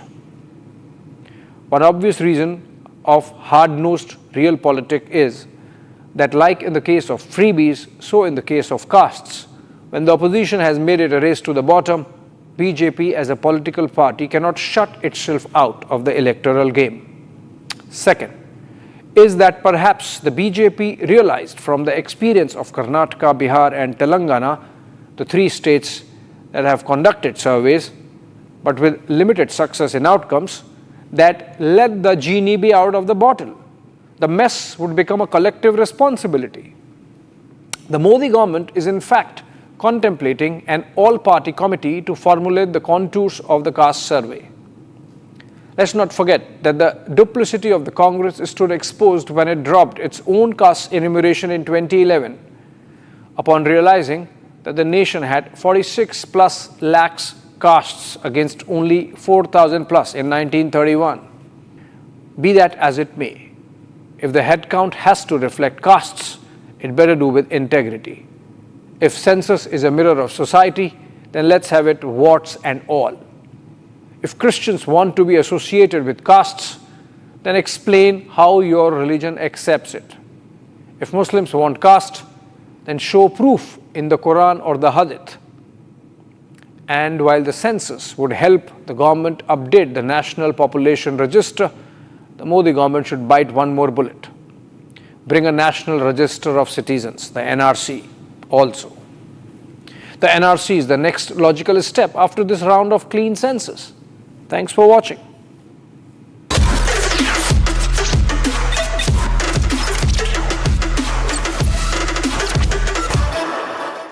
ये है secret recipe MDH का जीरा SIP जल जीरा मसाला। SIP SIP जीरा SIP MDH का जल जीरा सिप MDH का जल जीरा सिप। इसको घर पे लगाओगे तो शादी का तो पता नहीं, पर घर पक्का नहीं टूटेगा। रुंगटा नहीं तो घर स्ट्रॉन्ग नहीं। रुंगटा स्टील TMT बार एकदम सॉलिड। पहाड़ों में एक हाइकिंग शिप भी बन सकती है। आधे बाउल दही में 4 चम्मच MDH चटनी पुदीना मसाला डाला, स्टर करो, पुदीना चटनी तैयार। MDH चटनी पुदीना मसाला।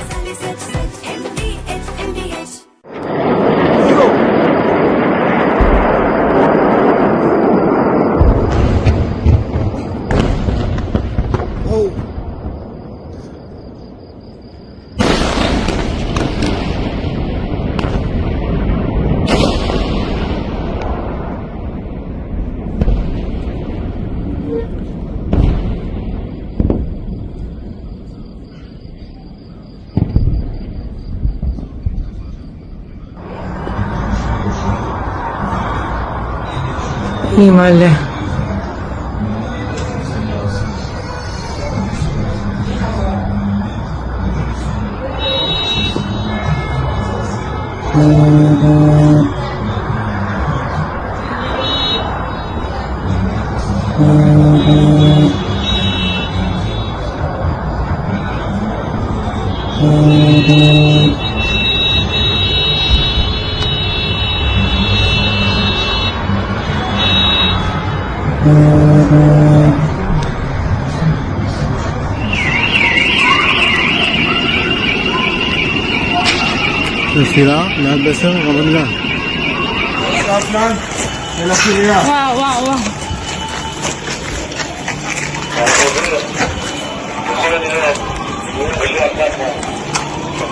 Military operations in history. Operation Rising Lion. The Islamic regime which has oppressed you for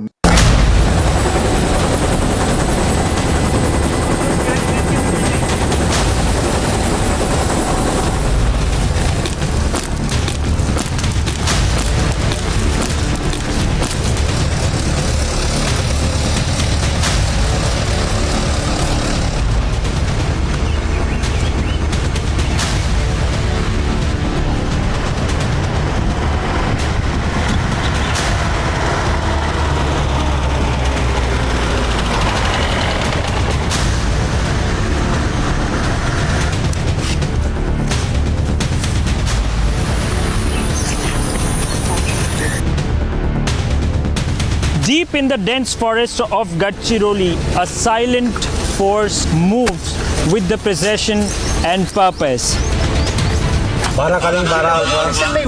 These are the C-60 Commandos, elite anti-Naxal unit trained to fight to end the Naxal terror.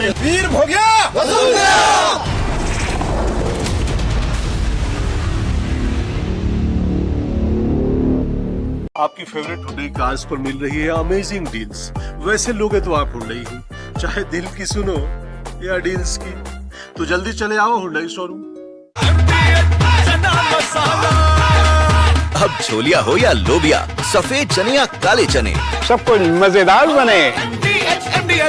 विमल में गुलिस्तां के ये कुछ लजीज फरिश्ते जब साथ घुलें तो जी ललचाए और दिल कहे कि स्वाद की जुबान में खुद को ऐसे डुबाऊं कि निकल ना पाऊं। विमल की जुबान कुछ है ही ऐसी, मानते हैं? विमल, बोलो जुबान कैसी?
From Asia's largest news headquarters,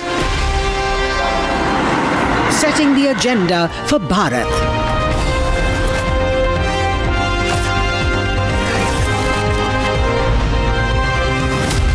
You're watching Republic.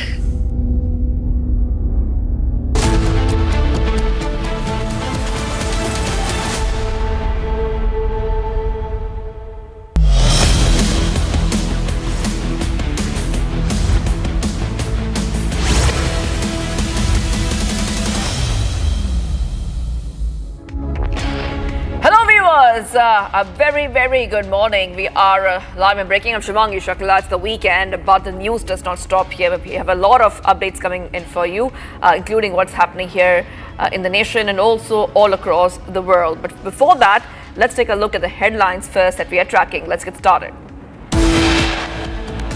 Chopper crashes near Kedarnath. 7 people, including an infant, killed. Rescue and relief operations are underway.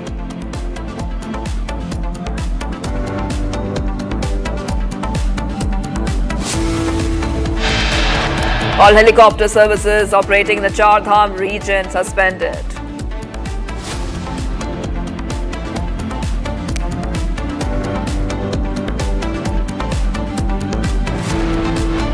Prime Minister Modi embarks on a 3-nation visit to Cyprus, Canada and Croatia ahead of G7 summit.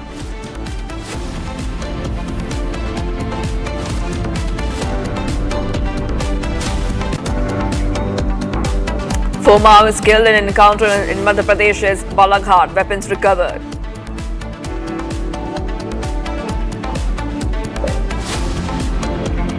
Fierce second round of attacks. Israel hits Iranian Defense Ministry headquarters and nuclear sites. Iran retaliates with the drones and missiles, hits at least 2 Israeli cities with 200 missiles.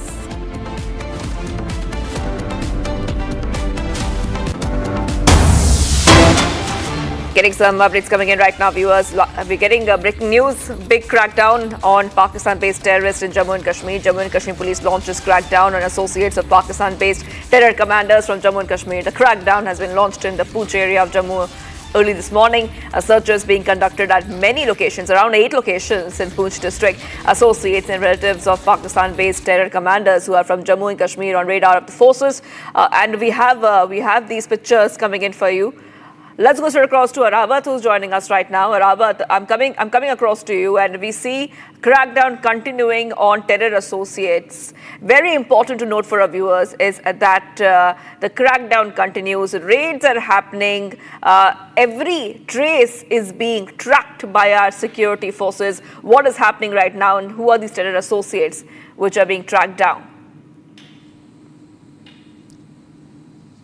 Absolutely, Shwangi. As we have seen that the crackdown is on across the parts of the Jammu and Kashmir, but this time we have seen that the ongoing crackdown is on in the Poonch, where we have seen there are the 8 locations which are being raided by the joint security forces, including the special operation group of the Jammu and Kashmir police.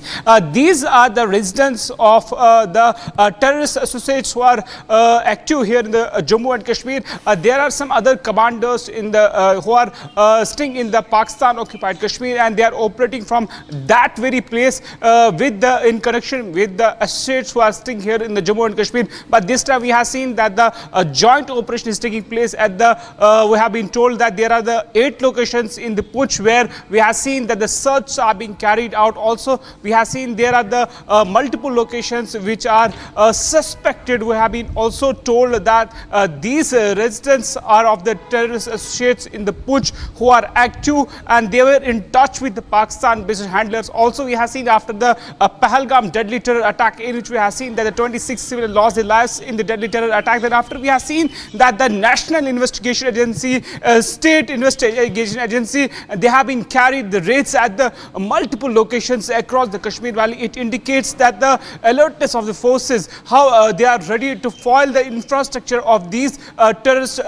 groups, whether it's Jaish-e-Mohammed, whether it's Lashkar-e-Toiba and other terror outfits. Also, we have seen that this time the raids are being carried in the Poonch area, where 8 locations have been raided by the joint security forces. Also, we have been told that there are some commanders who are from the Jammu and Kashmir, but they have exfiltrated to Pakistan-occupied Kashmir, and they have joined the terror groups there, and also they are active. Also, we have already seen that through the social media, they are trying to involve the younger generation of the Kashmir Valley to join the terror ranks. But we have seen this time the crackdown of the joint security forces in the Poonch. This all comes when we have seen the deadly terror attack in the Poonch. Only before, we have seen recently in the Kashmir Valley the attack in the Pahalgam, and we have seen that the alertness have been evacuated, as we have seen that the Amarnath Yatra will begin very soon. All the measures have been put in place for the smooth conduct of the Yatra, but this time we have seen that the crackdown is on in the Poonch. Yes, back to Shwagi. Yes, Aravat, I will be coming back to you for more on this. I also have to move ahead because we're getting some more breaking news coming in. Around 20, we're getting to know that 31 DNA samples, I repeat, 31 DNA samples have now been matched. This is post the largest aviation tragedy that we have seen, a plane crash. This is from the Ahmedabad plane crash. 12 bodies have also been handed over to the bereaved families. 12 bodies of deceased handed over. DNA matching is underway. DNA test update. 31 victims have been identified so far. This is happening in Gujarat, where the process of DNA matching is underway, and the victims of the plane crash are being identified. And this is part of the ongoing efforts. Forensic teams have been working through the night to match more DNA samples. Some reactions coming in. Let's play it out. Ahmedabad में हुआ air India के होनारत के अधीन जितने भी हमारे पास bodies आए थे, उनमें से 31 बॉडीज का डीएनए मैचिंग हो गया है, और वो 31 में 31 31 मैच बॉडी में से 12 लोग अपने रिश्तेदार का शव लेके चले गए हैं। ये जो थे वो विविध एरिया में से आए थे, जैसे कि उदयपुर, बड़ौदा, खेड़ा, विसनगर, अहमदाबाद और बोटाद, इन शहरों में से आए थे और वो लेके निकल गए। हमारी जो व्यवस्था है, we are waiting for other people to come and collect the remains of their relatives. And we have with us Gopi joining us right now. The process of DNA matching is underway. And this is the operation being conducted 24/7. Forensic teams are working around the night, through the night, to match the DNA samples. I'll just come across to you right now because you will know the process and what the update is, Gopi. Yes. Well, yes, Shivangi. In fact, there was a media briefing by Medical Superintendent at 9 a.m. today, and as per him, it is around 48 samples have been collected as of now, while 12 bodies have been given back, handed over back to the family. While I'm standing right outside the mortuary, I would ask my camera person to kindly show you. There's one more ambulance there, and the 13th body will be given to the respective family just after a short while from now. While what we are also understanding from our sources is that Vijay Rupani, former Chief Minister's body's DNA samples are yet to be matched. While, apart from this, there were around 32 people who were injured in and around the BJ Medical College. So what really happened was out of these 32 people, around 11 were hospitalized, while all of them have now been relieved from the hospital. They are doing okay, but one is still critically injured. This was mentioned in the bulletin which was given by Dr. Rajneesh Patel in the morning today at 9 a.m. While what we are also trying to understand is out of total 248 samples have been collected, and the DNA match process is still underway as it undergoes 4 different stages, and it is a very tedious and meticulous process and is time consuming. This is what even the medical superintendent was reiterating yesterday, that the bodies have been charred to that level that it is becoming difficult for doctors to identify from one process. So they end up going to different specialists. There are different specialists like dental surgeons, as well as somebody who has specialized in skin, from where they can match different DNA samples. So it is becoming very difficult as the bodies are completely charred. But yes, families of the deceased are waiting here right outside the mortuary. After them proving their relationship with that of the deceased, the bodies are handed over to that particular families. While 12 bodies have already been handed over, 13th body will be handed over just after a short while from now. Back to you. Okay. Gopi is reporting live for us from the civil hospital in Ahmedabad. DNA matching is happening as we speak. Gopi, I'll be coming back to you for more updates. I will have to move ahead right now. Getting some breaking news coming in. UK fighter jet has made an emergency landing in Thiruvananthapuram in Kerala. A UK fighter jet which took off from Prince of Wales air carrier that is around 100 nautical miles away from the coast made an emergency landing in Thiruvananthapuram airport. The aircraft is said to have landed after taking permission from defense. Okay, I'm just trying to understand what really is happening in terms of why this emergency landing has happened. For that, we'll have to go to Ashwin in a short while from now. Okay, we have Ashwin. British warplane Ashwin makes an emergency landing at Thiruvananthapuram airport due to low fuel levels. That's what it looks like right now. If you could take our viewers through what happened, were there rough sea conditions, was it low fuel, or any other reason why the emergency landing took place in Kerala? This is a UK fighter jet, by the way. Absolutely. This fighter jet landed approximately at 11 p.m. last night, is what official defense personnel have told Republic. The fighter jet had taken off from the UK aircraft carrier Prince of Wales, which is now said to be located 100 nautical miles away from the coast of Thiruvananthapuram. And this particular flight was unable to land on the aircraft carrier due to inclement weather condition is what is being stated. It has to be affirmed. Now, after this, there was a mayday call and there was a need for an emergency landing. It was a civil, because it's a civil airport, the landing permission was given. But the Air Force personnel, the public relation has still now not giving any further information on which is the kind of flight that has landed over here. They are awaiting official confirmation. One thing they have confirmed is that the Ministry of Defense will have to give complete approval for this aircraft to take once again flight back to the aircraft itself. So they are waiting. The MOD personnel are supposed to come today, make all the audit and also check and do inspection whether there has been any kind of snooping. There could be any kind of snooping that has been done. All these will be verified as what has been stated. The Indian Air Force has stated since it has landed on a civilian airport, there is some restriction to speak about it. They will be giving an official statement as what we are getting from multiple official sources within the defense forces. So certainly the flight is confirmed to be still in Thiruvananthapuram airport, but the make of this flight has not been confirmed by any of the defense sources as well. Yes. Well, thank you, Ashwin, for getting those details for us. We will be coming back to you. But I really have to move ahead because we're getting some breaking updates coming in. This is regarding the helicopter crash, the unfortunate incident which took place early in the morning. DNA test will now be conducted on the devotees killed in the helicopter crash in Uttarakhand. Now, this is coming in after we saw the administration will be handing over the mortal remains after conducting the DNA test. Yes, very, very unfortunate news had come in the morning today where there was a helicopter crash in Uttarakhand.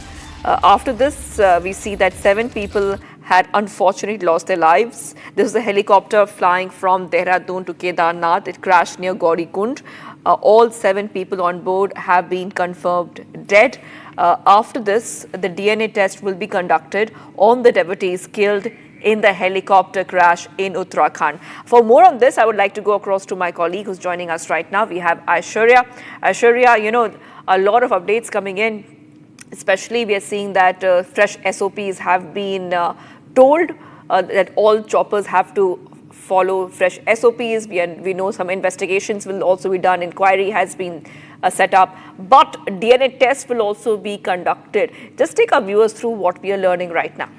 Absolutely, Shivangi. So a number of updates they are emerging on that chopper crash in Kedarnath this morning, and the Uttarakhand government is taking this chopper crash very, very seriously. Remember, even after the doors of the Kedarnath temple ever since has opened in the month of May, there have been several accidents that have been reported, and the Uttarakhand government is now taking this very, very seriously. An investigation panel has already been set up. A committee will be looking into the causes, and all the chopper services for all the 4 dhams in Uttarakhand, they have been suspended. And right now what we are learning is that DNA tests would be undertaken on all the victims. Remember, 7 people have died, and that includes 6 pilgrims. That also includes 1 child.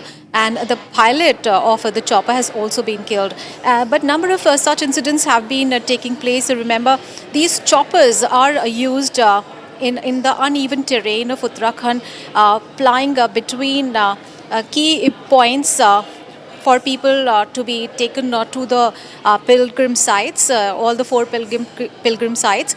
And considering the frequency of tourists that arrive in these areas from all across the country, it is very important to consider all the safety measures are in place. And that is why the Uttarakhand government has said that it will not be only looking at this particular incident. The committee will be not only probing this particular incident, but all the such incidents and all such reasons why such accidents have been taken place will be probed, and a fresh SOP needs to be issued, because these are all commercial services that are being used by people for the pilgrims who arrive in Uttarakhand from all across the country. So it is very, very important to have those safety measures in place so that no such accident is repeated in the future.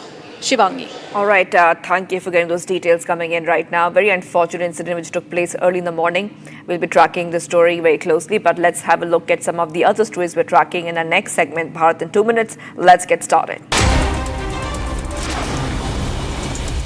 Invitation of the President of Cyprus. PM Modi is making an official visit to Cyprus from June 15 to 16. PM Modi is on a three-nation tour during which he will attend the G7 summit in Canada on June 16 to 17 and also visit Croatia. The agenda of the three-nation visit is to attend the G7 summit and strengthen the global ties.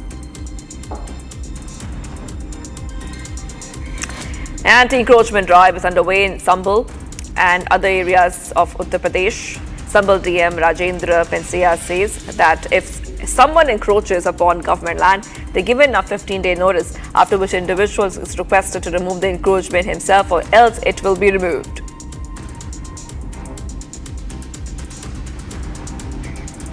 Preparations are in full swing for the Jagannath Rath Yatra that will start on June 27th and the return car festival of the Bahura Jatra will take place on July 5th. During the festival, three deities, Jagannath, his brother Balabhadra and sister Subhadra, are drawn to devotees in the three massive wooden chariots, where they will reside for a week in the temple and then are brought back to Jagannath temple.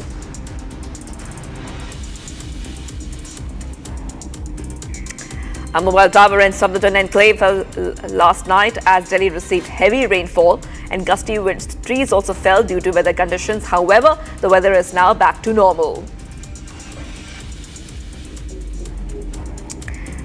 Haryana CM Naib Singh Saini has now gone ahead and announced that 11th International Yoga Day will be celebrated on June 21st across the state. Starting May 27th, various departments have been conducting yoga programs leading up to the main event. The CM emphasized making yoga an integral part of daily life, recommending dedicating at least 1 hour daily for physical well-being as he flagged the Run for Yoga marathon.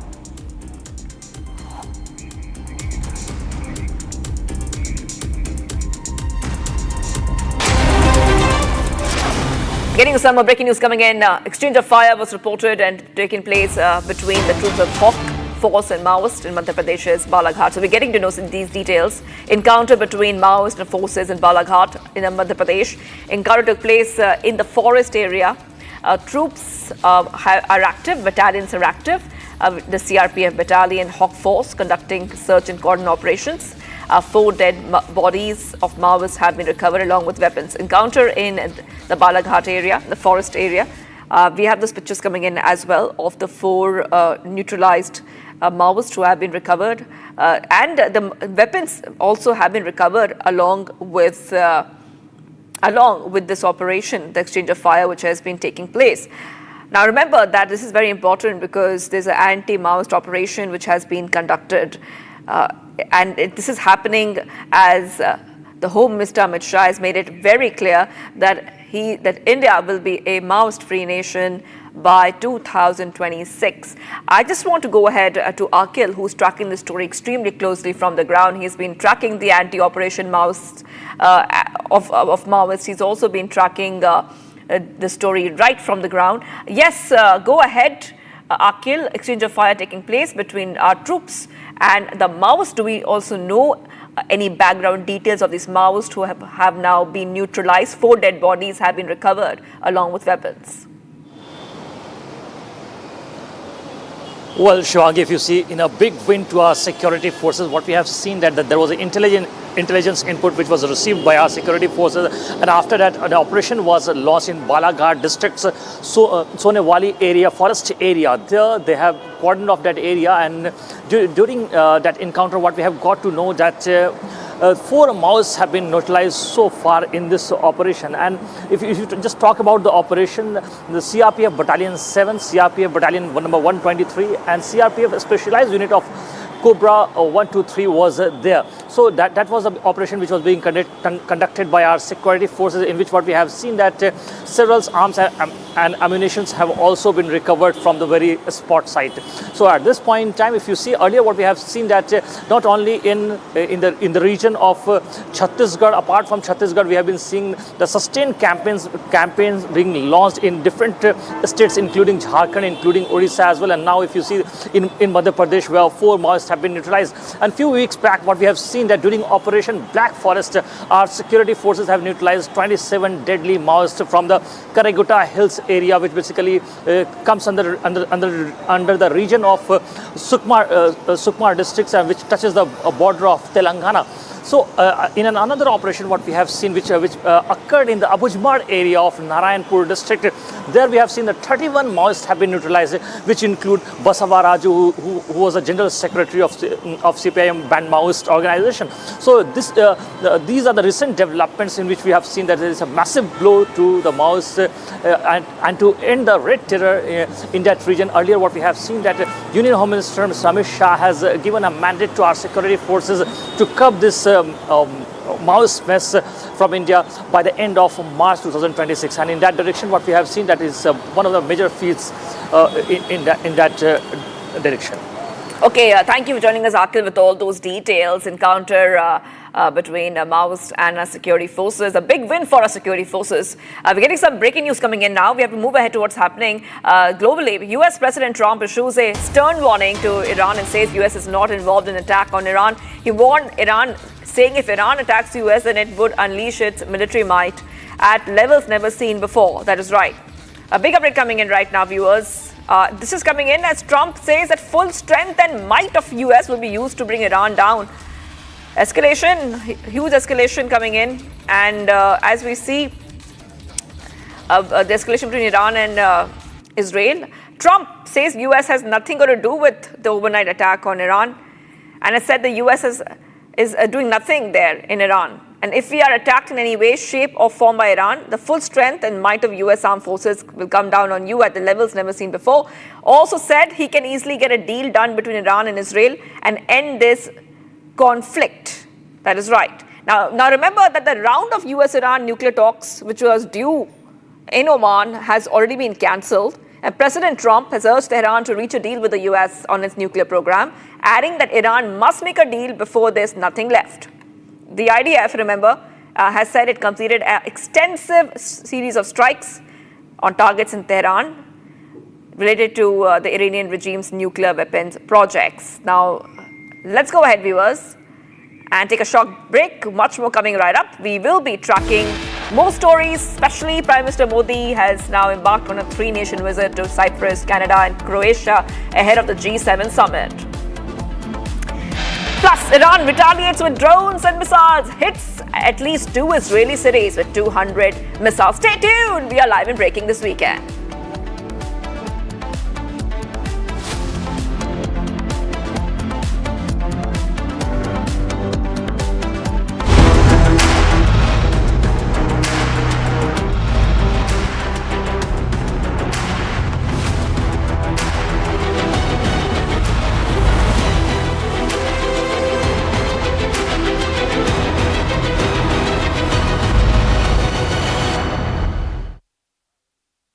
विमल में गुलिस्तां की ये कुछ लजीज फरिश्ते जब साथ घुले तो जी ललचाए और दिल कहे कि स्वाद की जुबान में खुद को ऐसा डुबाऊं कि निकल ना पाऊं। विमल की जुबान कुछ है ही ऐसी, मानते हैं ना? विमल, बोलो जुबां केसरी। अब छोलिया हो या लोबिया, सफेद चने या काले चने, सब कुछ मजेदार बने। MDH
השמיים.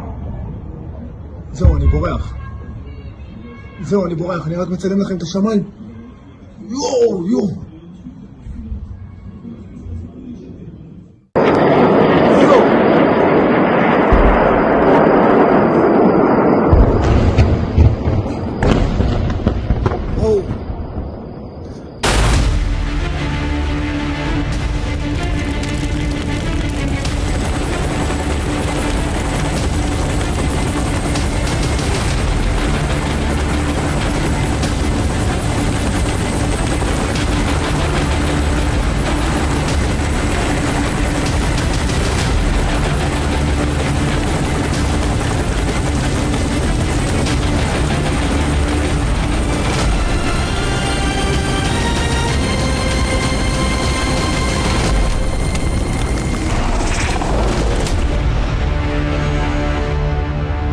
आधे बाउल दही में 4 चम्मच MDH चटनी पुदीना मसाला डाला, स्टर करो, पुदीना चटनी तैयार। MDH चटनी पुदीना मसाला। विमल में गुलिस्तां के ये कुछ लजीज फरिश्ते जब साथ घुलें तो जी ललचाए और दिल कहे कि स्वाद की जुबान में खुद को ऐसे डुबाऊं कि निकल ना पाऊं। विमल की जुबान कुछ है ही ऐसी, मानते हैं? विमल, बोलो जुबान कैसी? दादी के हाथों का जादू और खुशबू से महकता घर, माँ की मुस्कुराहट और खाने की सुगंध। MDH गरम मसाला, क्योंकि हर रिश्ता है स्वाद से जुड़ा।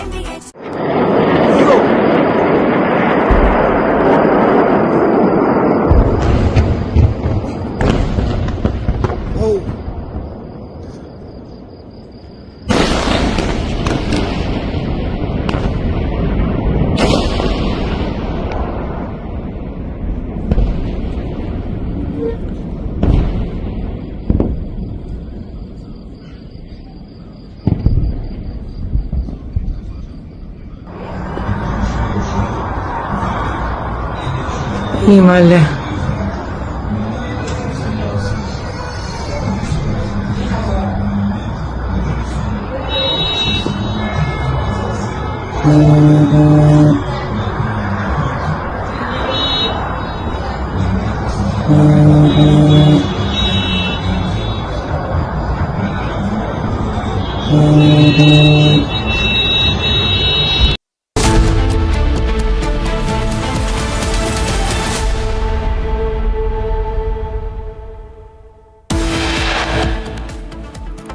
Chopper crashes near Kedarnath, 7 people including an infant killed. Rescue and relief operations underway.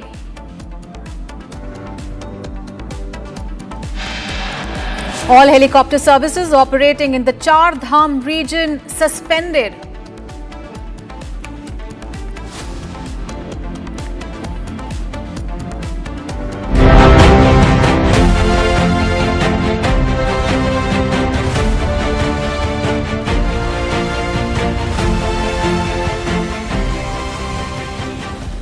Prime Minister Modi embarks on a three-nation visit to Cyprus, Canada and Croatia ahead of G7 summit. Jammu and Kashmir police launches crackdown on associates of Pakistan-based terror commanders in Jammu and Kashmir. Searches underway in Poonch district. In a fierce second round of attacks, Israel hits Iranian Defense Ministry headquarters and nuclear sites.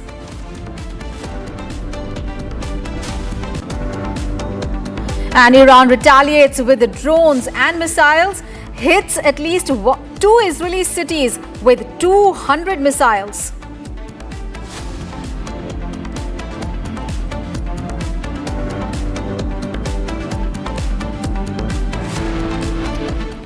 And we have breaking news coming in related to the Israel-Iran offensive that is going on. 7 UAVs have been launched by Iran towards Israel in the last 1 hour. The Israeli Defense Forces have confirmed that all the UAVs were intercepted by the Israeli Air Force and the Navy. So Israel and Iran are exchanging fresh attacks, and Israeli Defense Forces have confirmed that all UAVs that were launched by Iran were intercepted by the Israeli Air Force and Navy. And remember, this happened after the Israeli Defense Forces claimed a lot of strikes were carried out on the headquarters of the Iranian Defense Ministry and also the nuclear project. The targets included the Iranian Ministry of Defense headquarters and also a nuclear project. All right, we have Mr. Brahmchalani, a strategic affairs expert, joining us. Thank you so much, sir, for joining us here on Republic TV. Sir, we'd like to know from you, is the Israel's second round of strikes likely to put Iran on the edge further? Or will these strikes succeed to bring the Iranians back to the negotiating table, like what Americans have been wanting? Well, you have to go by what the Israeli Prime Minister's National Security Advisor has said publicly in a television interview. He said that it is not possible to destroy Iran's nuclear program by kinetic means, that is, by military means. He said the only way to dismantle Iran's nuclear program is through diplomacy. If President Trump can negotiate a nuclear deal under which Iran voluntarily agrees to dismantle its nuclear program. Therefore, what appears from Israel's offensive is actually not to destroy the nuclear program, but to bring about regime change in Iran. That appears to be the primary goal rather than destruction of Iran's nuclear program. But Iran has historically shown great resilience to bounce back.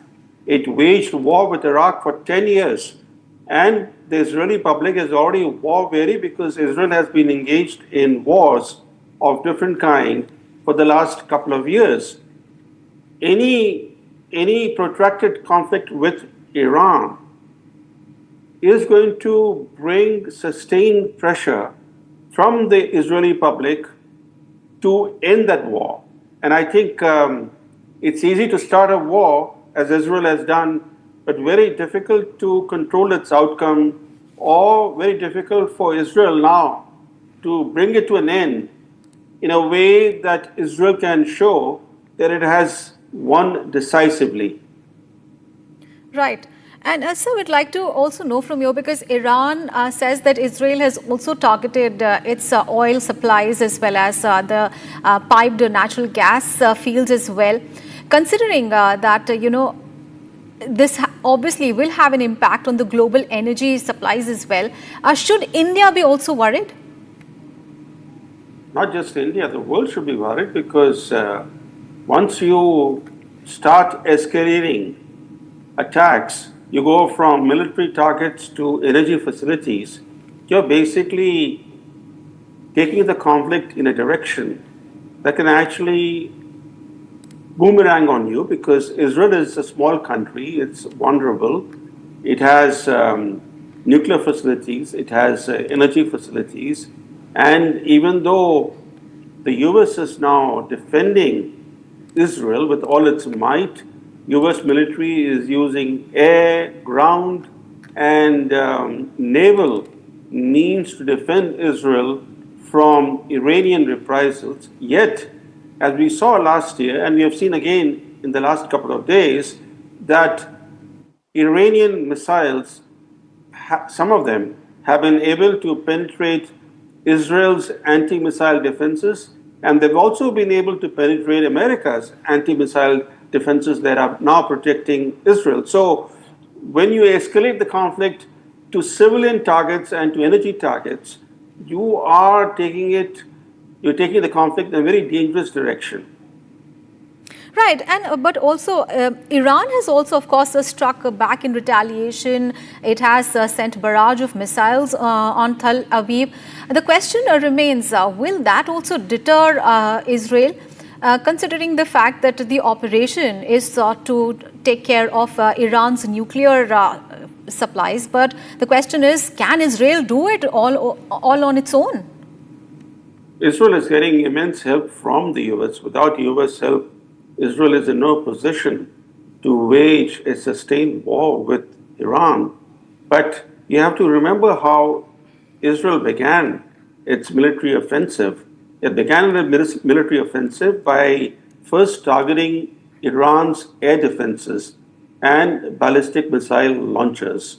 That created a safe corridor for Israeli warplanes to strike targets inside Iran. This is the opposite of what India did during Operation Sindoor. India began by targeting terrorist camps in Pakistan. It only began targeting Pakistani air defenses and Pakistani air bases after India lost some warplanes, as India's Chief of Defense Staff has acknowledged. He's called it a tactical mistake that got corrected after the initial oversight. But in air warfare, the first principle is that you try to take out your enemy's air defenses. Now, this is exactly what Israel did in firing the first salvos, and this is exactly what India did not do with Operation Sindoor. So India can learn from how Israel is carrying out these attacks, though India and Pakistan, and even India and China, when they have waged war, have never targeted civilian and energy infrastructure of the other side. They have, kept their war, their conflict restricted to military targets. And I think that's the way war should be waged. If you enlarge it, like Israel has done, to energy targets, that creates the potential of a boomerang effect that could be quite devastating for Israel, given that this is a country that geographically has a narrow waistline, and any kind of major explosions that release toxic fumes, whether from energy plants or other chemical facilities, would greatly affect the Israeli civilian population. Right, Mr. Brahmachalani, you stay with us, so we'll just come back to you. We have more breaking news right now. We are getting more videos of Israel's striking Iran. Israeli defense forces have struck Tehran on key infrastructure and fuel tankers. IDF has hit Iranian Defense Ministry headquarters and also another nuclear project sites as well. And in a statement, Israeli Defense Forces said that they have completed an extensive series of intelligence-based strikes on a number of targets in Tehran related to Iranian regime's nuclear weapons project. And as per Israel, 195 Israelis have been injured in the missile attack launched by Iran. All right, let's take a perspective again from Mr. Brahmachalani. Sir, now since the nuclear talks are off and both sides are vowing for more action, is there any let-off that we can expect, or are we just seeing a regional war unfold really in front of our eyes in real time? The danger is that this particular conflict could drag on. It could become a protracted war, a war of attrition that will be quite damaging for both sides. But you have to keep in mind the background to Israel's strikes against Iran. Israel has a long history of bombing nuclear sites or suspected nuclear sites in other regional countries. Israel's strategy is to remain the sole nuclear weapons state in the Middle East. It wants to enjoy nuclear monopoly in the Middle East. This strategy is known as the Begin Doctrine. It's named after the then Prime Minister Menachem Begin, who carried out the 1981 bombing of Iraq's Osirak nuclear reactor. Osirak reactor was a reactor that the French government had helped build, and it was a civilian nuclear reactor, but Israel argued that this reactor would produce weapons-grade plutonium, and it carried out this bombing which destroyed Osirak reactor. This was in 1981. And then in 2007, years later, Israel bombed a suspected Syrian nuclear reactor. this reactor was under construction. And again, this was a civilian reactor. And yet, Israel argued that this reactor could produce weapons-grade plutonium. So this strike happened in 2007. Only 11 years later, Israel confirmed the strike in 2018. And now comes Israel's strikes on Iran's nuclear infrastructure. Iran's nuclear infrastructure is pretty spread out. There are a number of sites in Iran that are nuclear sites. And in fact, some of Iran's uranium enrichment is happening underground, in underground facilities, in underground installations. The question is to what extent Israel will be able to destroy Iran's nuclear infrastructure. And as the Prime Minister's NSA, the Israeli Prime Minister's NSA admitted on television that military means alone will not suffice to destroy Iran's nuclear program. All right. All right. Thank you so much, sir, for joining us and sharing your the perspectives on that big story that we are tracking. And we have more updates on that big story in the conflict. Now, U.S. President Donald Trump has issued a stern warning to Iran. He has said that U.S. is not involved in attack on Iran, and he warned Iran, saying that if Iran attacks the United States, then it would unleash its military might at levels never seen before. He says full strength and might of the United States will be used to bring Iran down. So US President Donald Trump issuing a stern warning to Iran.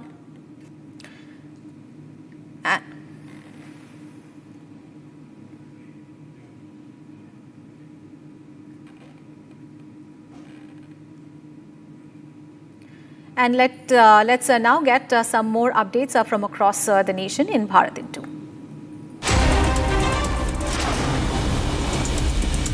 At the invitation of President of Cyprus, Prime Minister Modi is making an official visit to Cyprus from 15th to 16th of June. Prime Minister Modi is on a three-nation tour, during which he will attend the G7 summit in Canada on 16th and 17th of June and will also visit Croatia. The agenda of the three-nation visit is to attend the G7 summit and strengthen global ties. An anti-encroachment drive is underway in Sambhal as well as Chandosi, Bahajoi and Sirsi of Sambhal district in Uttar Pradesh.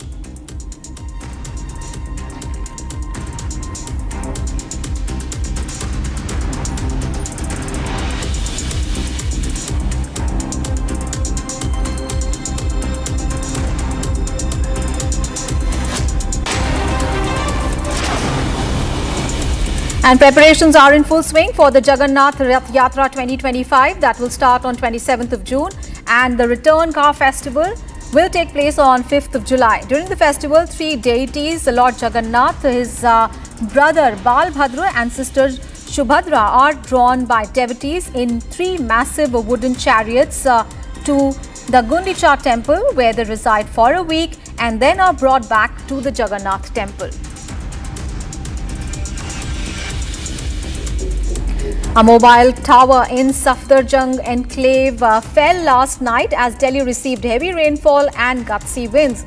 Trees also fell due to the weather conditions. However, the weather is now back to normal.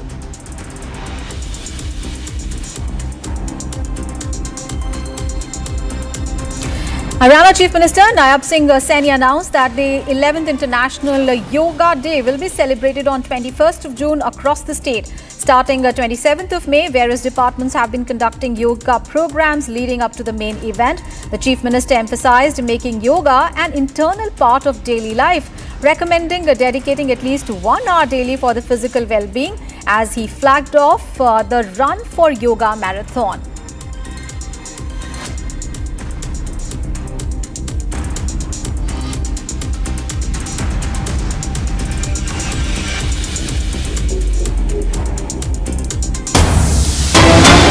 And viewers, we have breaking news coming in. The SDRF has recovered all the bodies in the helicopter crash near Kedarnath. Meanwhile, Uttarakhand Chief Minister has chaired a virtual meeting on the helicopter crash.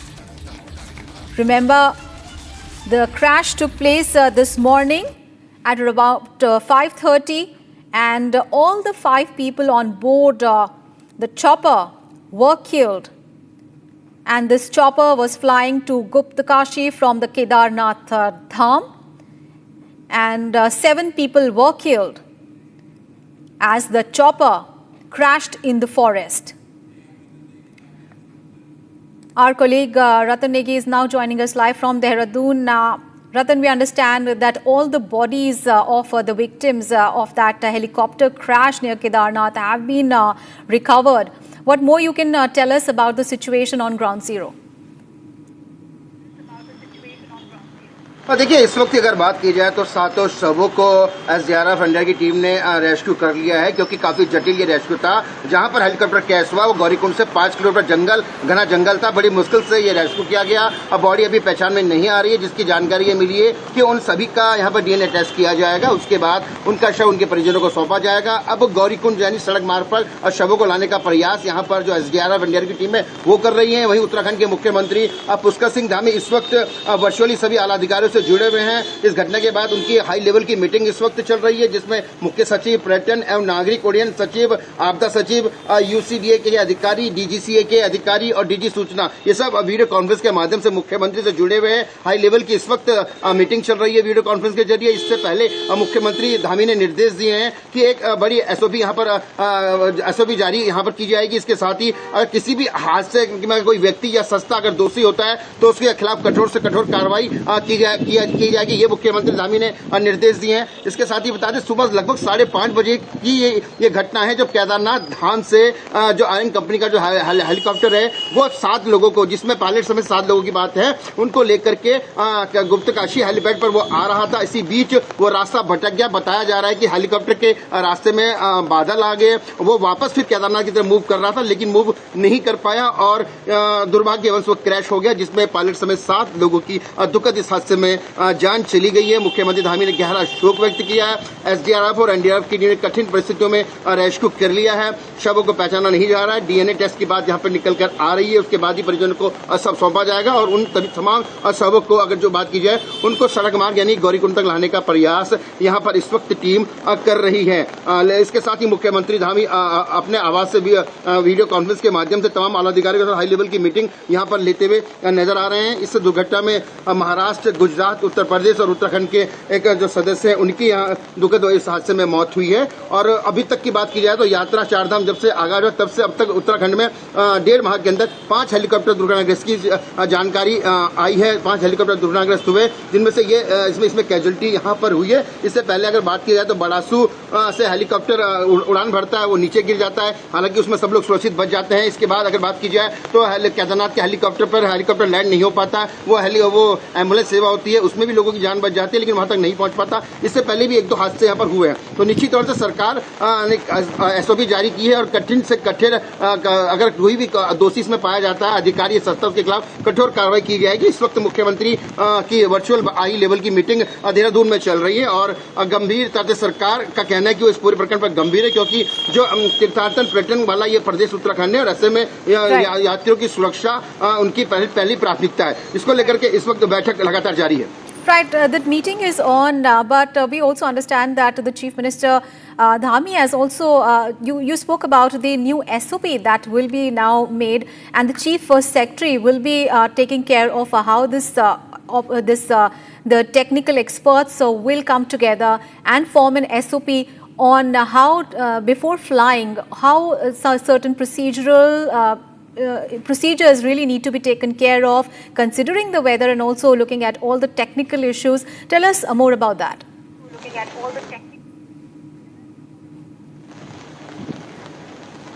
देखिए, technical issues की बात की जाए, technical issues निश्चित तौर से weather खराब होता है, ये समस्या आती है। मुख्यमंत्री धामी ने यहाँ पर कहा है कि जो हाई लेवल की जो मीटिंग यहाँ पर चली, इसके साथ ही आखिर क्या वजह होती है। जब हेलीकॉप्टर टेक ऑफ करता है तो उससे पहले तमाम तरह की जांच हो, मौसम की अच्छी तरह से जांच हो। छोटी वैलियां है, वैली में हेलीकॉप्टर लगातार प्रॉब्लम वहां पर रहती है, क्योंकि रामबाड़ा है, छोटी लिंचोली, बड़ी लिंचोली, गरुड़ चट्टी, जंगल चीटी, यहाँ पर वैली अचानक पैक हो जाती है, मौसम बदल जाता है। तो साफ तौर पर कहा कि इसके बीच ऐसा कुछ हो, ऐसी कुछ व्यवस्था बने ताकि अगर वैली बीच में पैक होती है तो उसकी जानकारी समय पर मिल जाए, या हेलीकॉप्टर की समय पर चेकिंग हो, और किस प्रकार नियमों कहीं पर क्या नियमों की अनदेखी तो नहीं हो रही है। तो ये बहुत से पॉइंट्स, इन पॉइंटों पर लगातार सतर्कता बरतने की आवश्यकता है। ये मुख्यमंत्री के यहाँ पर निर्देश दिए गए हैं और इससे ये निर्देश समय समय पर दिए भी जाते हैं। आखिर इस जो घटना यहाँ पर हुई है, इसकी जब जांच होगी और सत्य मानने पर जो जांच निकल कर आएगी, उसके बाद ही मालूम चल पाएगा कि इस हादसे की महत्वपूर्ण वजह क्या थी। क्या मौसम खराब हो गया या बादल आ गया, यही इसकी वजह थी, या कुछ और कारण थे।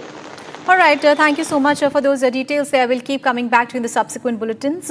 Please keep tracking those developments. And we have breaking news coming in. The police commissioner in Ahmedabad has taken stock of the situation at the Ahmedabad crash site. So the police commissioner of Ahmedabad is at the crash site at the moment. Remember, the Air India Boeing 787 Dreamliner crashed after takeoff from the Sardar Vallabhbhai Patel Airport in Ahmedabad.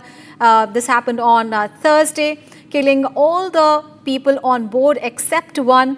And there have been several deaths on ground as well. Several medical students continue to stay in the hospital. They've been injured.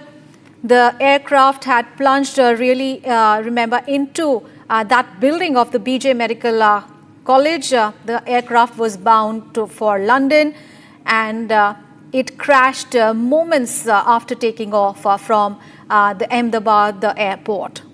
And right now, the DNA tests are being conducted on the bodies of the victims, and the Ahmedabad, the police commissioner, is at the spot, we understand, and he's taking a stock of the situation.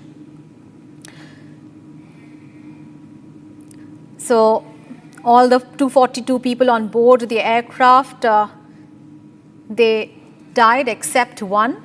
One person miraculously escaped the crash, and what is happening right now is the DNA samples have been collected and they are being looked at. And now, viewers, we're getting you these powerful visuals of the Indian Army that is always vigilant, also precise and prepared. Take a look.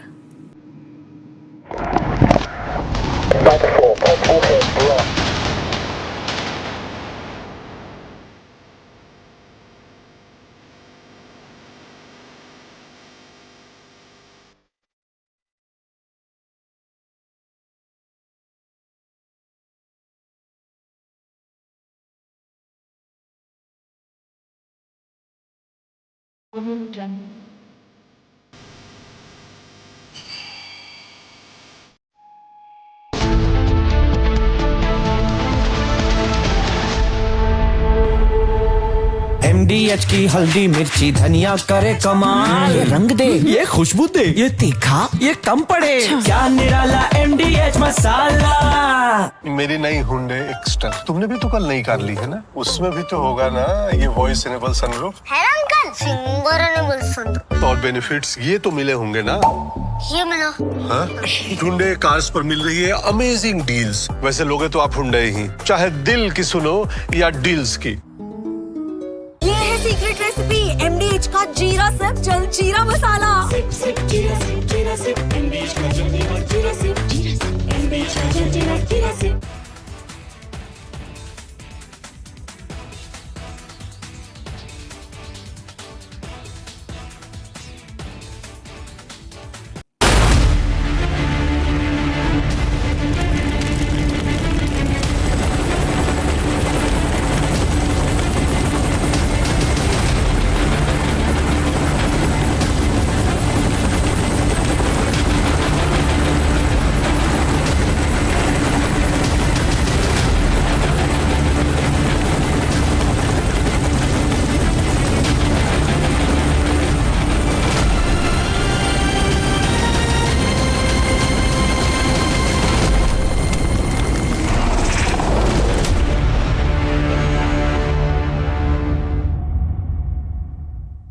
विमल में गुलिस्तां की ये कुछ लजीज फरिश्ते जब साथ घुले तो जी ललचाए और दिल कहे कि स्वाद की इस जुबान में खुद को ऐसा डुबाऊं कि निकल ना पाऊं। विमल की जुबान कुछ है ही ऐसी, मानते हैं ना? विमल बोलो जुबान केसरी। MDH की देगी मिर्च, देगी मिर्च का तड़का, अंग अंग फड़का। MDH की देगी मिर्च।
כל השמיים.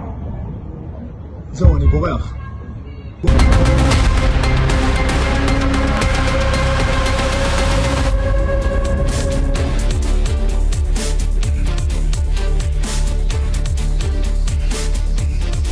Hello and welcome. You're watching our weekend special, The Long Form Story, a deep dive into stories shaping our nation.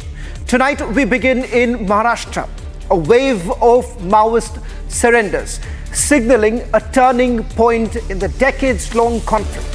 We also bring you the story of tragically lives that have been lost in the plane crash. A nation mourns, family asks for answers. And then we go to the Arabian Sea. A cargo ablaze off the coast of Kerala raises some very serious questions about maritime safety. All this and much more.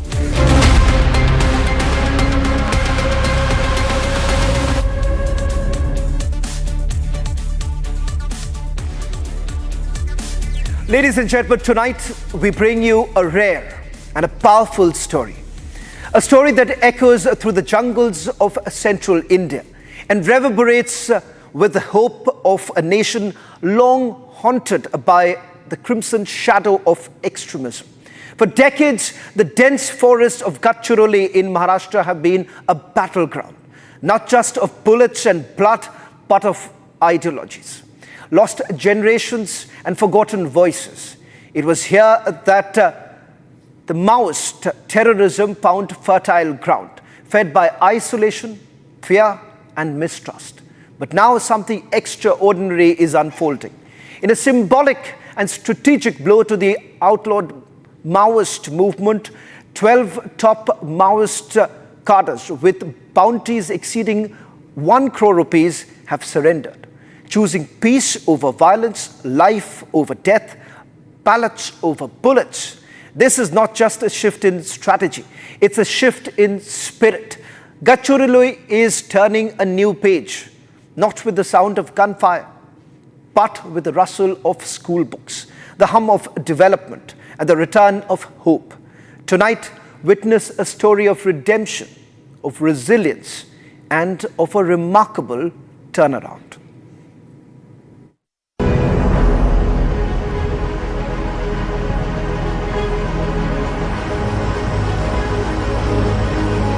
Bharat माता की भारत माता की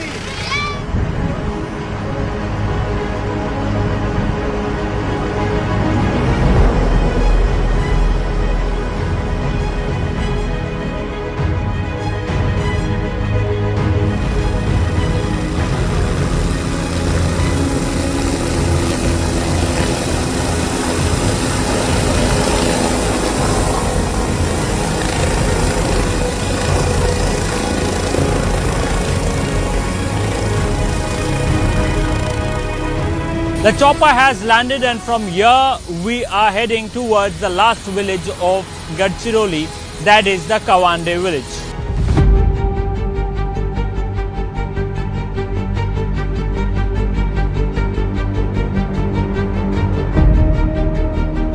In the heart of Maharashtra's Gadchiroli district,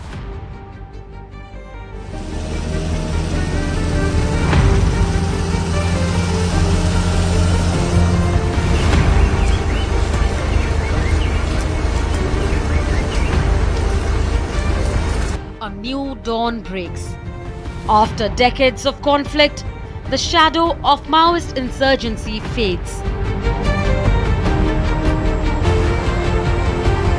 12 top Maoist cadres carrying a combined bounty of over 1 crore rupees have laid down their arms, signaling a new India.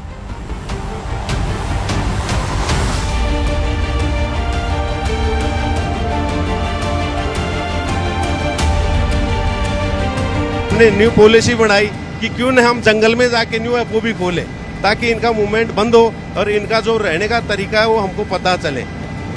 काफी encounter में मारे जा रहे हैं, अब इनमें इतना साहस नहीं है कि फोर्स के सामने खड़ा होकर हम लड़ सके, क्योंकि इनका मोरल डाउन हो चुका है। Government, central government, state government काफी इतने अच्छे काम कर रहे हैं, उनको समझा रही है कि भाई देखो तुमको अच्छी जिंदगी जीनी है, आप मुख्य धारा में मिल जाओ, इधर आप तो एक दिन मरना ही है।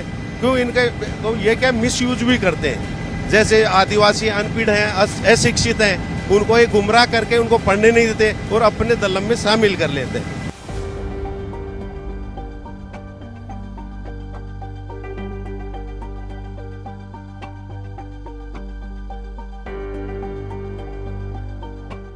It all began with her surrender earlier this year.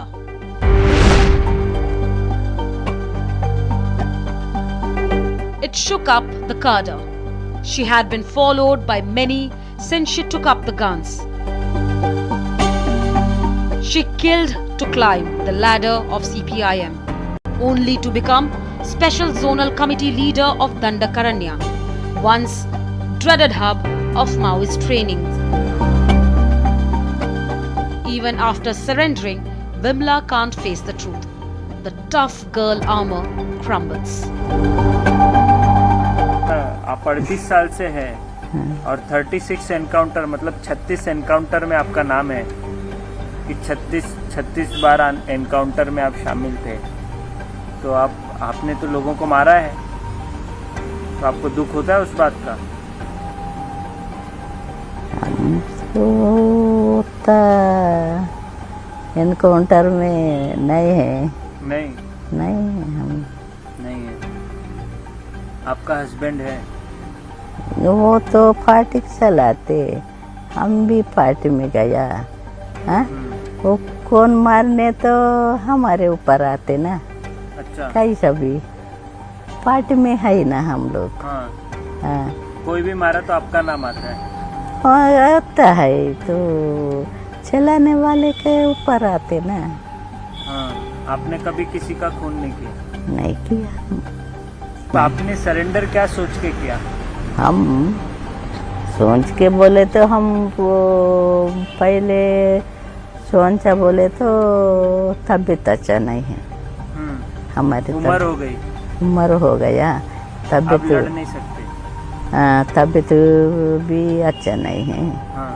तो सोचा जाने का तो अच्छा होते उधर जाके। हाँ, अभी हम कम वो तो कब ये तबीयत उम्र बारे में आया। हाँ, उम्र के बारे में आया, इधर सिलेंडर हो के बचेंगे बोल के आया। अगर विकास हो जाता है तो लोग को सरेंडर कर देना चाहिए, आपको लगता है? ये लड़ाई बंद हो जानी चाहिए। उसका तो हम लड़ाई बंद होते नहीं होते हम बता नहीं सकते। हम इधर आके सिलेंडर करके हम जीना आदर ऐसा जीना बोल के आया हम।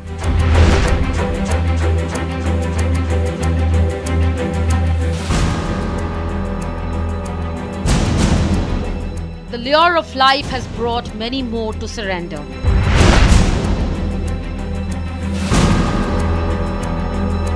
Though the memories weigh heavily, she carries determination and hunger for a new beginning, a better future. मैं वो समय छोटी थी, 14-15 साल उम्र था। वही समय अपने लोग आते थे तो गाना गाते थे, मीटिंग करते थे। वो मीटिंग यानी अभी गिरधर भैया बताया वैसे ही गार्ड लोगों का और महिला लोगों का अत्याचार कैसा रहता है अपना देश में, महिलाओं को कैसा देखा जाता है।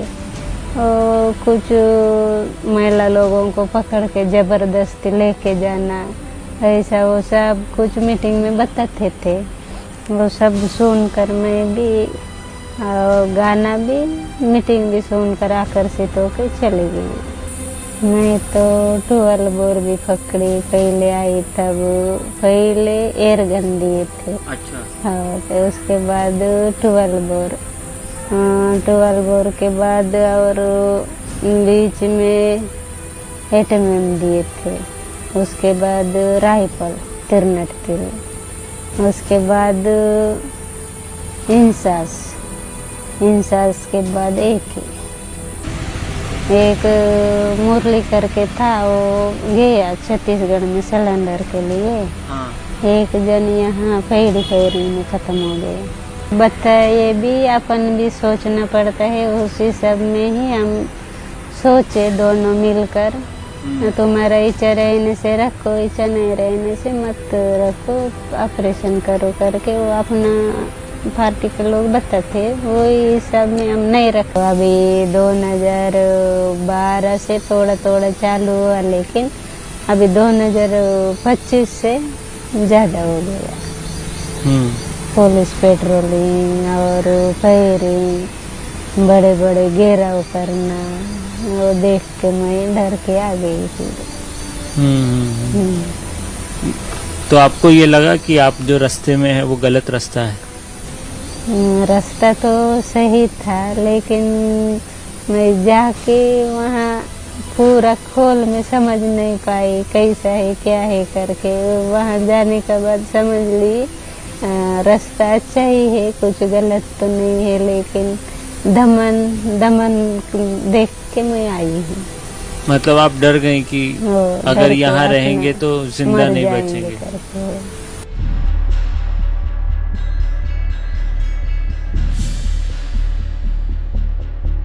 12 deadly killers, brainwashed terrorists, now desperately seeking to live even after killing hundreds of policemen.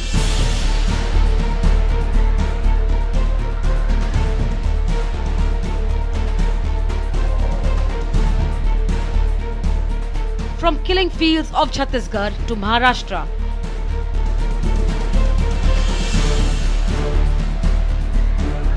last week they came out of the forest surrounding Kawande village, which have been their den for years. In front of Maharashtra police, they laid down their arms and forever shut their past. उम्र क्या थी जब आप गई थी? 13-14। हाँ। तो उसमें आपको किसी ने जबरदस्ती भेजा था या किसी ने उठा लिया था या आप अपने मर्जी से गई थी? नहीं, मैं मर्जी से गई। अभी लड़ना है ना, जल जंगल जमीन के लिए लड़ना है करके ऐसा। क्या हासिल किया आपने 15-16 सालों में? कुछ नहीं है, अभी तक हासिल नहीं हुआ कुछ नहीं। आपको लगता है कि ये जो जीवन है जो अभी आप जी रही हैं, जो लाइफ अभी आपकी है, वो लाइफ अच्छी है या वो लाइफ जो आप पार्टी के साथ गुजारती थी? वो भी अच्छे, भी अच्छे। कहाँ भी वो लड़ाई में देखने से वो भी अच्छा है, लेकिन अभी उसमें तो जान का खतरा है, उसमें लोगों को मारना पड़ता है जिंदा रहने के लिए, और यहाँ पे तो आप चैन की सांस ले पा रही हैं। उधर तो मरता है ना, अभी दिन भर एनकाउंटर होता है, इसलिए मारना पड़ता है, वो मारना ही पड़ता है, इसलिए अभी सिलेंडर हुआ। ये जो परिस्थिति में आपने छोड़ा है सरेंडर किया है वो क्या सोच के सरेंडर किया? अभी सभी लोग को सिलेंडर के लिए आता है ना, इसलिए अभी मैं भी अगर जीना है सिलेंडर होकर।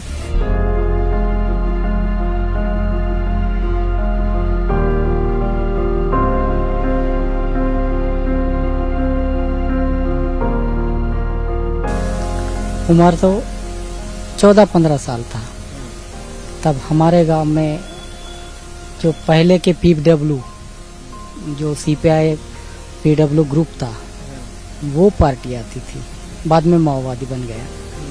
तब जब हमारे गांव में आए तब हम छोटे छोटे रहते थे, मैं केवल 4वीं-5वीं क्लास तक पढ़ा हूँ।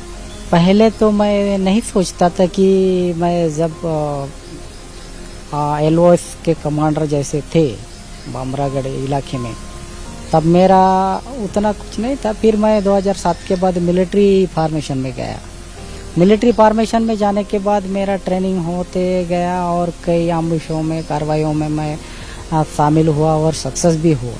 उसमें मैं उसी फ्लो में चले गया, मेरा प्रमोशन भी वैसे हो गया। AC से लेकर DVC से लेकर फिर SZC तक चले गया मैं। तो पहले मुझे उतना स्टडी भी नहीं होता था, लेकिन बाद में SZC में जाने के 2015 में मेरा प्रमोशन DK SZC मेंबर के तौर पर हुआ प्रमोशन। तब मुझे स्टडी करने का भी थोड़ा टाइम मिला और मैं इधर उधर की किताबें पढ़ना और व्यवस्था के बारे में जानना और अपने पार्टी के बारे में जानना। पहला शादी मेरा 2003 में हुआ था। फिर वो पहला जो मेरी पत्नी थी, हाँ पार्टी के हिस्सा थी, AC मेंबर थी वो। फिर टिपागढ़ एरिया में एक गांव में एनकाउंटर हो गया 2017 में, उसमें वो चले गए।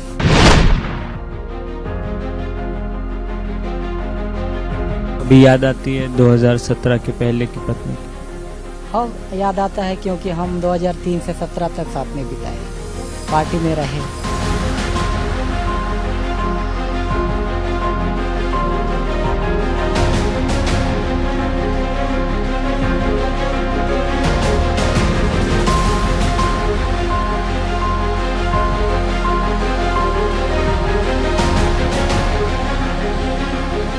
Gadchiroli is no longer a red zone on the map.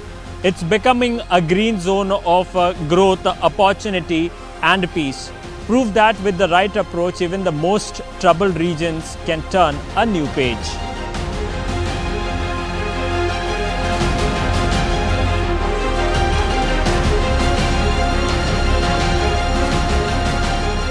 The Red Corridor is a thing of past. Many security personnel have been martyred. Some have lived to tell the tale for achieving the target.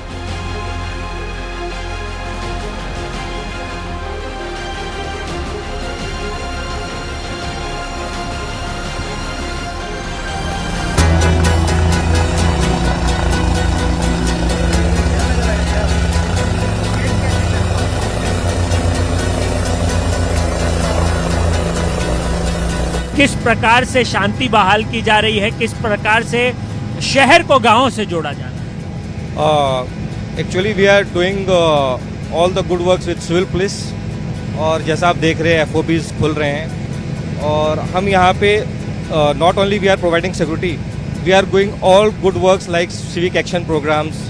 हम लोगों को educate कर रहे हैं, हम लोगों को training दे रहे हैं, और पुलिस के जो डिफरेंट स्कीम्स होते हैं सेंट्रल गवर्नमेंट्स के, स्टेट गवर्नमेंट्स के, हम नॉट ओनली हम giving them, we are insuring that should be implement in a proper way.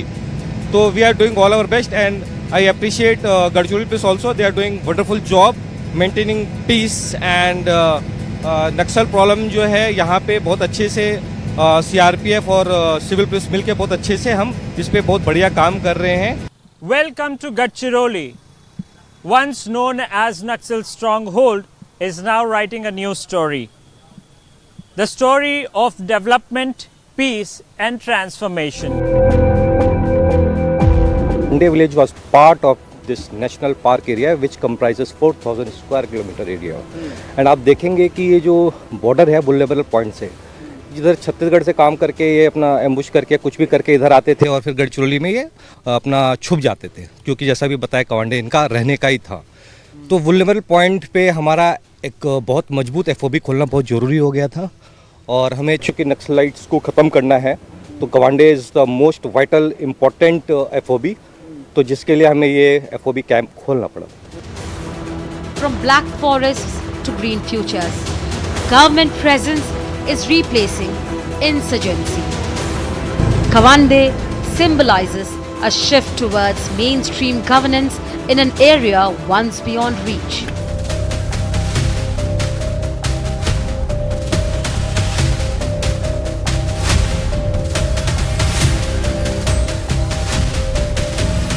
Deep in the dense forest of Gadchiroli, a silent force moved with a purpose and precision. In fact, these are the C-60 commandos who are the Maharashtra's elite anti-Naxal unit trained to fight in the very terrain that shelters the insurgents.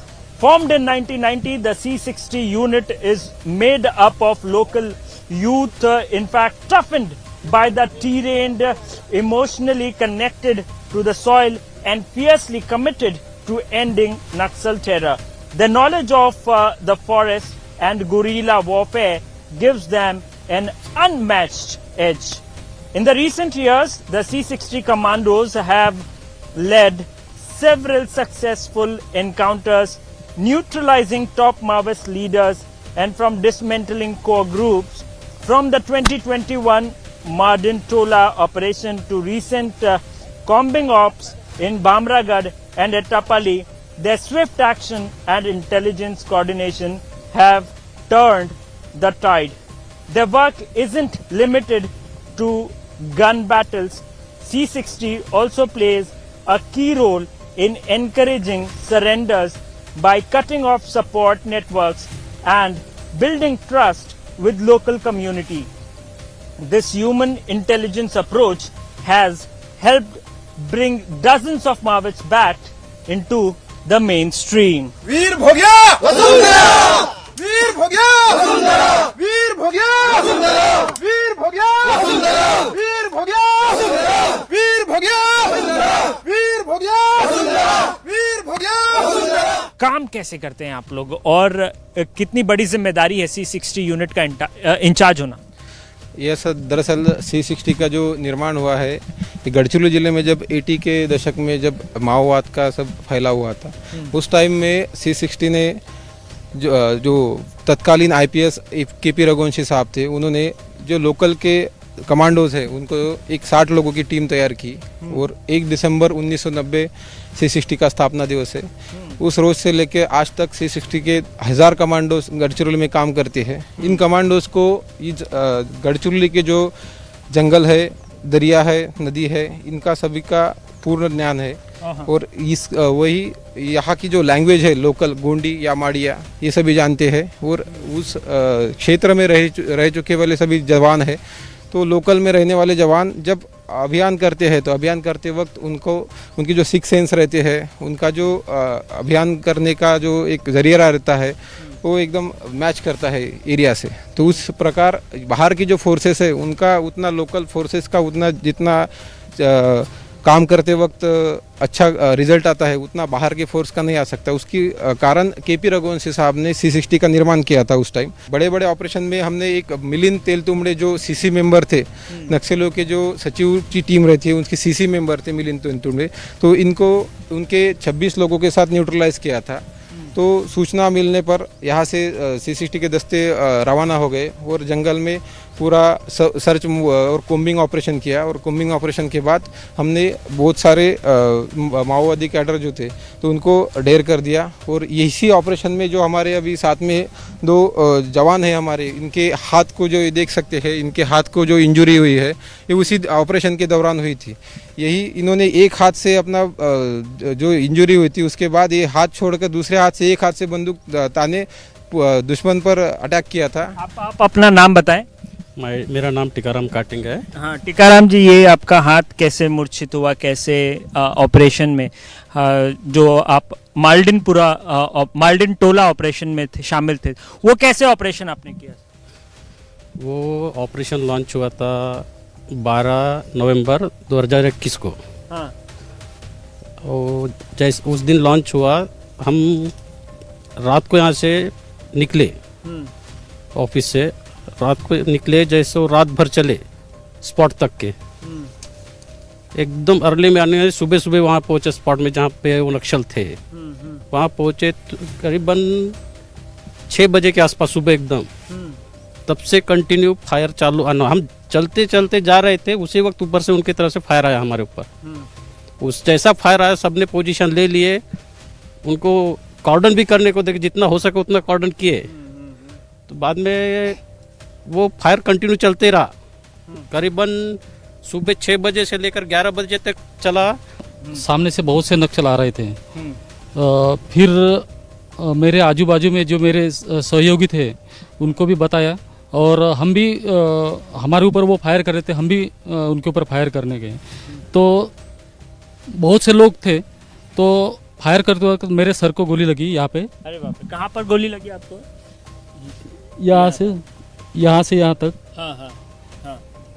हाल ही में हमने देखा कि 12 जो नक्सली थे उन्होंने surrender किया। तो किसी को सरेंडर करवाने के लिए या कोई खूंखार नक्सली है, मैंने देखा कि उसमें एक संगीता नाम की भी एक नक्सल महिला थी, जिसके हाथ में AK-47 राइफल भी था। तो ऐसे खूंखार नक्सलियों को आप लोग सरेंडर कैसे करवाते हैं? क्या कोई कम्युनिटी पुलिसिंग होती है? क्या कुछ किया? डेफिनेटली ये दो प्रकार का युद्ध है। एक कम्युनिटी पुलिसिंग का युद्ध है और एक जंगल में जो वार चलता है वो है।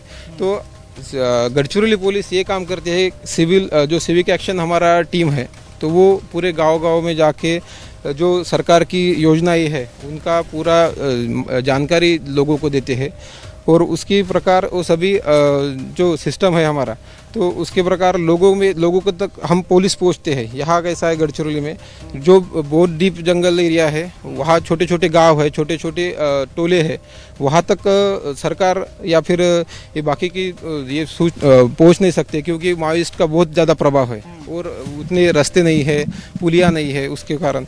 तो उसके कारण ये जब हम पुलिस पेट्रोलिंग करते हैं, पेट्रोलिंग के दरमियान गांव को भेज देते हैं, गांव के जो उनकी समस्याएं जानते हैं, समस्या जानने के बाद हमें वो SP साहब या फिर कलेक्टर साहब तक पहुंचाते हैं, और उसके बाद उसका समस्या का निराकरण होता है। तो इसी प्रकार सभी सिस्टम चलता है।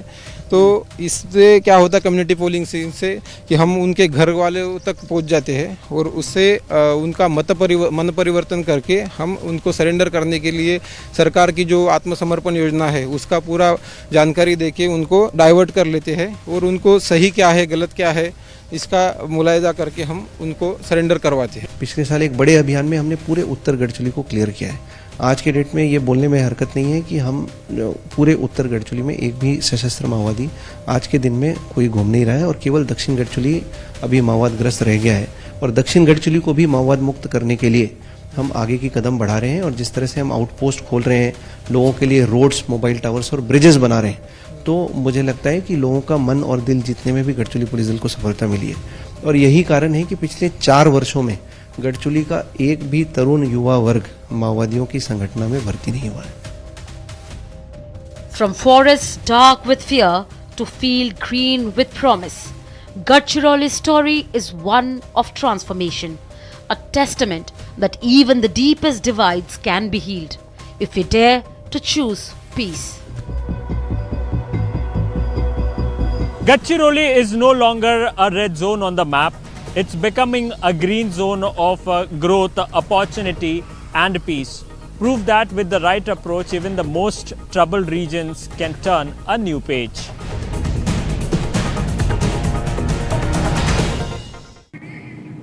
What happens when tragedy doesn't strike in the sky but falls from it? What if you never boarded a plane, never held a ticket, but still became a victim of an air crash?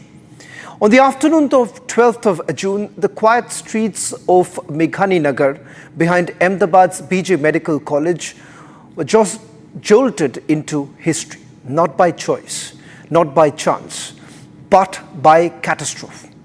An Air India Boeing 787, just 53 seconds into the flight, fell from the sky, crashing not into open fields, not into an airport perimeter, but into the heart of a college hostel. a place where young medical students were eating lunch, where chai was being served, where children were playing. In that moment, a canteen became a graveyard. And lives that had nothing to do with the aviation loss that we saw, lost in the debris of one aircraft's fatal descent. Tonight, we tell you the story beyond the crash, of young dreams lost midlife, of homes reduced to rubble, of survivors who still hear the blast in the sleep. We bring you the haunting eyewitness accounts, ground reports, and the unanswered questions that now demand national attention. This is not just about what failed in the sky, it's about what fell on the ground. This is about the invisible victims of India's worst aviation disaster in recent memory. And ladies and gentlemen, these are not just numbers. These are real lives.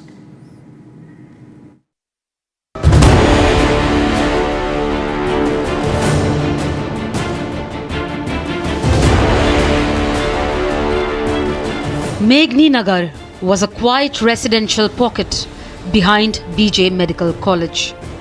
Narrow lanes lined with hostel blocks, tea stalls, parked cycles, students walking to class, vendors pouring chai, life moving on in rhythm until the afternoon of June 12th. On 12th June, at around 1:39 p.m., Air India's Boeing 787 took off from the runway 23. Within 53 seconds, it lost altitude and fell from the sky into the middle of people's life. The crash tore through the canteen block of the BJ Medical College hostel.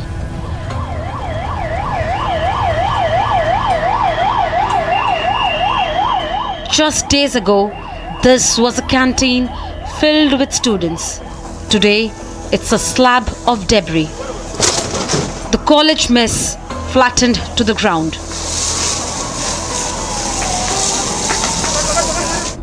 Akash Patni was on his terrace when the aircraft came down. He says it felt like a missile attack. The plane clipped a tree, then struck a large pole before crashing straight into the canteen. इसी terrace पे था मैं तब, और जब मैंने देखा कि प्लेन एकदम मेरी नज़दीक से ऊपर से जा रहा है, और जाने के बाद वो एकदम यहाँ पेड़ से टकरा गया, और उसका जो आगे का हिस्सा है वो यहाँ पे वो जो पोल दिख रहा है वो बड़ा सा पोल था, वो टूट के वहाँ गिर गया। और गिरने के बाद वो डायरेक्टली बिल्डिंग है ना, जो कैंटीन है डॉक्टर्स की, जो लंच टाइम पे वो खाने आए थे, तो वहाँ पे लैंड होके वहाँ पे गिर गया। वो गिरने के बाद एकदम से इतना बड़ा ब्लास्ट हुआ ना, तो हमको तो दिखना ही बंद हो गया था। और जैसे ये ब्लॉक जैसे पुराना है तो ये तो वाइब्रेशन होने लगा। Another eyewitness said the sound felt like an explosion or an earthquake. The sound was like a bomb blast. 2 women fainted from the shock. Children in the hostel screamed for help. Within seconds, smoke had filled the air.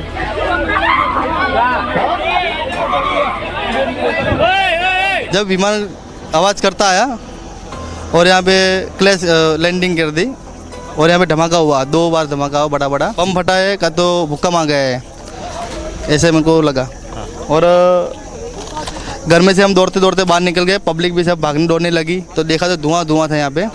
तो हम वहाँ जाके खड़े हुए, तो वहाँ जाके फिर खड़े हुए तो देखा तो ये विमान क्रैश हो गया है। 2-3 दोस्त थे, हम भाग के यहाँ देखने के लिए आए, तो सब जले हुए इंसान थे, अब सब भाग रहे थे। मैंने खाने का भी एक ही नेवाला खाया था, छोड़ के मैं तुरंत बाहर आया। मैंने क्या हुआ, मैंने कहीं भूकंप तो कुछ नहीं है, तो बाजू वाले देखा तो 2 लेडीज से बेहोश हो गई, इतना जोर से धमाका आया। फिर मैंने देखा, सबने बोला कि प्लेन गिरा, तो देखा तो चारों तरफ धुआं था, और आग लगी थी, आग की लपटें दिखी थी जोरदार। फिर मैं दौड़ के गया, मैंने फिर वहाँ मैस में आया बॉयज़ हॉस्टल के, तो वहाँ देखा बच्चे चिल्ला रहे थे, बोले बचाओ बचाओ। They are pulling bodies out from under the slabs of concrete. Some so charred that they can't be identified.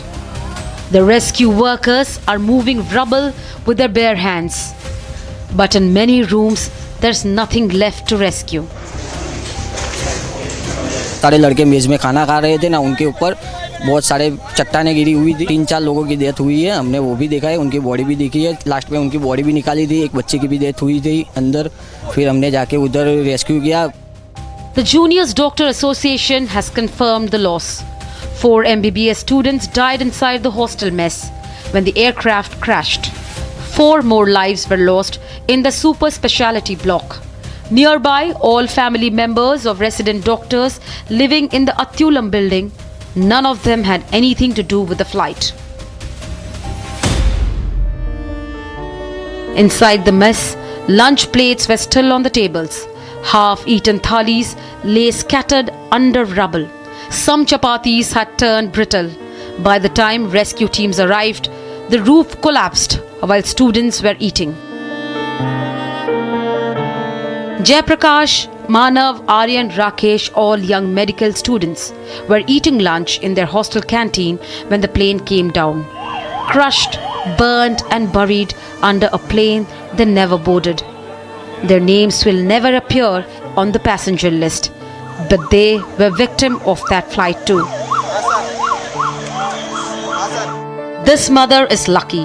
Her son survived. But as she holds him, she knows others didn't. She is holding on not just for herself, but for every mother who no longer can. It wasn't just students who died. A 16-year-old T-boy serving outside the hostel gate was killed instantly. His mother ran into the fire to save him, and she's now in the ICU with 3rd-degree burns. वो चाय की किटली चला रहा था जब plane crash हुआ था, तो वहाँ पास में ही खड़ा था। वहाँ जहाँ क्रैश हुआ वहीं पे ही लड़का खड़ा था, तो वहाँ तुरंत वो जल गया और उसकी मम्मी उसको बचाने के लिए गई, मगर लड़के को पहचान नहीं पाया। आग इतनी भयंकर हो गई थी, तो वो अंदर जाने के बाद वो भी कम से कम बहुत ज़्यादा जल गई है। वो अभी सिविल हॉस्पिटल में भर्ती हुई है। As parents wait outside hospitals, the medical fraternity has begun asking questions. As families wait to receive the bodies of children, Union Civil Aviation Minister Ram Mohan Naidu has said that each body will be handed over as soon as DNA identification is confirmed. We have instructed Air India also to facilitate in the process of assisting the families of the passengers in whatever way is required. The DNA testing is also happening on one side so that the bodies can be identified and be given to the respected families. And we are hoping that process also gets finished as soon as possible, but the documentation and the procedure needs to be followed. And we are ensuring that there doesn't be any lapse in the process or the protocol that needs to be followed. The Indian Medical Association has called this a collective tragedy for the medical community. They say the students who died here were no different from those who died in the aircraft. They were victims of the same disaster. The IMA Gujarat branch has demanded compensation for the families of the students who died. They have also asked the Gujarat government to immediately relocate the remaining students. हमारी Tata sons के N Chandrasekaran को विनंती है, request है कि वो ये तबीब को लिए और उनके साथ जिन्होंने अपनी जान गंवाई है उनके लिए भी 1-1 करोड़ की जाहिरात करे। और गवर्नमेंट ऑफ गुजरात को भी हमारी रिक्वेस्ट है कि हॉस्टल अब टूट गई है तो उनके लिए आगामी समय में विद्यार्थियों के रहने के लिए कोई योग्य व्यवस्था की जाए। The Indian Medical Association has written to the chairman of Tata Sons. They have asked for the same financial assistance to be extended to the families of the medical students. 2 senior voices from the Indian medical community have stepped forward.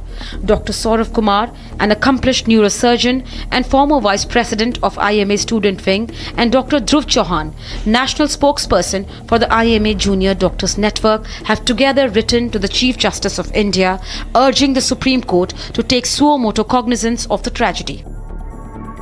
The wings of the aircraft are still lying near the building, torn, twisted, set ablaze. Tires from the landing gears are scattered across the street. A row of broken windows from the plane's body lies near the mess wall. What's left of the cockpit is crushed barely recognizable. The raging inferno at the crash site of the Air India plane reached temperatures of nearly 1000 degrees Celsius. Close by, a tree lies snapped in half. The pole it struck is on the ground, bent like wire. Water cannons had to be used for more than 8 hours to cool the area. The impact of the crash didn't stop at the hostel. Nearby homes in Meghninagar have suffered structural damage. Walls have cracked, windows shattered. One family says their house shook like an earthquake when the aircraft hit. They have been living in fear since June 12th. भूकंप जैसा आ गया, एकदम धमाका हो गया एकदम। अच्छा, देख रहे हैं आपके घर में जो है ना क्रैक्स पड़ गए हैं यहाँ पे। ये कैसे हुआ? ये पहले से था? ये नहीं, अभी जो गया ये विमान पड़ गया ना, तारती जी आ गया। अभी भी डर लगता है, हो गया ना तो अभी डर लगता है विमान आता है तो। The plane didn't just crash, it fell on them. A medical college lost its students. A mother lost her son at a tea stall. A hostel turned into a morgue. For the families, the loss is permanent. For this street, nothing feels normal anymore. And for those who survived, every takeoff will sound like a war. The air crash will forever haunt survivors and the residents of the area.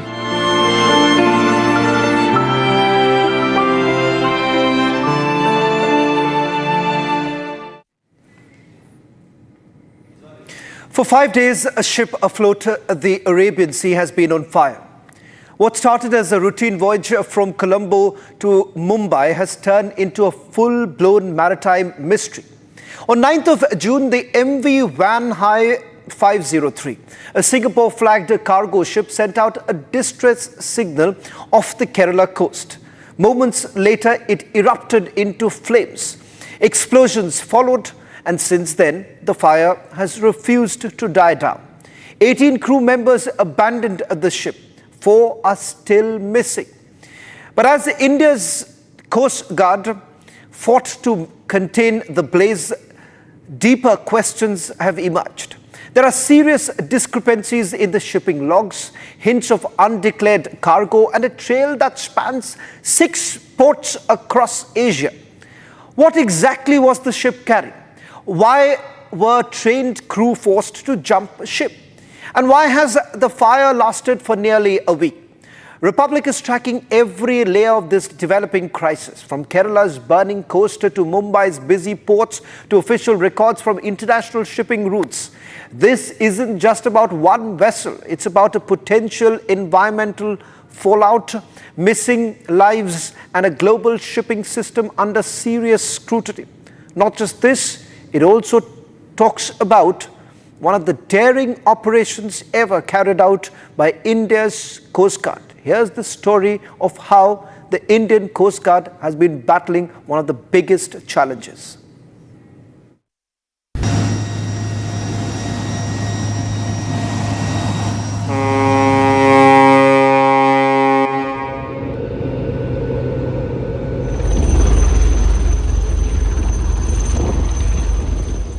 On 13th June, a Singapore-flagged vessel which has been battling inferno for over 5 days drifted dangerously close to the Kerala coast, barely 20 nautical miles away from it. The Indian Coast Guard, high on alert since the beginning of this operation, conducted a daring aerial exercise, tugging the vessel back into the sea. This, while joint operations went on war footing to bring the blaze under control. This is the story of the burning ship. June 9th, 2025. 78 nautical miles off the Kerala coast, the MV Van Hai 503 sent out a distress signal. Moments later, the silence of the Arabian Sea was broken by a blast. The Van Hai 503 was en route from Colombo to Mumbai. a regular transit through India's exclusive economic corridor in the Eastern Hemisphere. On board, 22 crew members and in its hold, 1,754 containers. 90 kilometers from the coast of Kerala, an explosion was reported from the underdeck of the ship, igniting a massive onboard fire that rapidly consumed large sections of the ship.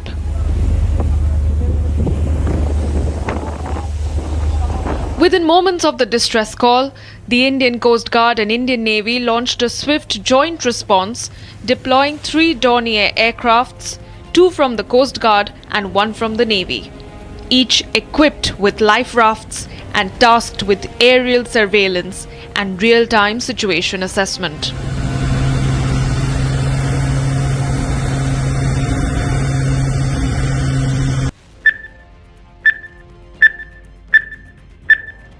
Within 12 hours, 18 crew members were successfully rescued through coordinated efforts by the Indian Coast Guard and Navy, even as the vessel remained adrift, unmanned, and engulfed in flames across its forward cargo holds and accommodation areas. The MV 1-503 carried over 2,000 tons of fuel. As containers fell into the sea, at least 20 confirmed, the Indian National Centre for Ocean Information Services issued a chilling warning. Debris and oil slicks could wash ashore in days. Republic TV is now reporting from the Coast Guard headquarters in Kochi, which has played a very crucial role in the fire extinguishing of the ship MV 1-503. The Indian Coast Guard was very quick to set forth some of its critical ships and vessels to ensure the firefighting is done in the deep waters of the Arabian Sea as soon as possible. Various ships were included, the Sachet, Anvesh, Abhinav, the Samudra Prahari, as well as Rajdoot, and many interceptor vessels were all used for ensuring the firefighting. By June 10th, deep-sea firefighting efforts intensified as Coast Guard ships Samudra Prahari and Sachet, along with the Navy's INS Surat, joined in on the response. But just 34 hours later, the investigation began uncovering deeply troubling details. 4 crew members were missing, only 40% of the blaze was doused, and the ship had 100+ containers of hazardous, toxic, and highly flammable materials. We have many kinds. It's not just limited to one type. We have nitrous cellulose. We have resin solutions. We have polymer beads. We see that there is a number of material which are raw materials for pesticide manufacturing. You said nitrous cellulose. Isn't that used for making bombs, and it's part of the TNT, right? I don't know whether they make bombs out of it and whether the intention was to make bombs. These are all speculations, but that is a chemical that is there. So let's not presume the use of that. As of now, we know that that is a chemical, and that chemical is widely known as a material used for some explosive manufacturing or whatever. And there could be other uses also, which we are not familiar with. Nevertheless, this ship is not anywhere near the coast of Kerala. It is far away. It is actually about 90 kilometers away from Kerala coast, from any point of Kerala coast. So, as far as we are concerned, if we have a clear and present threatening disaster situation out of it, that is when we will step in. And here's where it got murkier. The ship's manifest, accessed by Republic, highlighted that the ship was not only carrying a dangerous mix of high-grade toxic and inflammable substances, but the company had undeclared containers on board.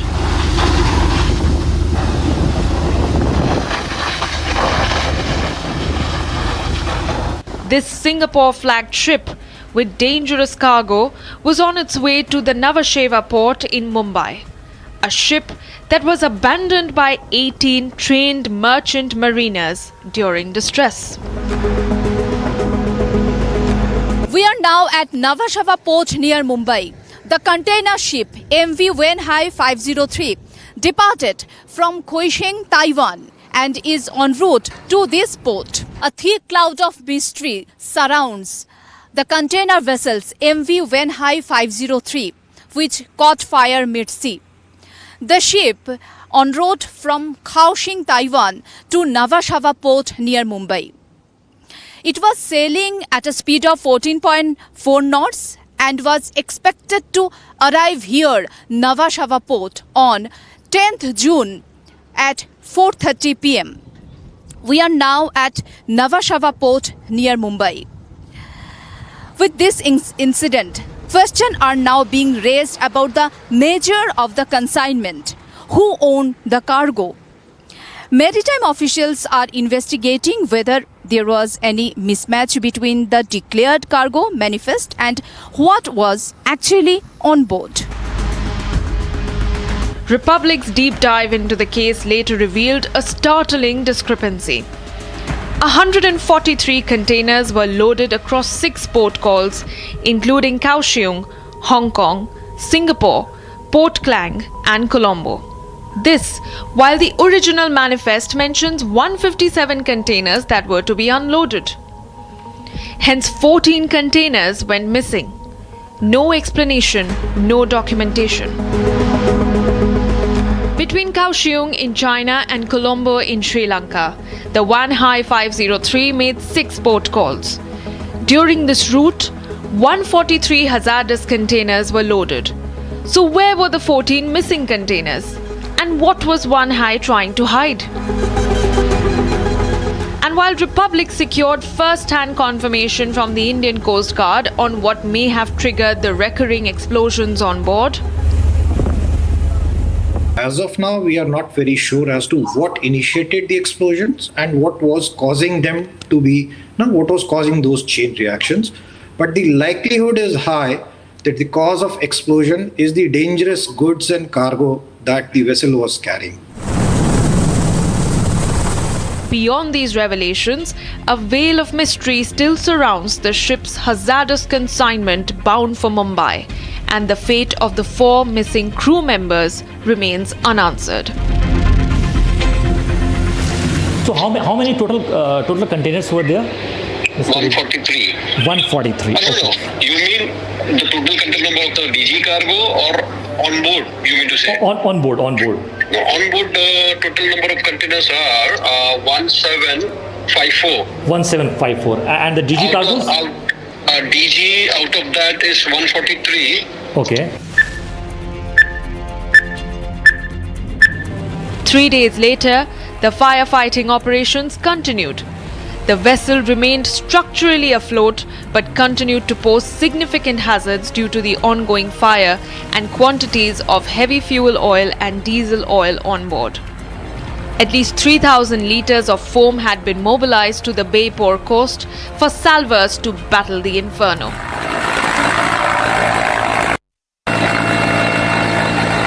While the Indian Coast Guard and the Indian Navy were putting on a humongous effort to ensure that the fire in the ship is doused, there are many questions that are being raised about what kind of containers were being carried in this particular ship.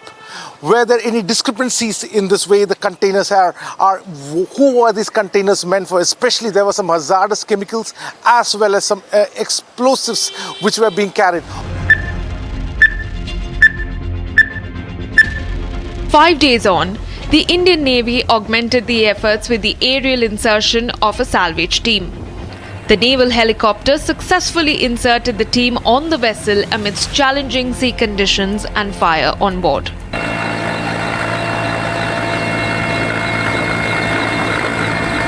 But the Wenhai fiasco isn't the only maritime disaster that Kerala had to confront. Just days earlier, a Liberian-flagged cargo vessel MSC Elsa 3 sank off the Alappuzha coast, spilling hazardous cargo and oil.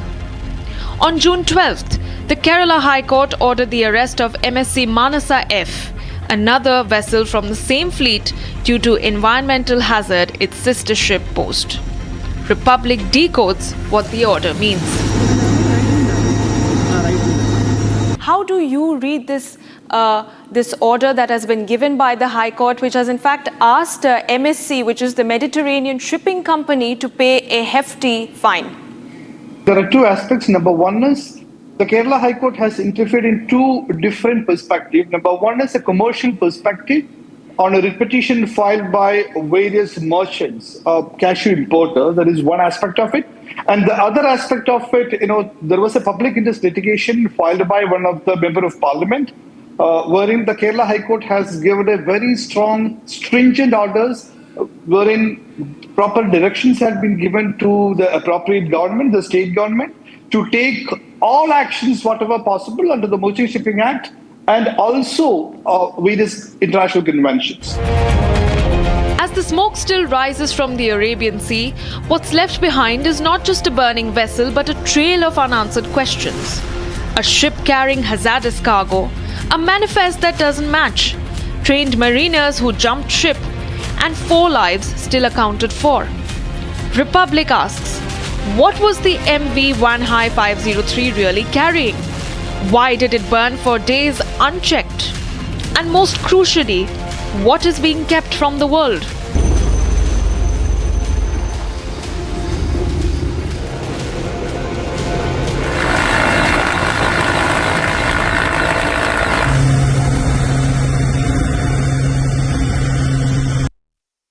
Spearheading this entire operation has been the DIG Coast Guard Commander Mehrotra. Thank you very much for speaking to Republic TV. Let me straight away begin by asking you what you and your team essentially faced on Friday evening.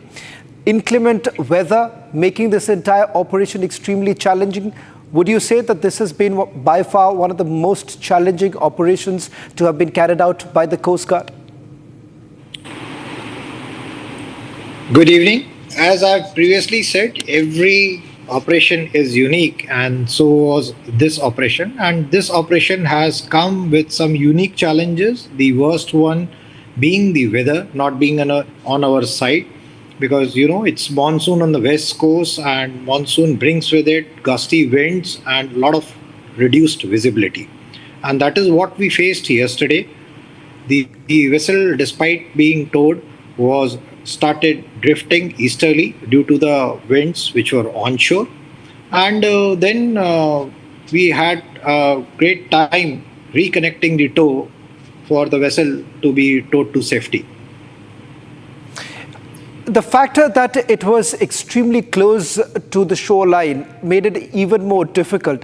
Could you help us understand why it was getting so very challenging, and the fact that I believe the tow connection was also snapped and that added to the difficulty? Could you help our viewers understand what your team essentially went through that very moment when things did actually snap out? This is a 52,000 ton plus vessel. It's a very heavy vessel. It has got a good momentum.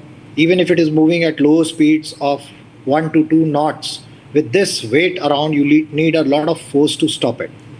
So what happened yesterday, when the winds came, as most of the cargo has burnt out, the vessel was in a lighter condition, and hence the winds were able to have more effect on it and push it towards the shore, which resulted in exertion on the ropes, and the rope snapped.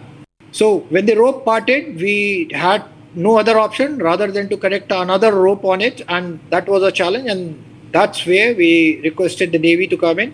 They came in with one of their helicopters, and from the helicopter we winched down the salvors and our personnel, who then connected the rope, and then that rope was picked up by a tug assisted by us, and we were able to take the vessel away. From the long form team, hope you enjoyed as much as we did putting the show together. Watch the repeat telecast tonight at 11 o'clock and on Sunday noon. We'll be back next Saturday.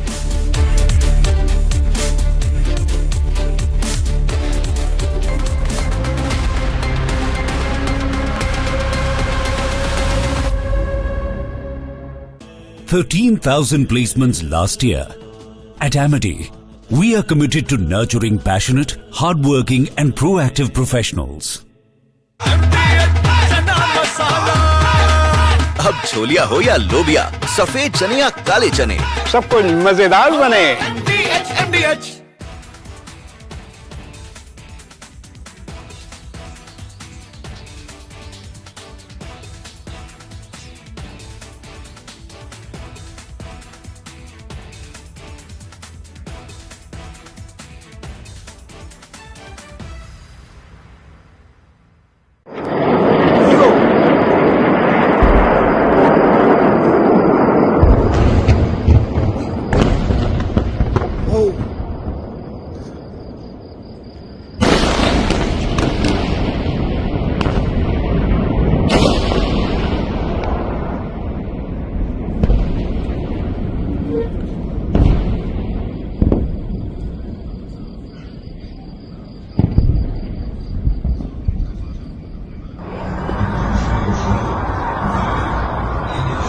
Himalaya.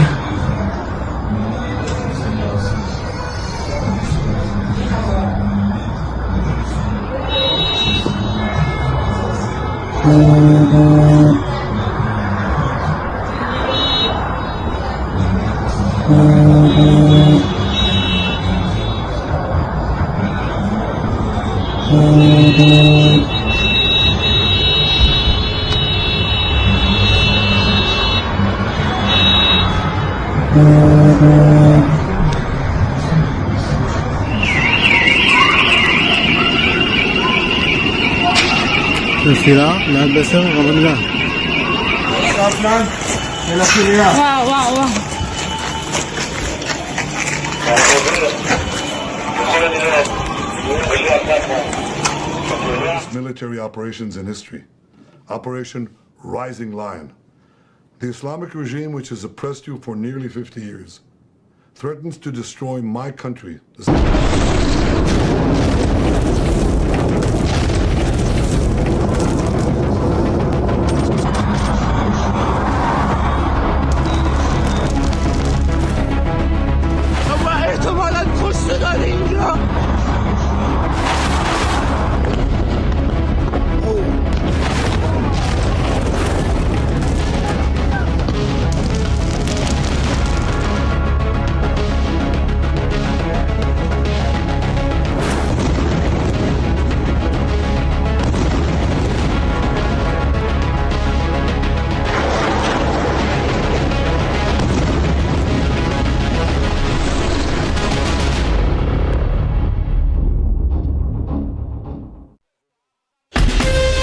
From Asia's largest news headquarters,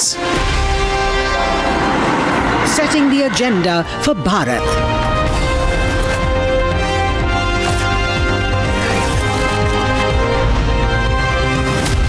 You're watching Republic.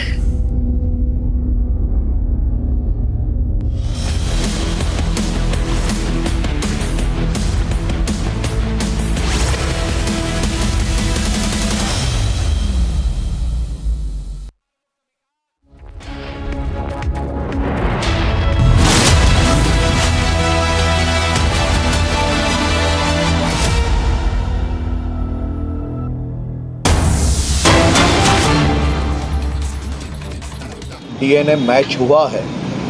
उनका पार्थिव शरीर परिवार एवं वरिष्ठ आगेवानों के साथ चर्चा होने के बाद आज 1 बजे समय नक्की होगा और आगे की जानकारी आप सबको दी जाएगी।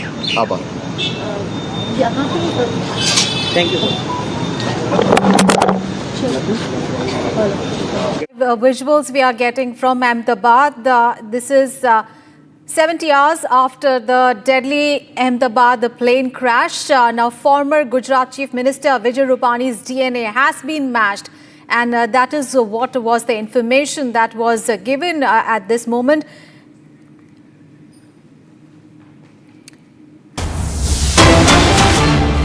All right, so this is the breaking news coming in, and 70 hours after the deadly Ahmedabad plane crash, former Gujarat Chief Minister Vijay Rupani's DNA has been matched, and preparation will now begin to hand over the body to the family.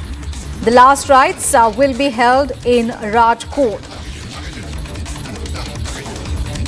So it was decided earlier that the last rites of the former Chief Minister Vijay Rupani would be carried out as soon as the DNA is matched, and now that has happened. The BJP has planned a long procession for his final journey. Remember, Vijay Rupani was among the 241 passengers who died in the Ahmedabad plane crash on Thursday. And the BJP is now planning a long procession for the journey, and that will be to give the citizens a chance to say final goodbye to their leader. Let's get more details from my colleague Gopi, who's joining us from Ahmedabad. Gopi, we understand now the BJP is now preparing for the last rites of former Chief Minister Vijay Rupani. Now the DNA has been matched, and we understand a long procession has been planned so that citizens can pay their last respects to the beloved leader. What more can you tell us? Well, yes, in fact, Aishwarya, Vijay Rupani has served for a very, very long tenure in Gujarat. In fact, he began his career as an MLA of Rajkot West. So the preparations are underway at his Rajkot residence. While what we are learning from our sources is that Home Minister Harsh Sanghvi is already there, while we are expecting Chief Minister Bhupendra Patel will be reaching here at this very place at the mortuary after a short while with the family of Vijay Rupani, who will be coming here to take his body. Let's tell our viewers that it was Vijay Rupani's sister who had in fact given her sample for matching his DNA, for the purpose of matching. Now what we understand is day before yesterday it was Rishabh Rupani, his son, who had landed from US, and he was the one to decide that the last rites and funeral will be happening in Rajkot while his wife was away. She was in London. He went to receive his wife as his daughter was staying there since past many years now, and this mishap happened and he lost his life. Now what we are learning from our sources is just a short while from now, Chief Minister of Gujarat, Bhupendra Patel, will be reaching here at the mortuary along with the family of Vijay Rupani, and he will be taking the body of Vijay Rupani to Rajkot, where a huge rally, a huge procession is planned with where his body would be taken from his residence to the place where the last rites are going to take place in Rajkot West. Also, again, to tell our viewers, he was the former Chief Minister of Gujarat, and it was in 2014 that he had served as an MLA of Rajkot. All right. So BJP preparing for the last rites of their beloved leader Vijay Rupani, who passed away in that accident in Ahmedabad. Akhil is now joining us from the crash site in Ahmedabad. All right, I will try to connect back with Akhil there. He is at the crash site, and remember, the DNA samples are being tested, and all right, we have in fact Akhil who is joining us. Akhil, what details are you going to provide us about the crash site on the ground zero? Because we understand that the police commissioner of Ahmedabad had arrived in the morning and he took stock of the situation in the morning there. What is happening there right now? Well, absolutely. If you see, the investigation has gathered the pace, because since morning what we have been seeing that several aviation experts have been called in. And apart from that, if you see a few moments back, just 30 minutes back, what we have seen, the Air India team was also called in by the AAIB team, because if you see, the entire investigation is being conducted at two different levels. One is being conducted by the AAIB team, and the second one is being conducted by the high-level committee, which is going to start its deliberation from Monday onwards. Because what we have seen that earlier, Union Civil Aviation Minister did a press conference, and in that press conference he has mentioned that the Ministry of Civil Aviation has formed a committee, and that committee is going to investigate this entire matter. And in that committee, what we have seen that the experts from several quarters have been taken into account. Behind me, you can see the visuals over here, where what we have seen that the DGCA official has also arrived at the crash site, and Air India officials are also available at the crash. It's very likely that AIB team and the DGCA team will be questioning and trying to gather some more elements of the crash site, and in that direction what we have seen that earlier several teams of aviation experts have been called in at the crash site, and they are still at the spot where the investigation is on, what we have been seeing that the still removal of all those debris work by the NDRF team and the Ahmedabad Municipal Corporation team is still on. Right, Akhil, you mentioned about the DGCA team. Of course, this team has arrived from the national capital. So what specific information are they looking at? Of course, there's a multi-level probe actually going on into the crash. But the DGCA team has arrived specifically from Delhi. They have flown to Ahmedabad. What specific inputs are they looking at? Well, if you see, the investigation is going on two different fronts. First one is being done by the AAIB team, which is the Aircraft Accident Investigation Bureau team, which is doing the investigation. And initially what we have seen that a 5-member team was dispatched at the crash site. And since then, for the last 2 days, what we have been seeing that early morning the team arrived, they go to the spot, they do their inspection work, and in close tandem with the other agencies. Because if you see, the DGCA is basically a regulatory body, and DGCA is also being part of the investigation, because not only the DGCA, apart from that, if you see the aircraft carrier, which is Air India in this case, because the craft which crashed was Air India 171, and aircraft manufacturer as well, the Boeing team as well, it is very likely that that team is also going to arrive. So for that, we'll have to wait and watch that what basically comes out from the investigation part. All right, Akhil, thank you for those details. We'll keep coming back to you. And earlier, my colleague Akhil also confronted an Air India official about the Ahmedabad crash. Let's take a listen on what he had to say. What all input you have received? Did you get any information from the AI? Ma'am. You are from the Air India team. What all information you have received? Ma'am. 1 minute. What all you have got? You have been called by the AI. Information by the AIB, which is doing the investigation. What all information did you get? Chasing the wrong person. What all input you have received? Did you get any information from the AI? Ma'am. You are from the Air India team. What all information you have received? Ma'am. 1 minute. What all you have got? You have been called by the AI. Information by the AIB, which is doing the investigation. What all information did you get? Chasing the wrong person. What all input you have received? Did you get any information from the AI? Ma'am. You are from the Air India team. What all information you have received? Ma'am. 1 minute. What all you have got? You have been called by the AI. Information by the AIB, which is doing the investigation. What all information did you get? All right, we need to ask a question from Akhil about that confrontation that he had with the Air India official.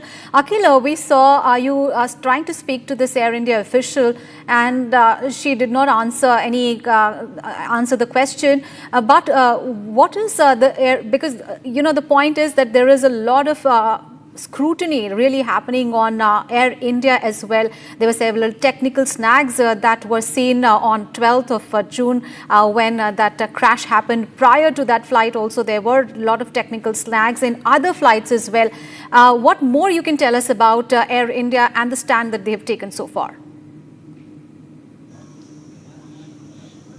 Well, if you see at this point in time, what we have seen that the AIB team has been calling in those stakeholders who were part of this entire crash. Because if you see when that incident took place, in which what we have seen that 241 lives have been lost, the major stakeholder in this case is Air India. So Air India team has already been called in, and earlier what we have seen that several teams have been dispatched from the national capital as well. And behind me you can see one more team is still inside the very compound of BJ Medical College, where the AIB team has been working since for the last 2 days. So here you can see not only the Air India team, apart from that, several other teams have been roped in this entire investigation to give the details regarding that what actually took place. Because if you see initially what we have seen that there was a big question regarding the black box, and on June 13th around 5 p.m. the black box was recovered by the NDRF team from the various spot, and after that the black box was handed over to the AIB team. So that black box is going to reveal much details regarding the technical glitches that took place at that point in time when that mishap took place. So the black box is going to give information on the part of the investigation that at what point in time the aircraft pilot lost the control with the ATC. So these questions will come out in greater details once the report will be submitted to the Ministry of Civil Aviation in this regard. Right, but Akhil, at the same time, there have been multiple warnings that were issued by the DGCA to Air India, and these warnings have been going on ever since the privatization of Air India in 2022. Clearly, those warnings were unheeded by Air India, so Air India needs to answer those questions as well. Well, absolutely. If you see earlier what we have seen, several show cause notices were sent to the Air India team by the DGCA, which is a regulatory body, and in a templated response, what we have been seeing that Air India has said time and again that they are working under the guidelines given by the DGCA, and they are working on the regulatory framework which was given by the regulators. So at this point in time, what we have seen that the unfortunate incident has already taken place, which took 241 lives, and now the investigation is on. And earlier, if you see what we have seen, that the Union Civil Aviation Minister as well has basically did a press conference. In that press conference, he has said that another team which has been constituted by the Ministry of Civil Aviation, that team will not only investigate this very case. The second objective that was assigned to that high-level committee, that committee will also be working on the part of reform, doing several reforms in the civil aviation sector. And in that team, what we have seen that the team is being headed by the Ministry of Home Affairs senior officials, including Ministry of Civil Aviation senior officials. In that, what we have seen that a special director of the IB has also been roped in. One senior official from Gujarat was also roped in, and Ahmedabad Police Commissioner was also roped in that high-level committee. So that high-level committee will submit its report within 3 months. So when that report will come out, then only the things will be clearer that what actually transpired in those 30 seconds when that tragedy took place, which took 241 lives. Right, Akhil. Thank you so much for those details. You keep tracking those developments, and we also would go to our colleague Gopi, who is at the civil hospital right now. Gopi, if you can tell us about the identification of the victims of Air India crash. There were yesterday a lot of bodies that were identified. આદરણીય માજી મુખ્યમંત્રી વિજયભાઈ રૂપાણી સાહેબનું ડીએનઓનું cross verification થયું. એ સમાચાર મળતાની સાથે આદરણીય મુખ્યમંત્રી ભૂપેન્દ્રભાઈ પટેલ સાહેબ વિજયભાઈ સાહેબના પરિવારના સભ્યો ગાંધીનગર સ્થિત એમના નિવાસસ્થાને હતા. ત્યાં જઈને મળ્યા, ત્યાં સમાચાર આપ્યા અને પરિવારને કહ્યું કે હવે બાકીની જે વિધિ એમનો પાર્થિવ દેહ લેવાની અને એની સાથે પાછળની જે અંતિમ વિધિની પ્રક્રિયા માટે એમને કહ્યું છે, અને એ જે પ્રમાણે પરિવાર નક્કી કરે એ પ્રમાણે રાજ્ય સરકાર મદદ કરી અને એ બાકીની કાર્યવાહી કરશે.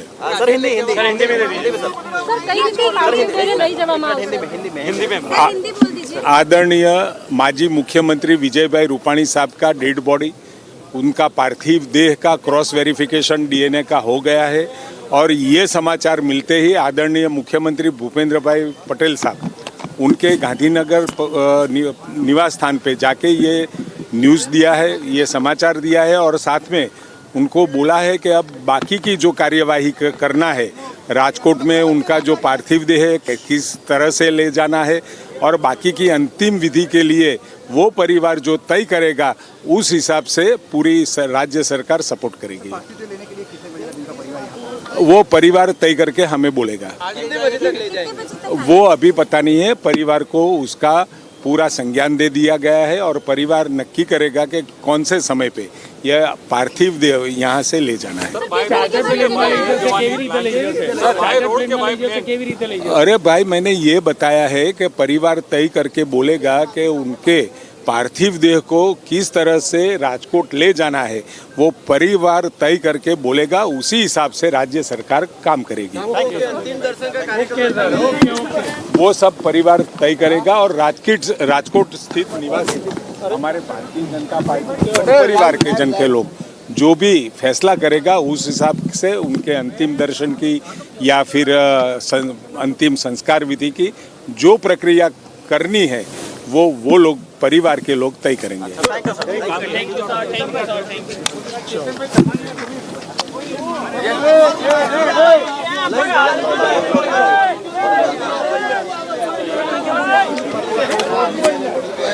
कि उनका जो पार्थिव देह है वो लेने के लिए उनका परिवार आएगा, टाइम नहीं बताया, कैसे जाएंगे वो भी नहीं बताया, बट उन्होंने ये बोला कि पहले वो गांधीनगर के रेसिडेंस पे जाएंगे, उसके बाद उनका जाएगा।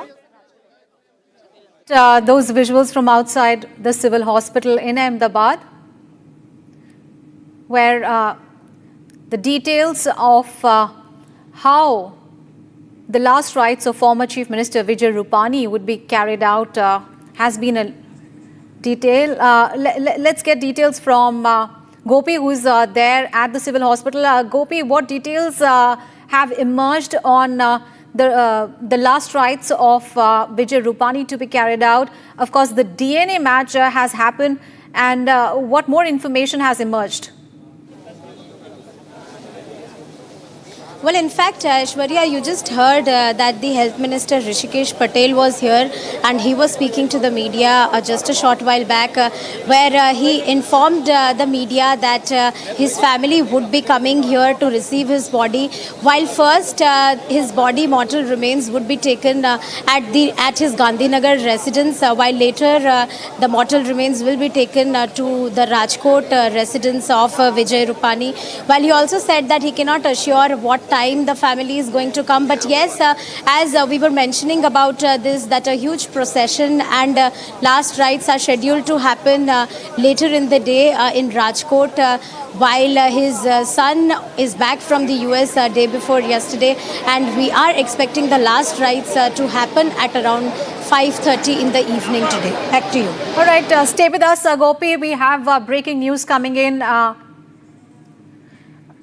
All right, before we take the breaking news, we would like to know from you that, since the DNA samples have been taken and have been, of course, matched from various people, yesterday the number was in 20s. How many DNA samples so far have been matched? Well, in fact, 32 have been matched, 32 DNA samples have been matched as yet, and in fact 15 bodies have been handed over already to the families. While the process is still underway, sampling is also still underway. We are expecting the DNA reports will be out by evening today. As I was mentioning previously that, it is a meticulous and tedious process, and the entire process takes at around 72 hours. So all this and much more mortal remains of Vijay Rupani, former Chief Minister of Gujarat, will be taken from here at the mortuary center of Civil Hospital to Rajkot later in the evening, where the final rites are scheduled to happen. We will be back after a short commercial break. Stay tuned with Republic TV.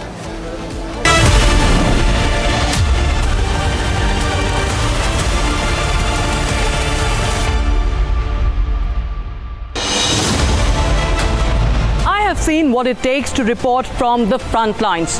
Accuracy, courage, urgency and responsibility.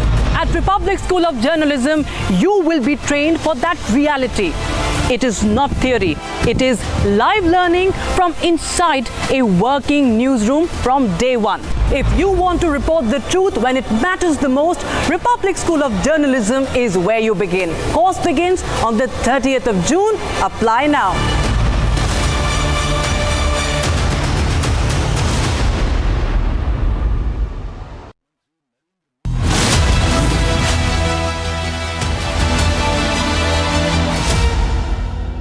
विमल में गुलिस्तां के ये कुछ लजीज फरिश्ते जब साथ घुले तो जी ललचाए और दिल कहे कि स्वाद की जुबान में खुद को ऐसे डुबाऊं कि निकल ना पाऊं। विमल की जुबान कुछ है ही ऐसी, मानते हैं? विमल, बोलो जुबान कैसी? आधे बाउल दही में 4 चम्मच MDH चटनी पुदीना मसाला डाला, स्टर करो, पुदीना चटनी तैयार। MDH चटनी पुदीना मसाला।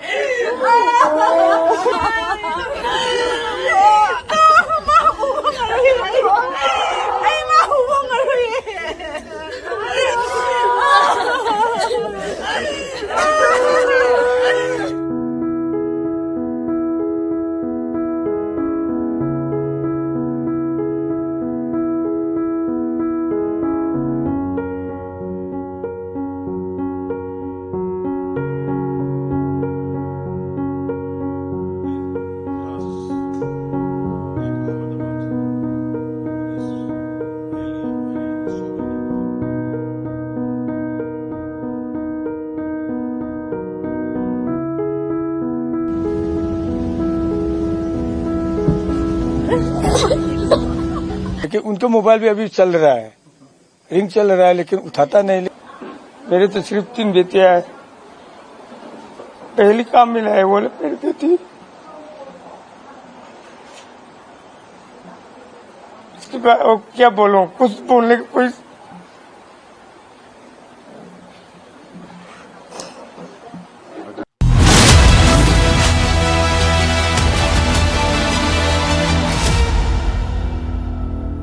Welcome back. We have breaking news coming in from Jammu and Kashmir. The Indian Army has foiled an infiltration bid along the line of control in Rajouri sector. Also, search operations have been launched in the Poonch district. In a major alert response, Indian Army troops thwarted an infiltration attempt along the line of control in Jammu and Kashmir's Bharat Gala area of the Kerry sector in Rajouri district.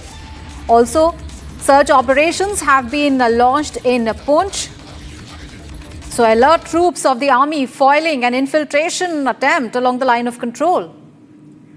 Arawat, our colleague, is joining us for more details. Arawat, we understand there have been two developments. First, an infiltration attempt has been foiled, and another is the search operations that are undergoing in Poonch district as well. Tell us more.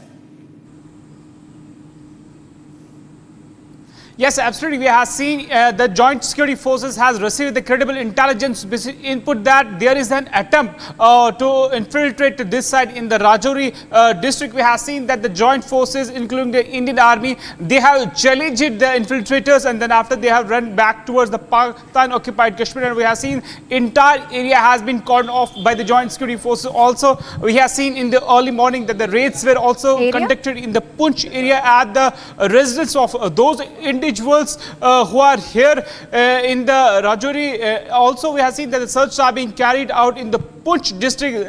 The raids were carried out at the residence of the terrorist associates who are affiliated with the Lashkar or the Jaish. Also, we have seen that the commanders who are staying in the Pakistan-occupied Kashmir, they are operating the things from that very place through the social media. The raids are also going there, and then after we have seen the infiltration has been foiled in the Rajouri district. And we have been told that after observing the suspicious movement along the line of control in the the Rajouri. We have seen that the infiltration has been foiled in the Rajouri district. Also, we have seen that the senior officials are also visiting the area. Also, we have seen that the entire area, whether we will talk about the Rajouri or the Poonch, the search operations are being conducted at the various sensitive locations along the line of control areas in the Kashmir as well as in the Jammu region. This all comes when we have seen that there was an attempt of the infiltration in the Rajouri district. Yes. Right, Robert, thank you so much for those details there. And viewers, will take a very short break here. Coming up ahead, Prime Minister Modi has embarked on a 3-nation visit to Cyprus, Canada and Croatia ahead of the G7 summit. And we'll also be getting details on 4 Maoists killed in an encounter in Madhya Pradesh's Balaghat, and weapons have been recovered as well. Details on those big stories and much more is coming up ahead. Stay tuned.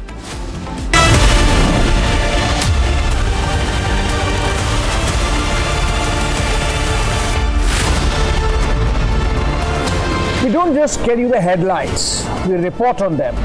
We get information from the highest level of sources. We get you news from the men in uniform, from those on the front. At Republic School of Journalism, you will learn how real reporting is done on the ground and in real time. The IRGC Diploma course begins on June 30th. If you want to lead the story, start here.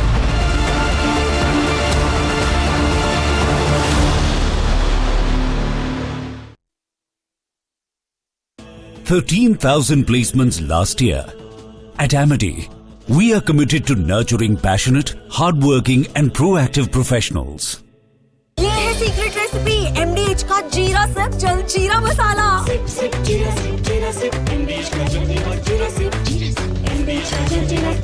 विमल में गुलिस्तां की ये कुछ लजीज फरिश्ते जब साथ घुले तो जी ललचाए और दिल कहे कि स्वाद की जुबान में खुद को ऐसा डुबाऊं कि निकल ना पाऊं।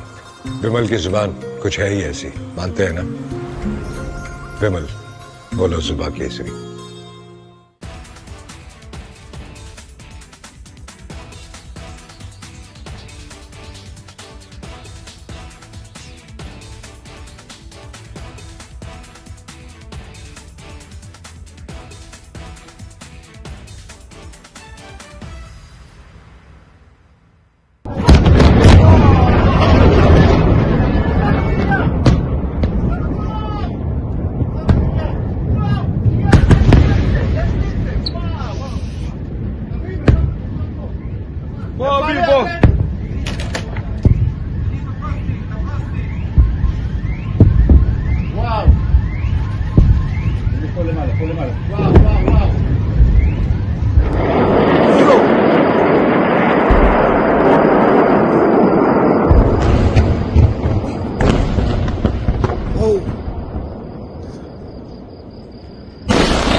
כל השמיים.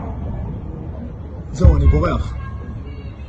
זהו, אני בורח. אני רק מצלם לכם את השמיים. יואו.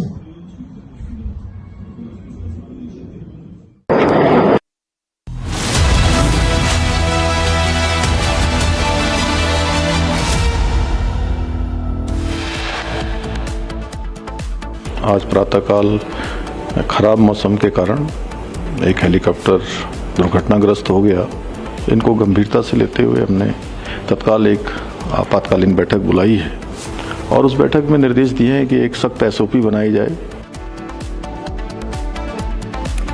Viewers, top headlines. Chopper crashes in near Kedarnath. 7 people, including an infant, has been killed. Rescue and relief operations are underway. All helicopter services operating in the Char Dham region have been suspended. Directorate General of Civil Aviation officials reach plane crash site to investigate. 32 DNA samples, including Vijay Rupani, has been matched so far.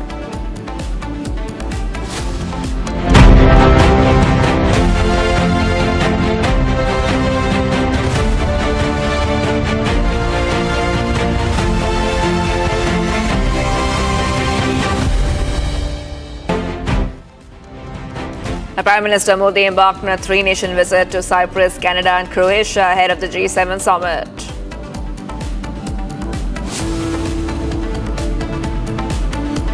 In a fierce second round of attacks, Israel hits Iranian Defense Ministry and the headquarters amid the nuclear sites are hit as well.